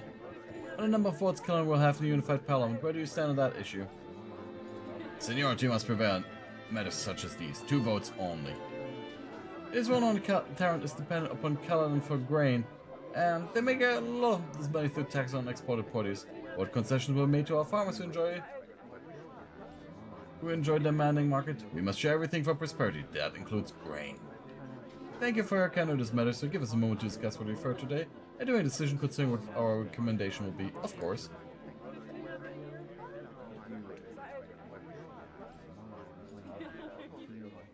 Then back to you.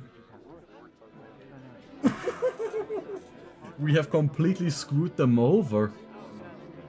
After some deliberation, we have decided to accept the terms outlined here today, and to recommend membership in the Unified Kingdom based on them.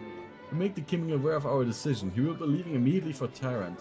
Thank you once again for your time. We shall speak with His Majesty about this as soon as possible. Please take a signed copy of the agreement.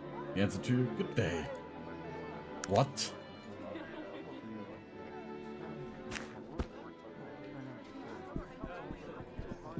That agreement just completely destroys Caladon. They got screwed.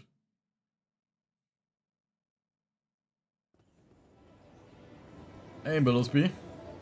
Hello there, my boy. Well done, well done. I've heard that you secured an agreement with the council. Let me have a look. Of course, here it is. What? Look at this.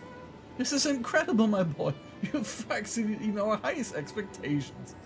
Bravo, sir. I salute you and your negotiation skill.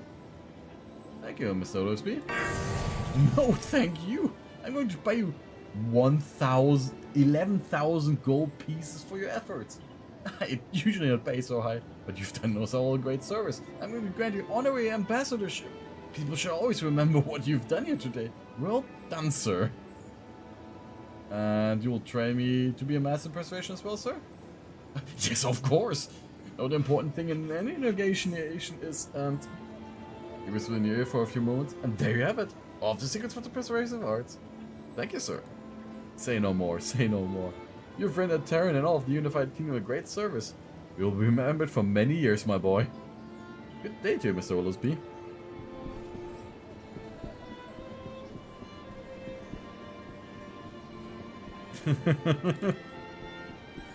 That they accepted that treaty, like, what?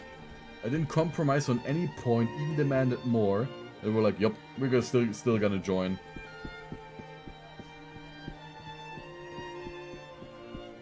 Giving Terran the full rights to everything. You give us nothing, we get everything. Done, done.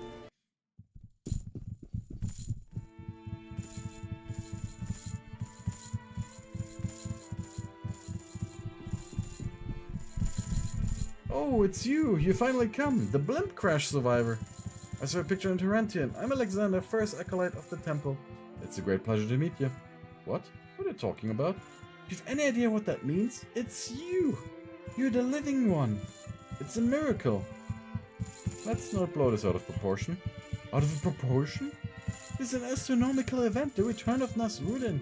The final battle, the end of all we know, and a new beginning. The most amazing... Fine, I'm the living one. Do as I say and shut up. Oh, of course, of course. Forgive my excited, exalted one. We've waited for you for a long time. Let's keep this between us. Of course. But you must listen to me. We were warned by the High Priest to expect your arrival. And he told us to scorn you as an imposter. For some reason, he refuses to believe. I can understand his position. The whole thing is a bit odd. Yeah, at times we were off. Us find difficult to follow the path chosen for us. In the end, does it really matter if you were you or weren't? You seem intent on discovering what has happened, and already you and Arent have crossed paths. If you thwart his plan, you have played the role of the living one. Is there any difference in the end? I I suppose not. I just wish people would stop trying to kill me. I'm not worried. You've come this far, regardless of what you think. I feel that fate has chosen a worthy champion. Now, how can I be of further service? Yes, what can I expect from people around here? You should be very careful about who you reveal yourself to. If you speak with Halder, the archaeologist, you might not want to tell him. He's a great man of faith, but he's old. Believe in you and will come slowly. Gunther Wilhelm is a brilliant man and open to new ideas. I believe he'll accept you immediately. Thank you. I'll remember that a few more questions. Take the time of the what else should I be speaking about concerning Panari history? There are many scholars here in the first step of Panari.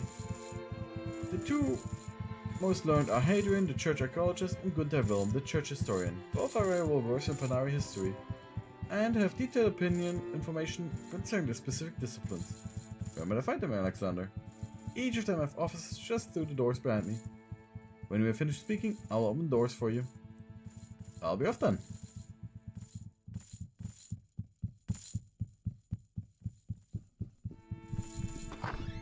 They're all Panari people here. I just want to take a look. These doors are locked, but we can go down there.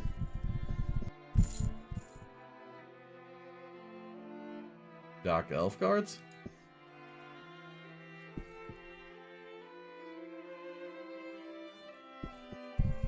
Okay. A Dark Elf?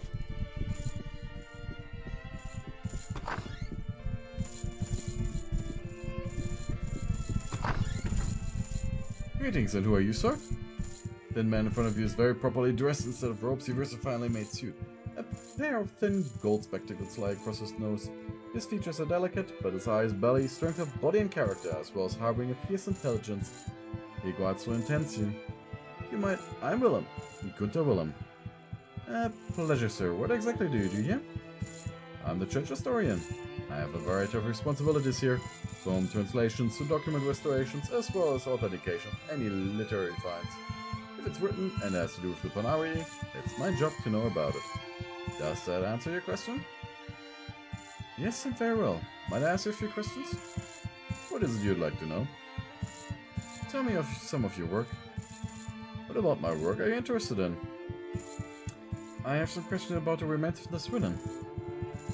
What would you like to know about them? What do you know about them? Me? I know very little about them, save for documents we've associated with the discovery, and a few research documents about the sarcophagus itself. Adrian, the archaeologist, would have more information about the specifics. Do you think they are authentic? To tell you the truth, I don't really know. I've done a lot of research into engravings on the sarcophagus. Everything seems to be in order. It just seems to me that it's all very convenient. I mean, who buried him? We have no records of that. There's no doubt that an elf of his stature would have been given an elaborate burial, but who did it? We don't even know. Do the church records say who discovered them? Yes, let me see.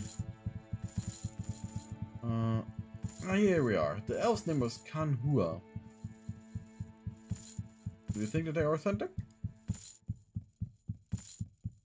That's again. No question about it's a statue in the courtyard. Who is that? That's a statue of Saint Manox, one of the early elders of the church. Or was he made a saint? Saint Manox was the only person reputedly to have ascended. That is, the spirit of Nasrun appeared and took his body directly from this plane of existence to the next.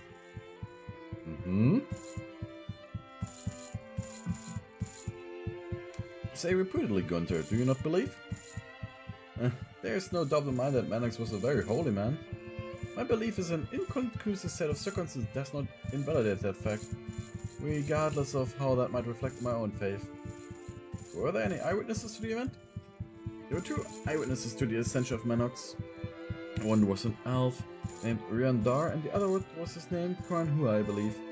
Their accounts of the incident were almost exactly the same, and both were beautifully written. Kranhua? Isn't that the same person who found the remains? Why, yes! It is at least the same name.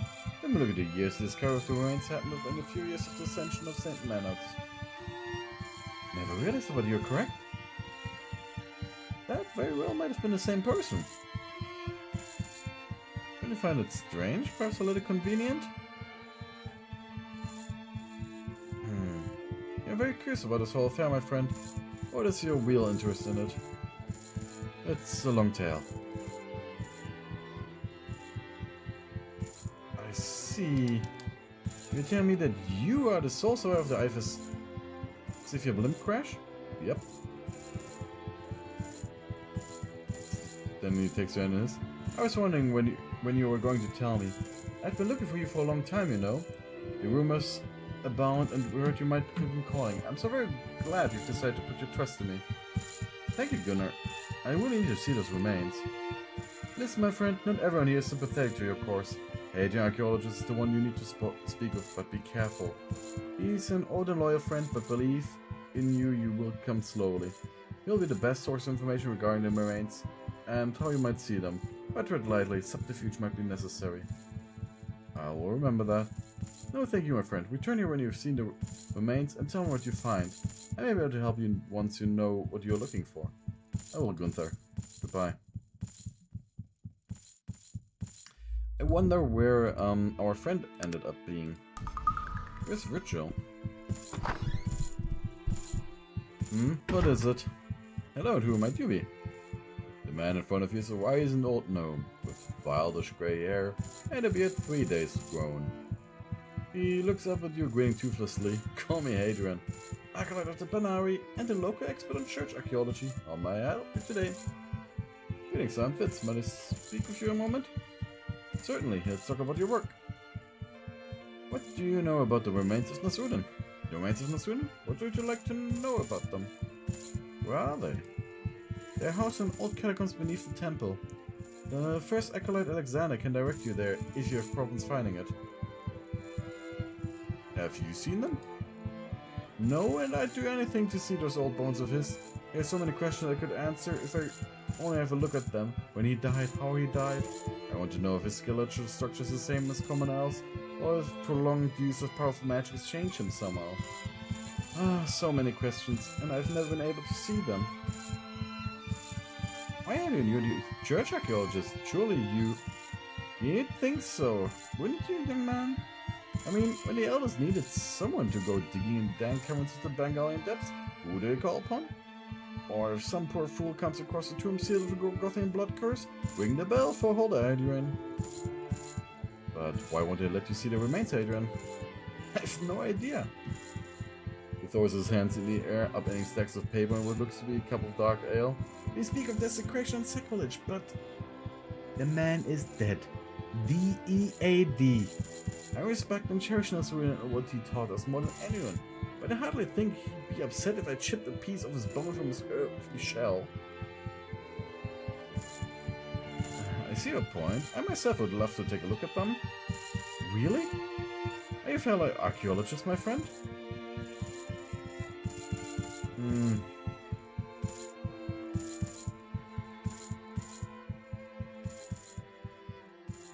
Yes I am. Strictly freelance, of course. Yes! You do seem to have that particular look about you. Probably a little dirt under those fingernails, eh? Well met. And what interest do you have in the remains of Nasrudin?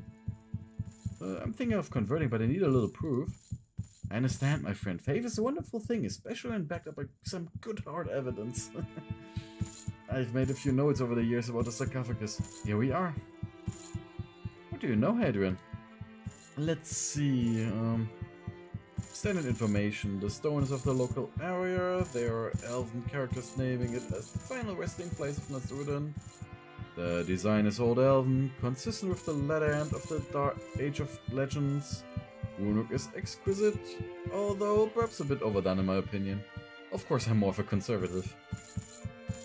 But you've never seen inside, has anyone? As far as I know, no one has ever broken the seal on the sarcophagus. Interesting. I would like to see what's in there, Hadrian. It's over indicating you to the same. Just how much do you want to see them, my friend? Very much. I see. Look, I'm an important member of this church, my face is well known. I can't exactly be running around defacing sacred church artifacts. But if I were to have an accomplice, we might be able to get in and out without anyone being the wiser. I'm listening. The tomb lies within the old catacombs, and the entrance to the burial room is well guarded. But about a year ago, I was pursuing the pages of one of our ancient texts, and within the pages, I found an old illustration of the catacombs drawn by the first keeper of the crypt, apparently for his own use in navigating them. What does it show, Hadrian? All of the connecting passages to the burial room were walled off soon after the discovery. All except for one. There's a passage that comes up right through the floor. It's so well hidden in stonework that it's been missed all of those years. I've shared this information with no one. You and I are the only living souls who know of its existence. That's fascinating. I think I see your plan. Good. Here's what needs to be done. Enter the sewers through the grating just in front of the temple. When you've entered, you will be in a small room. There's a crack in the wall. It leads to the old catacombs beneath the temple. Enter them. And then, you'll find yourself in the passageway. When it comes to an end, you will see a door in the wall. Speak the word Crimstone to it, and it will open for you. Through that door is a passage that leads to a staircase. That staircase leads to the tomb of Nasruddin. Is there anything else I need to know? Once you've entered the catacombs, you will see adjoining passages as well. Don't enter them. They are full of dark spirits and other creatures. If you wish to avoid them, go straight through the door and up into the burial room. I remember that. Thank you, Hadrian. My pleasure. Return to me with whatever we find. If possible, bring me a piece of the skeleton. I'd enjoy being able to finally get a look at it. Together we will see what old Nasruddin has to tell us. I'll think on this and return later. You do that, friend. Is there anything else? I think it's all for now. Goodbye. Yeah, the little subterfuge has really helped.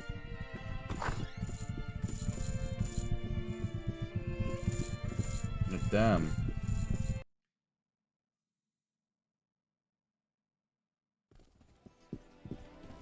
I will advance through the morning though. Of course, where the hell is Virgil?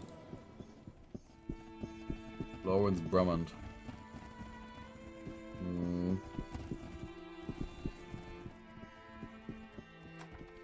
I'll also give the camera to our friend, the Maxim dude.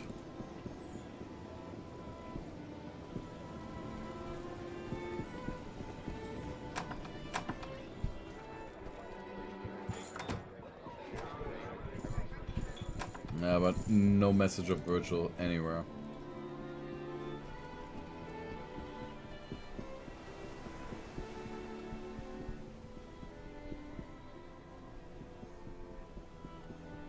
Good that I unequipped his armor. Probably he's gone now from the game, huh? Starter help. And who might you be, sir? What happened to... Ah, okay, this is the entire talk that we already had. I saw your machines fly. Yours crashed after shooting down a Sapphire. And... what? Now the type of proof again. Let's say I found proof for you would be worth. And now... here's the camera with pictures of him flying. Will that do it? Yes! Vindication!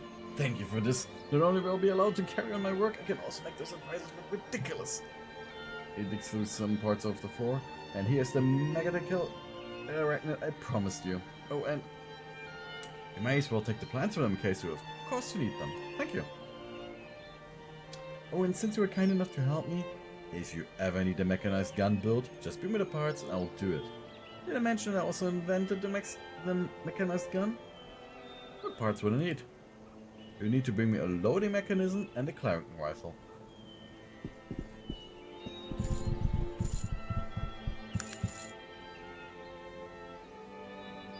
Oh, I can get a machine gun.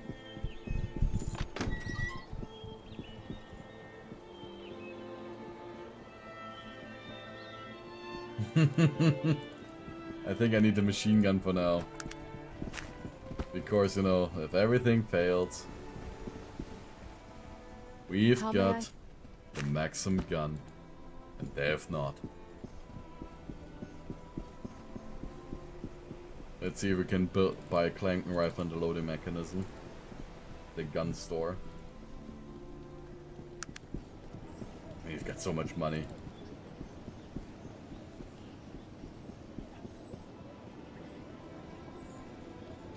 Where's the damn gun store here, huh? Is there one over there? Or is it just police? The one place there is the police.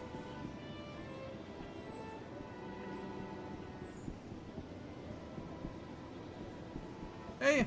Tsunaki, how are you doing? Here's why it cheats. 2175.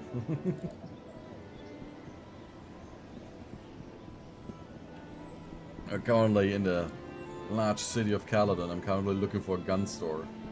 Because I want to get the parts to get the inventor, Maxime. Totally not sounding like Maxim. Built me a machine gun.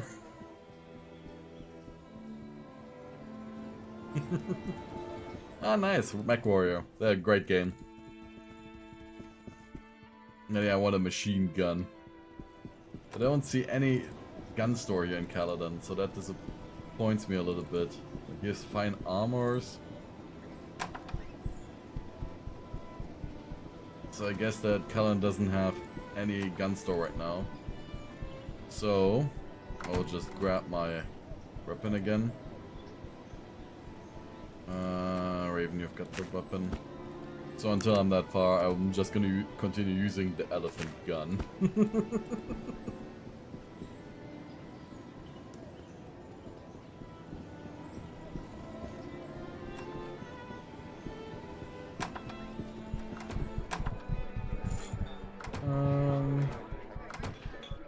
Anything special I should know? No. What goes on in the city? Okay, nothing.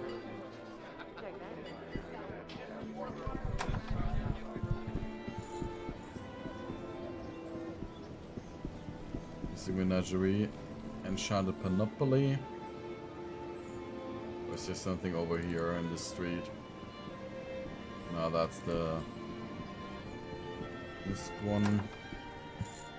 Who are you? Nice to meet you.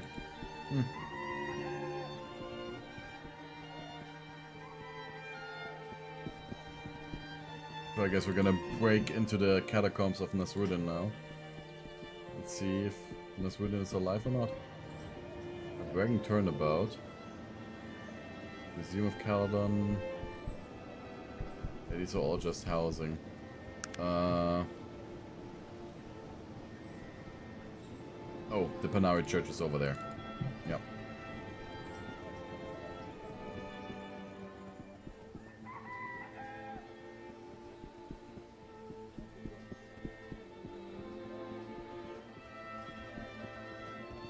So, through the sewer, garage here.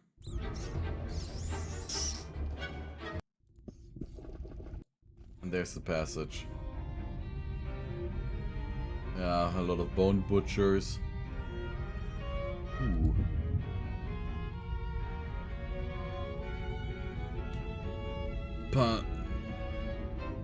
Panari. Is there to follow this route? Just follow it. We're gonna take side roads and just go through here. Brimstone. And now go up here. This massive stone sarcophagus is covered in ruins and carvings. It looks to be centuries old. Skull from Tomb of Nasruddin.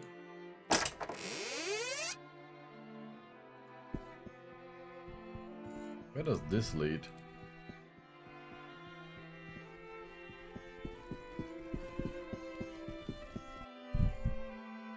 Ah, okay. Well, that was easy.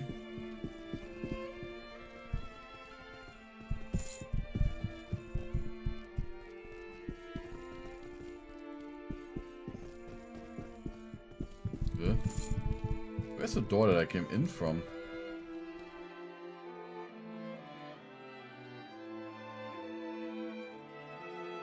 Oh, there. Passage.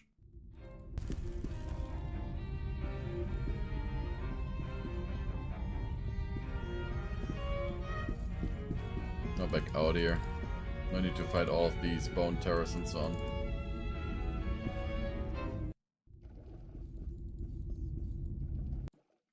Once we have a machine gun, we'll go there.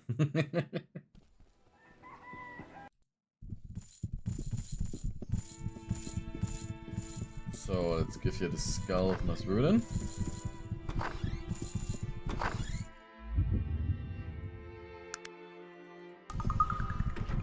Hello, Hadrian. Could you spare a few minutes? Certainly. I've returned from the crypt. Splendid. Tell me what you found. I retrieved the skull and made some interesting observations. The skull, wonderful. May I see it, please? Of course. Thank you. This will be an exciting moment.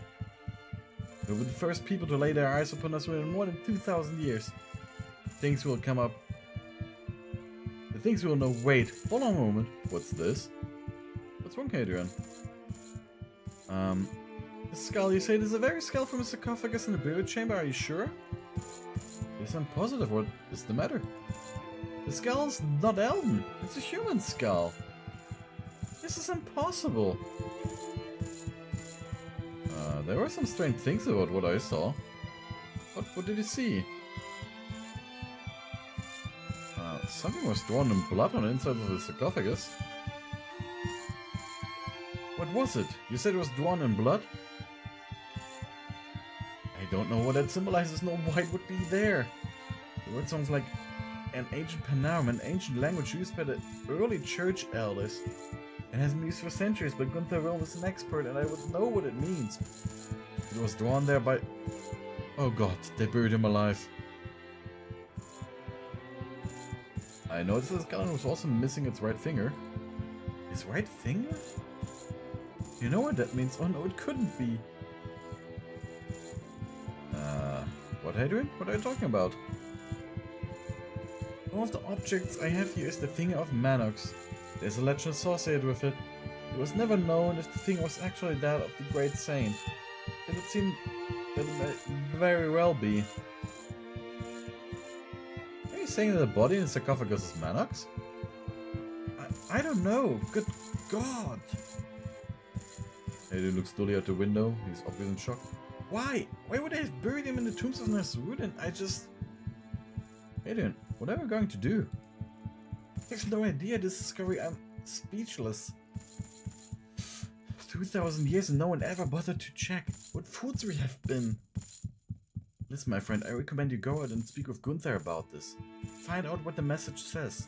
I can't be of no further use. I'll get to the bottom of this, Hadrian, I promise. Perhaps this stone better left unturned, my friend. It's not every day that one is faced with the negation of his belief. I'm so very sorry, Hadrian. I take my leave.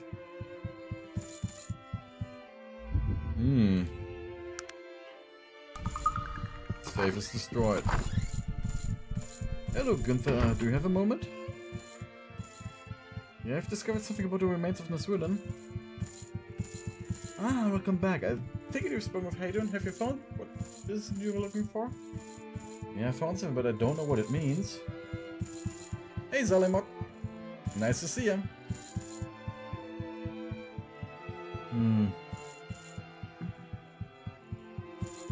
Interesting. It seems that the proverbial wool was pulled over our eyes. But for what reason? I suppose it could be that the early church elders believed that an ascension story might strengthen people's belief. But at the cost of another man's life? I find that very difficult to believe, but I have found something that I believe may confirm that those remains are false. Wait, there's something else than with the blood message. No idea what the broken ring represents, but the two words are written in Old Panarum. A dead language that was once used by the elders of the church. The first word means mirror or opposite, and the second word means truth. As for the meaning of the whole message, I am at a loss. I think we can assume that Manox was trying to tell us something.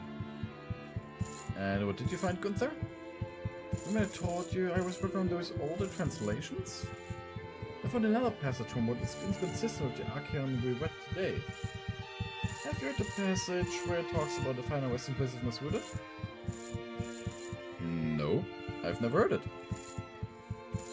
Well, today's Arcanum reads, Nasrudin traveled to the southernmost tip of the land and there laid himself to rest.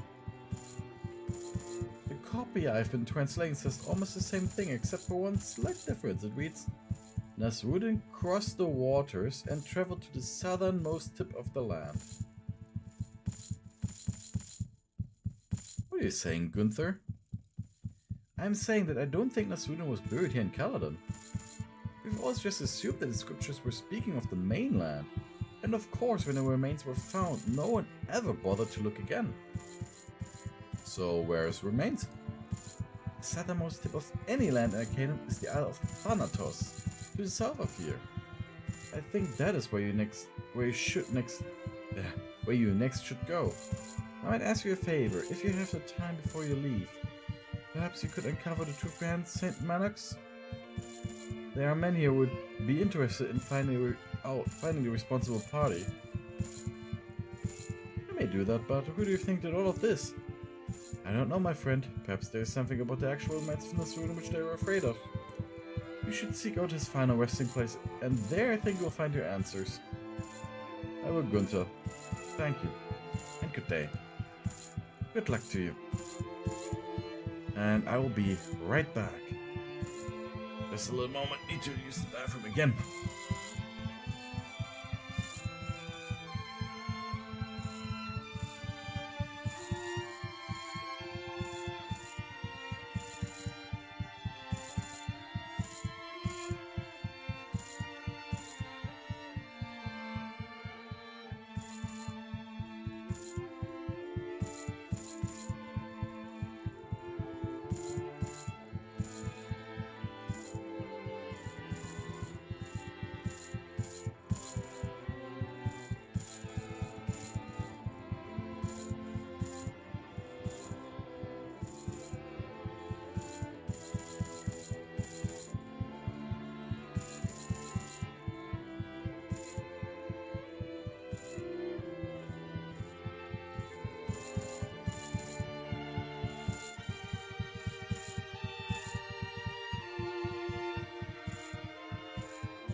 Alrighty, and back again. And I hope you also had a great day so far, Zalimok. Yeah, we're gonna go for a little bit further here. Not too much, I think. I think we're gonna stop right before we visit Thanatos. But I really want to find out where Virgil is. In Caladon, you know?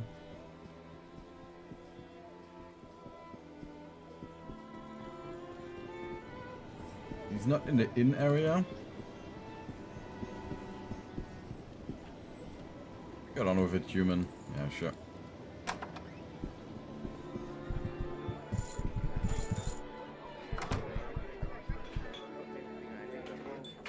What is here? Hello, bartender. What goes on in the city? No rumors to make a penny on today. Yeah, mine has been quite good. Woke up a little bit too early in my opinion. But we had to take care of the lease and so on, you know, the usual stuff. And shopkeeper.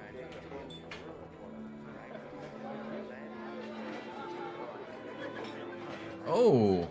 Hello sir, may I ask your name? I'm Mr. Razia, what do you want? What do you tell me about this place? Listen, buddy, I don't have time for your interruptions. If you need assistance, speak to the shopkeeper. Yes, question about the password you made. I don't know what you're talking about, I don't make passwords, that's against the laws. I mean, Mr. Preston Whitecliff begs to differ. Where did you get that? Alpha. I found it on his body in the wreckage of the IFS Scythia. What's this man anyhow? You're not the only person who's been asking questions. Who else has been here? A couple of thugs came by right after the Scythia left Caladon. They wanted information about him. When I refused to talk, they decided I need a little encouragement. It's a pain in his eyes. I didn't know who they were. What did you tell them? I told them I had made them a password, that they had chosen Preston Whitecliff as his name, and known from Tarrant. I also informed them that they were too late. They just departed on the Scythia, and there was nothing they could do about it. Or so I had thought. What did they do? They were insistent that I give them the information on how to get to the Scythia. I laughed bitterly and told them they were out of their minds. Crazy old Maximum built the Scythia in his factory outside town. And it was one kind of a beast. You told him where the factory was? I thought nothing of it. Everyone knew where Maxim's factory was. It was the very night that it was burnt down to the ground. That's all I know. Okay, now I know what the entire intro sequence is about. So, Stennar has acquired the password as Preston Whitecliff to get about the Scythia. Those guys find out that he's made the false passport. He just tells them about Maxim's factory, and they steal the flying machines from Maxim and attack the Scythia. And this is how everything happened. Thank you, you've been most helpful.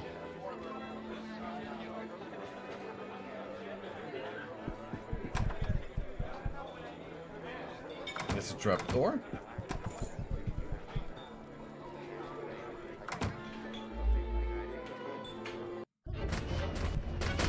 What the?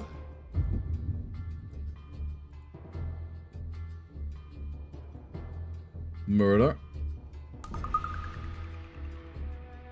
Oh shit, I should have probably left virtual equipment then. Oh damn it.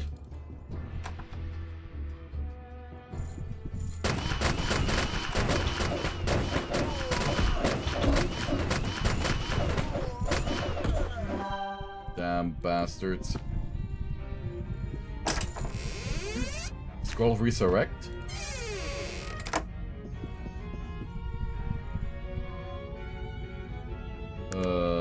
Does that work?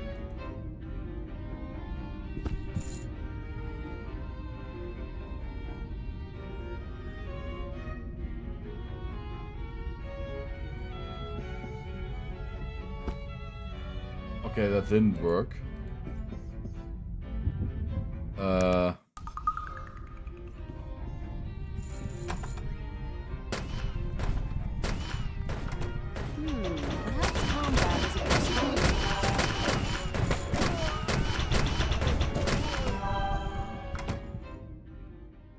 Everyone's still alive? Yes.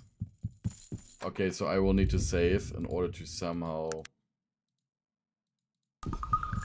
like roll a random chance where I am successful, right?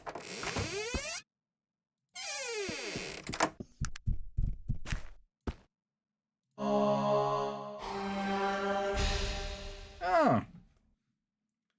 You're alive, Virgil. Greetings, my friend. It seems... well, it seems we both have come a long way. Thank you. Thank you for bringing me back. Virgil seems changed. There's a strange look in his eyes, one of peace, but also of emptiness. These men. They were the men who killed my brother, Lawrence. I had come here tonight to confront my past once and for all. I knew that it would most certainly lead to my own death, but I just couldn't run from it any longer. Yes, it no longer holds any power over me. Before I met you, before I met Joachim, I was very different. I was a criminal, really. An evil man. There's no other way to say it, and I don't mind admitting it to you now. I lived my life like a dead man. Well, at least in the sense that I used to view such things. I cared very little for anything at all. I lived only from moment to moment. No sense of right or wrong. I stole or lied or even killed with no thought for morality or consequence. And the men I associated with were the same way. Such lives feed upon themselves. My family moved to Caladon when I was younger. Lawrence and I were close in our early years, but the life I chose to lead as I grew older was repulsive to him, and we finally had a falling out. At the time, I didn't care. The dead have no family, and remember not their pasts. This place is a place for the walking dead, a place where men gather to feed their darker sides. I knew it well, too well. I spent a lot of time here, time and money. I also gambled with men who make a living doing so, and one night, I lost more money than I had. I was threatened physically when I couldn't pay, but what is pain to dead men? I laughed and bled and spat on them. It was only then that they threatened to kill my brother if I didn't pay. Of course, I thought it was only a threat, and really, in the end, I didn't feel anything about the matter. I'd left all that behind me, or at least that's what I thought. I can't tell you the pain which tore open my very soul when I found Lawrence, bleeding and broken, a life gone out of him. I cursed myself and the gods and everything else I had forsaken, and I ran. I ran so far and so fast that I don't remember anything until I woke up on the doorstep of the Panari Temple, where Joachim took me in. Okay. Yes. And doesn't that seem like so very long ago, Virgil? Who are you? Joachim? I am Elder Joachim. Yes, it is I.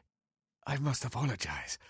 I have been so busy trying to find out who is trying to kill you and why, that I neglected to consider the fact that you might need my help in other matters. But you are alive, and so I rejoice. How did you know where to find us? I'd heard that Virgil was back in Caladon, alone. I feared the worst, as I knew a little more about his past than you did. I've been searching for him for the past week, and only now did I find him. You've changed much, young Virgil. Yes, Joachim, and I have seen much, but I still remember the lessons you taught me. They have brought me through all of this, even through death itself. I knew from the moment I saw you that you were special somehow, that you were meant for more than the life you left behind. And I see that I was right. The Living One could not have chosen a better companion. You will be a powerful ally in the battle to come. What have you been doing, Joachim? Well, since I left Stillwater, I've been trying to find out if the prophecies say any more about what it is you're supposed to be doing. Unless I've missed something, Aronnax hasn't yet returned. What have you found out? A lot. Ah, that is quite a tale. You've done very well, and I think your journey is approaching the end. Is it? But I hope so. You come with us, Joachim? No. I think that you are in capable hands. I am no longer needed here, but I'm sure I can find something to keep me busy. Good luck. May the spirit of Nasruddin be with you and guide your path. Farewell. Farewell to you. Virgil, you were saying? I was just saying that I came here tonight to face my past, and to avenge my brother whom I betrayed. These men were the men who killed him. I knew that I wouldn't survive, but the weight of his death, and my cowardice, were too much to bear any longer. And here you found me. I'm glad you're back. Will you join us again? I do not like to travel with that many people. It makes me uncomfortable. Was there anything else, my friend? If you need me.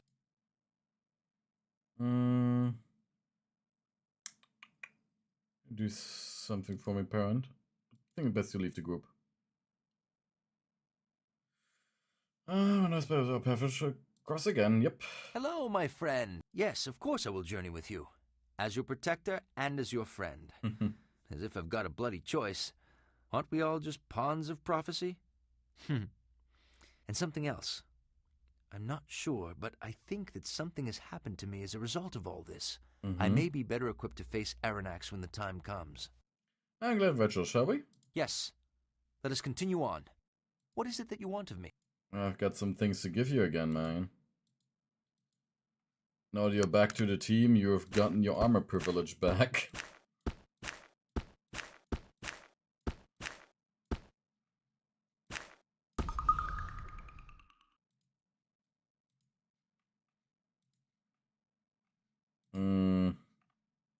I still have your sword here.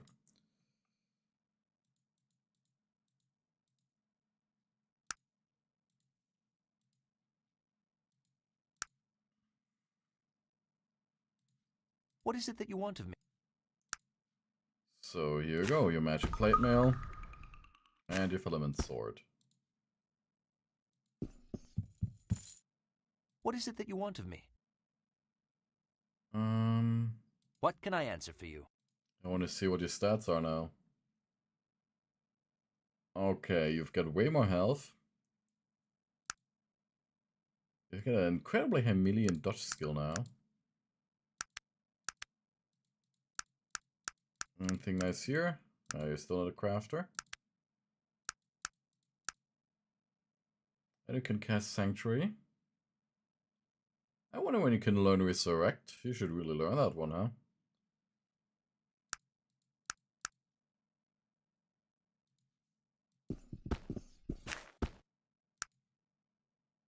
Repeater rifle.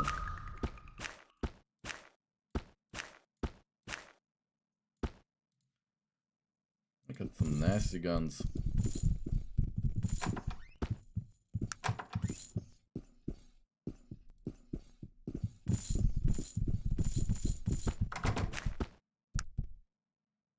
Fancy pistol.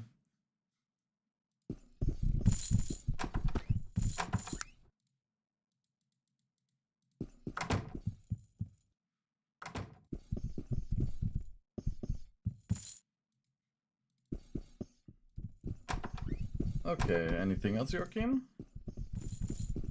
Good luck to you, living one.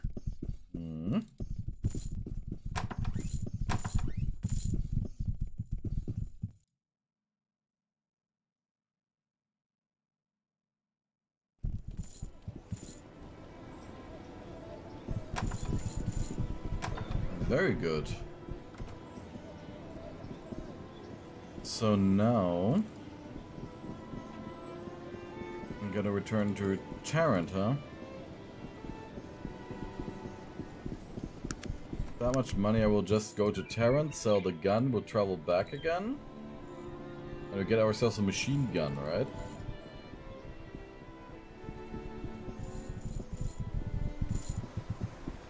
I like the passage with Thanatos. Thanatos, you will not find anyone fool enough to take you to a destination, or you try Blackroot. That place is full of desperate fools. Okay. Arent first then.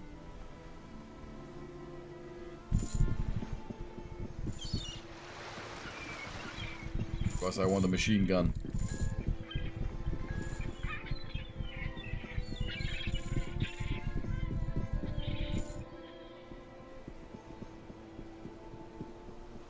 Imagine attacking as fast as those archers.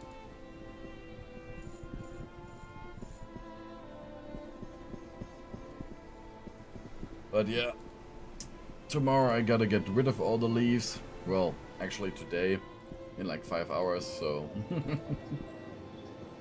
I just do this little bit and then...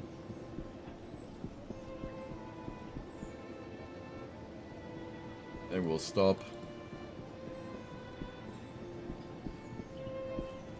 continue tomorrow.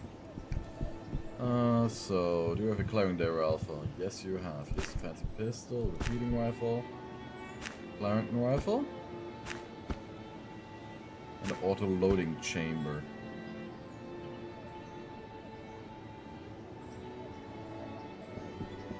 Now ready for battle.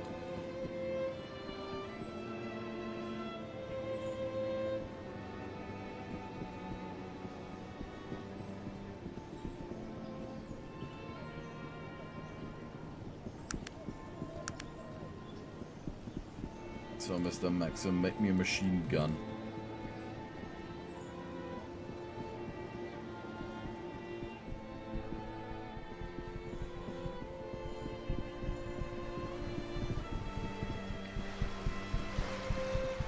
And then we gotta look around in Blackroot who could help us.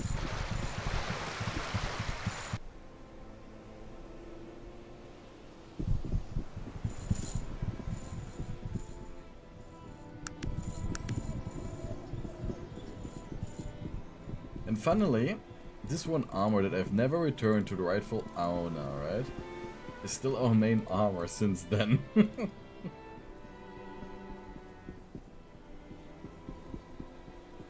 I guess in order to get like an armor as grade, I would need to enable here where we have it. Not elite plate mail. Mechanist arachnid. Yeah, elite plate mail probably.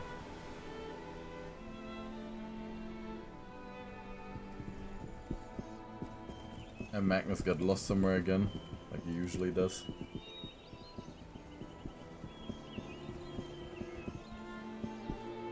So we'll just jump to Magnus. How far are you with the whole shtick here? You haven't learned anything more.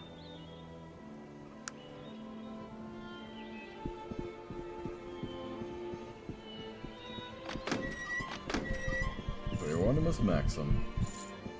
You said you would build me a mechanized gun. His plans fly with amazing speed, agility, and grace over the machine parts of him. Here you are, sir. You've been most gracious. Oh god, that is a high speed.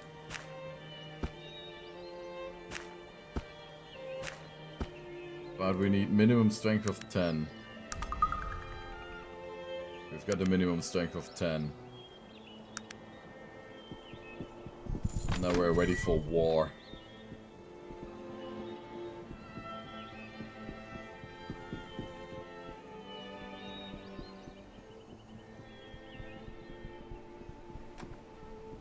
I want to see how fast it attacks. I'm gonna save here. And just test it on the guard. Saving Caladon. R. I can't believe you'd have me attack such a good-hearted person. Okay, yeah, that's actually quite nice. The attack speed is crazy in comparison. How many ammunition per shot? Bullet 6. You cost 6 bullets to fire?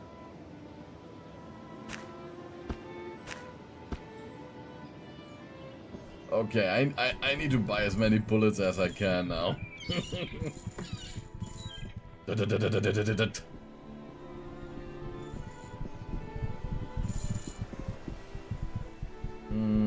How about Blackwood? Passage for 9.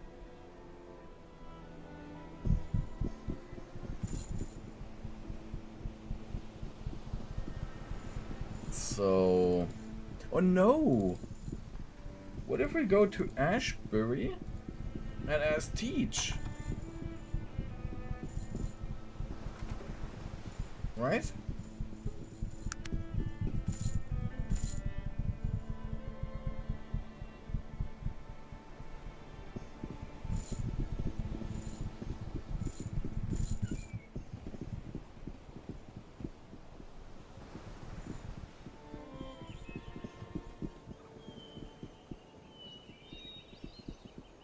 Like, I want Teach would be a solution.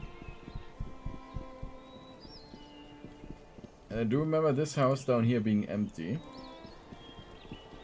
And I did read, I gotta be honest, I did read something about a companion here. About a human noble. That apparently should be aggressively British. Greetings! He is aggressively British. Me? The name's Payne. Franklin Payne. Adventurer, explorer, scientist, and honorary doctor in the... Oh, blast all of that. Just call me Franklin and let's be done with it. So good to make your acquaintance. Well met, Franklin. Do you have a few moments? Yes, of course. Tell me what are some of your adventures, Franklin? Adventures? Mine? Well, there's really not much to tell. Bloody newspapers are always blowing these things way out of proportion. You'd think they'd never heard of a man fighting a pair of fire giants with his bare hands. Standard fare, really. Nothing you'd be terribly interested in. I'd like to hear some of them. Oh, well, if you must. Ask away! Which adventure do you want to hear about? Tell me about the fire giants. Right. So, there we were. Captain Teach and I, hundreds of miles away from the mainland. The bloody volcanic serpent spine mountains belching lava above us, and the dreaded shade sharks below. As big as the gypsy shadow herself. Half the men were on their knees on the deck, praying for a quick and painless death. And so, what happened? Well, I was there to get some fire gems. And so, that's just what I was going to do. Unfortunately, the fire giants who owned them weren't being very cooperative. Have you ever spoken with a fire giant? Breath like the rear end of a dreadhound bitch in heat. And bad grammar to top it off. Really? How did you get the gems? Well, like a complete idiot, I'd forgotten old Mary was on the boat. All I had was an old rusted sword. Take care, Tsunaki. We're gonna stop here soon That was anyways. useless after the first swing, so I tossed it aside. Now, normally, I'd not resort to fisticuffs with a family of fire giants. But, what was I to do? Yes, what? Well, with a bit of luck and a few well-placed blows, I was running back to the boat with a handful of fire gems. Enough to scare a man out of his skivvies. But a brilliant time all around. Oh, I wouldn't have missed it for the world. Okay, I think though, but as I said that we're gonna stop here. I will just very quickly load the save game before we talk to him. Because I kind of want him to have him be there at the start of the next episode. As a... like someone to pique the interest, you know, of this being very, very British. And being good voice acting at the same time, so yeah. I will see you guys tomorrow. We're gonna continue Arcanum. And I hope you have a very nice evening. I will be a little bit on Discord still, before I gotta go to sleep. Because there's another day of hard labor tomorrow. Well, today. Have a good one, and thanks for watching.